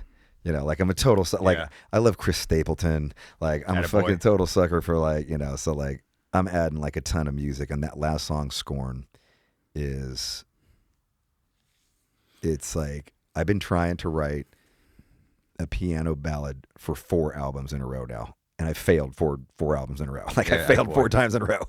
And can't force it, dude. And I finally nailed it with this album. I got a collaborator, this guy Joel Wanasek. I collaborated with Jordan from Bring Me the Horizon on the whole album. He actually got a piece in every record, which was really cool. Added a really amazing element. Nice. And but I got a few collaborators, like 4 guys that I work with. But me and this guy Joel Wanasek finally like nailed down this piano thing. And I write most of my lyrics at 3 a.m. Like I really every for the last 5 albums, I write them all at 3 a.m. What time do you wake up? So I usually go to bed about 11, and I can never really sleep more than 3 or 4 hours, and I wake up at like 2 or 3 every single night. What? No matter fucking what. I don't know why. What the fuck? This started happening like 20 years ago, and I used to fight it and like lay in bed for 2 hours, like fucking mad and fucking turning, and I just get so aggravated I couldn't go back to sleep. So after a while, I just was like, fuck it, I'm just gonna get up and I'll just play guitar, or I'll write, or I'll answer emails, or whatever. Like what I don't do is I don't turn on my phone. I don't ever look at my phone. I just look at emails or whatever if I do work. And so, I'd wake up every morning and write lyrics. And it's a good time, especially like when my kids are older now. Like my oldest is 20, my youngest is 18. He's he's going to be graduating high school this year. But certainly when they were younger, it was really difficult to like get any time to write lyrics. And so this 3 a.m. thing kind of became like my quiet time. It's the only time that I could really, because it's either that or you're like feeding your kid, or you're fucking taking him to soccer, or like, you're a fucking Uber driver for your kids. You know what I mean? Like, and so dude, I just rolled with it. And now it's the only time I write lyrics. It's literally the only time that I can focus. And I even put like, I kind of like, because my life has no structure, I'm in a fucking band. Like I can do whatever the fuck I want anytime I want. You know what I mean? Like, so I have to make a structure for myself. Yeah. And so I set the timer for 30 minutes and I sit there and I just write every morning at 3 a.m. and I just write and write and write. And I don't care if it sucks or if it doesn't make any sense. I just try and write poetry and make rhymes and find rhymes. And even if it's just, I'm a little teapot, short and stout, like fucking, I just keep the flow going nonstop for 30 minutes of writing. And then the next morning I'll get up and I'll read it and I'll kind of go, that was fucking dumb or whatever. But this one line is cool. And, that piano song, it was the last song I wrote on the record. And, I know a lot of people think I'm like super Mr. Libtard social justice warrior guy. And that's just not me, but like, that's kind of just what people think and the haters think, and, I just started writing about, not that, but I just started writing about, I don't believe in Trump, but I think the fucking Democrats are a bunch of spineless fucking pussies. Yeah. And I don't believe in anything anymore. I believe in myself. And, I just wrote all of these lyrics kind of in that mindset. And, the last line is, the wings of an angel, the heart of a king, the strength of a lion, the power I bring. I've lost faith in everyone, follow no more. My heroes have failed me. They look down on me with their scorn. And so I took all of that and I was like, I don't have any music, like, but I really like these lyrics. And, so I came in with Zach. Zach's my engineer. He's my producer. He's fucking awesome. He's amazing. And I was like, I just want to play, I got my own studio. I'm fortunate enough to have my own studio. So I recorded most of the record at my own studio. Oh, wow. And I just picked up guitar and I just said, I'm going to play like, 4 chords here. I'm just going to make this up as I go. I don't even know what I'm doing. I just want to sing over this to something. Sure. And I did. And I sang it in 2 takes. Like I laid out all the lyrics that I had written that morning on I pulled up some shit on my computer. I got 2 binders of lyrics. I wrote like 3.5 binders of lyrics from this record alone, just 3.5 binders. And I open them up and I'm just like fucking, I feel like I'm Rain Man. Like I'm over here, like I'm like just connecting like lines that don't even like go with each other. And I literally sang the song in 2 takes. And like when I was done, I was like, that song's fucking done. I was like, that song's done. Like and it's the last song on the record. And then I was like, I sent the chords to Joel and I was like, hey, like, can you make this into like a piano, like sad piano chords and put it together and kind of reverse engineered the rest of the song. And it's really, I got to say, Chris, I'm so proud of this song. It's a real, like, it's definitely like kind of the outlier of the record, but I really just feel like it's a special song. And it's kind of something we've never done. And, when you've been trying to do something for a long time, 15 years, I've been trying to write a fucking piano song. And it always just sounded like too, like, dorky and like a fucking, Coldplay or something? No, it was like, I wish it was a Coldplay song. Just like it's just like, there it is. There it is. And just, it didn't. And, I'm like, sick. And it happened. And it just, sometimes that, that I'm a big believer in that like first take magic. Like there's something about not knowing what you're fucking doing. Like you go to do a guitar solo and you're like, I don't know what I'm doing. I'm just going to try like do some shit here. And then you're like, well, fuck, killer. Like that is something. And then you try and redo it and then it sucks. Like you can't recreate it again. And so, I'm a big proponent of that. Lots of that all over this record. Like I said, the demo basically turned into the album. So like tons of vocals, and then I sing it, and then now I'm trying to learn it. I'm like, what the fuck? Like what? I don't even remember what I played here now, like because I played it like one time, and now it's like I gotta remember what I played. Yeah, I've seen some people like film themselves riffing. Oh yeah, in case like while they're recording. Yeah. Oh okay, that's a good idea. Yeah, so they like see where they're at. Yeah, that's like, a good idea. I'm too lazy for that. We'll see. Maybe too. That's crazy. So was that the same technique that you learned from Ross? No. The fucking one take and it's done? Well, yeah. I mean, it's not always that. Yeah. Like sometimes it takes a fucking 100 takes, right? Sure. Like sometimes it takes 10 versions of lyrics that you throw away 10 versions of lyrics, 10 full sets of lyrics. Yeah. But with Ross, it definitely, Ross definitely was a big part of that for sure. Just like teaching me that, it doesn't need to be perfect. Yeah. Like I can sing something and even if it's a little out of tune, I'm like, auto-tune that shit. I don't fucking care. Like the emotion's there, like the crack in my voice, the tone in my, the fucking, if I miss this one note, I don't want to re-sing it 10 more times just to get something when you can like just go beep and I'm like, it's great. I love it. Like fucking, I'm not, I love it. Yeah. Yeah. When was the last time you spoke to Ross? At that Korn show. We were talking about that Korn show. Yeah. I saw him at the Korn show. Yeah, he's doing good. Fuck yeah. It had been a minute though. We hadn't spoken for a long time. Yeah. Fuck. Yeah, I mean he lives down here. There's not really any reason we would cross paths. Yeah.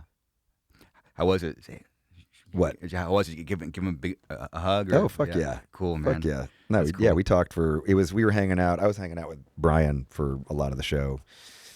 And I was actually hanging out with Brian, they were getting ready to go on stage, and then Ross rolled up, and I was like, dude, oh my God, like fucking, so it was like all of us were hugging, like, oh my God, because long time, man, it's fucking a lot of years. It's a long time. I knew the Korn guys. I first saw Korn opening for the Deftones at a club called the Dragonfly Club here in Los Angeles when I was mixing Burn My Eyes. And everybody was talking about Korn. And I already knew the Deftones because my friends had been playing with them and I knew who they were and I liked them. I had the demo. And so yeah, the record wasn't even out. their record wasn't even. I'm seeing them as they were signed, but the record wasn't out. So it was 311 opening, Korn, Deftones at the Dragonfly, and I didn't see the opening band. So I want to say it was 311. Could be wrong, but it was Korn supporting, and then the Deftones headlining. This is when Chino had like super long blonde dreads and fucking I don't know if you're gonna. I wish we could Maybe flyer, be able to dude. find it. Yeah, Fuck. it's a good show though. Sick ass show, dude. Yeah, and so Dragonfly, I knew him for then. Then we did a show called. Both of our records were out at this point, and there used to be a thing called Foundations Forum, which was kind of like a conference, like a music conference, and like labels would get there and they'd have speakers and management. Like I saw like Anthony Kiedis from the Chili Peppers do like a speech, like talking about music and just whatever. And we played that show together. Us and Korn played that show. So that was the first time that we played together. Oh, and then I saw him just a bunch of times after that. Like I saw him opening for Sick of It All, like on one of their first tours. I saw him opening for House of Pain and Biohazard in New York a little later. And I mean, it was, so like just, getting to know those dudes and, I actually, people, they give me credit for this, and I'm always like, very humbled when they do, but I was the first person to ever get them played on MTV in Europe. Really? So Machine Head blew up. They didn't have a record. Their record wasn't out in Europe. Like something was going on, like it got delayed or whatever over there. And I was loving the record. And so I host a Headbangers Ball in Europe, and I'm like, you guys got to check out this band. They're from fucking Southern California. They're sick. Like everybody here, I play the Blind video, and it fucking blows up. So then the label's like, oh my God, we got to get this record out now. Like Robb Flynn just played them and like, kind of like launched their trip over there. Like John, those guys are always super, like, I'm like always like, stop. Like, it wasn't that big of a deal, but they're like, no, if it wasn't for you, like we wouldn't even have a career over there. Like, it's cool, man. I heard, yeah, because you guys popped off in Europe first, and I heard the same thing was for Korn. So maybe that story kind of ties in. It's cool. Oh yeah, okay, cool. It's rad. Yeah. Well, Rob, I think we're approaching 4 hours. Holy shit, are we really? Wow. I think it was another Headbangers Ball. It wasn't this one. Yeah. 97 was probably. This is 97. That's probably was it This earlier? is 94. Yeah, 94. this is in 94. But whatever. Headbangers Ball, dude. Holy shit. Look at that young man. What happened? I look in the mirror. I'm like, who's this old guy? Dude, Rob. You're lucky to be alive, brother. I am. I really am. Dude. Yeah, I really am. Doing research into your life and especially pre band. I'm like, yeah, this should definitely not be here. Yeah. Should definitely. Yeah, you should be. I've died a few times. Yeah, you should be in jail or dead for sure. Yeah. So for sure. Anyway, bro. What is that? Luck or something? I don't know. Yeah, Rob. Any closing thoughts or nothing? Bug it. What's this? Naughty. Oh my God, is this it? I've never even seen that. Is this it? Keep going. Oh, that's the Foundation. Is that Forum you? I was telling you about. That's me in '94. Oh my God! This is the show. This is the show I'm talking about where Korn played. Yeah. I don't know why Biohazard's there though. Like they didn't play, or maybe they did play. I have no idea. Look at Billy. I've never seen this video before. This is crazy. Biohazard, dude, legends. I loved Biohazard, dude. Those dudes were the best. They are the best. I fucking love every one of them. Those are some big earrings, dude. Yeah, I did have I was rocking the big earrings. Those I had the nose ring going. Those are some fucking hoopers, dude. Yeah, it was the style at the time. It was, huh? Yeah, it was the style at the time. I don't know. I don't have just what, like, super proud of you. You're fucking kicking ass. Thank you, Rob. If you're gonna be broke and then the money will come back in. Oh, I know. Don't worry about that shit. Like, Thank you, you'll Rob. pull it together. This is amazing. Like, you've really like leveled up like the podcast game. Like, I'm very honored to be here. Like it's like my podcast was like so fucking rinky dink and like shot compared to this. Like this is like professional. Like it's fucking awesome. So super proud of you and congratulations, man. And thank you very much for having me on here, Chris. It was really awesome. Yeah, thank you for your kind words, Rob. So where can people find you guys? Yeah. Where do you want people to go? Oh yeah, we're going on tour in April. So Okay. record drops in April. Tour starts in April. Machine Head Tour. in Flames, Lacuna Coil, Unearth, Nice. all across Sick. North America. Yeah, let's go.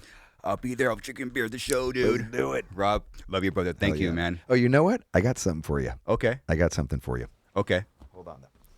Hold on. You know, can you do me a favor and bring me that box over there? Yeah, because I wanted to know what was in. That's right. I forgot. It was such a good conversation. I totally forgot about it. You know, it's like, you know, sometimes you do an interview and like people don't know anything about you, and it fucking sucks. Like I'm sure you know, it fucking sucks. And all like, the time. That's one of the reasons why this you know, started. you blew my mind with like all these little details you brought up about my fucking life and shit. I was like, holy fuck. I'm honored, man. Anyway, I wanted to share this with you. Okay. I am getting ready. Machine Head is getting ready to launch their own whiskey. Really? Yeah. Oh shit. And I wanted to, we haven't announced it yet. We're going to announce it this next week. And I wanted to present this to you to have and to kind of help with the announce and present to the world as well. And so this is called, we're dropping a whiskey called, here, this is for you. It's like Christmas for you. It's mine? Okay. Yeah, that's yours. Here you go. That's going to be yours. Let me open this shit, dude. Holy shit, it's a big ass box, dude.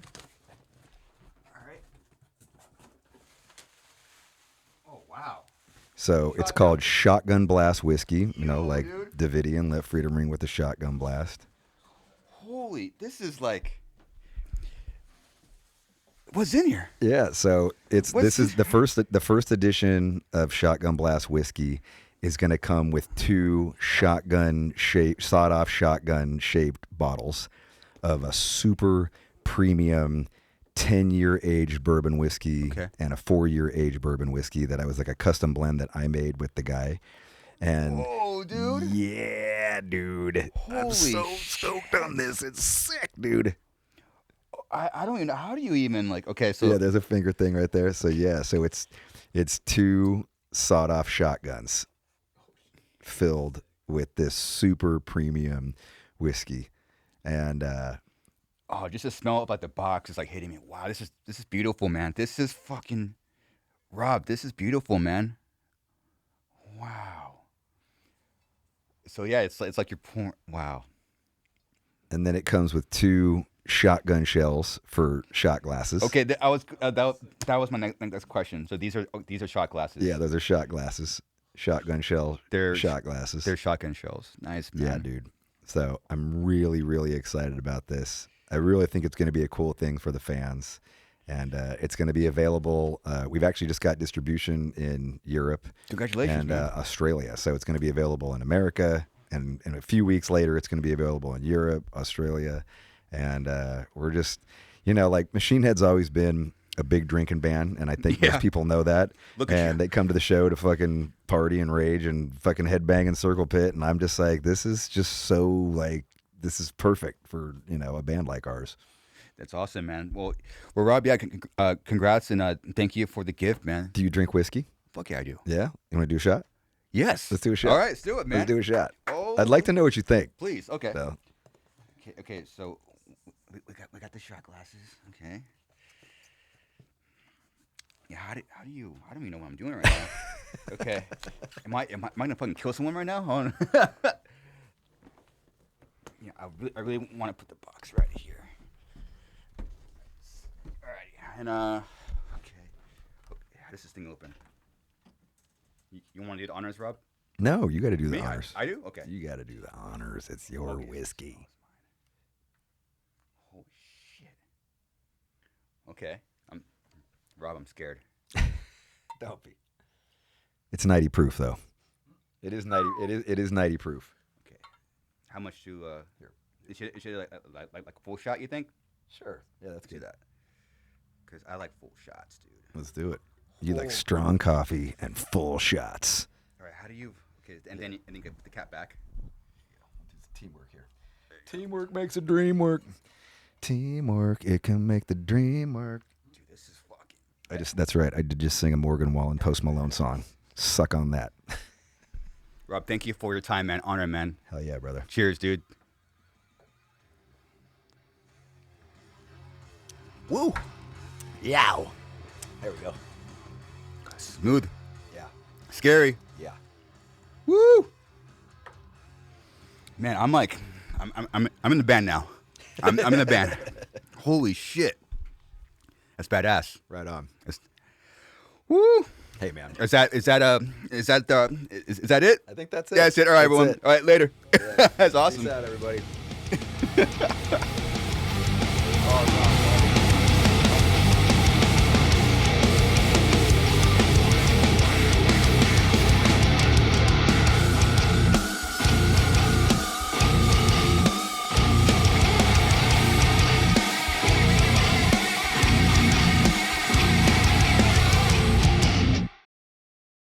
All right, later. Close it. That's awesome. Peace out, everybody.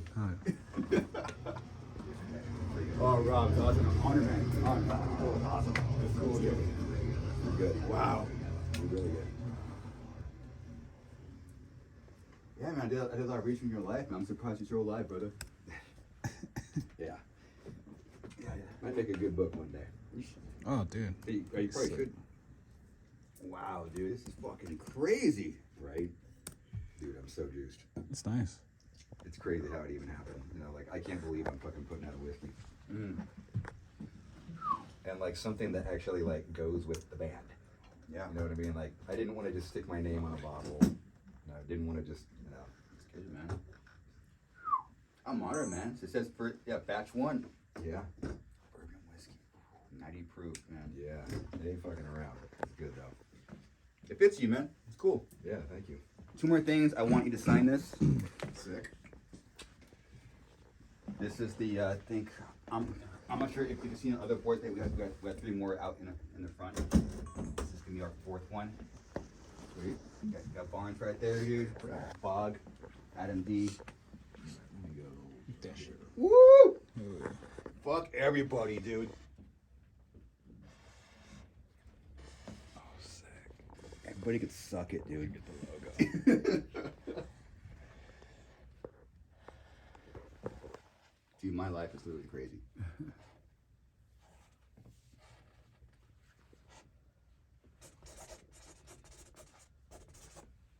Nice. Yo, crap, it's sick. Boom. Thanks, Rob. You're welcome. Wow. Dope, dude. This is like a new era, man. This one alone. When that come in the mail? Did you like just get it or what? Yeah, they just came in like about a week ago, and the first thing that I was doing down here for the first Friday and Saturday, I was just doing photo shoots and video shoot. Like we're making a commercial, so just like presenting it.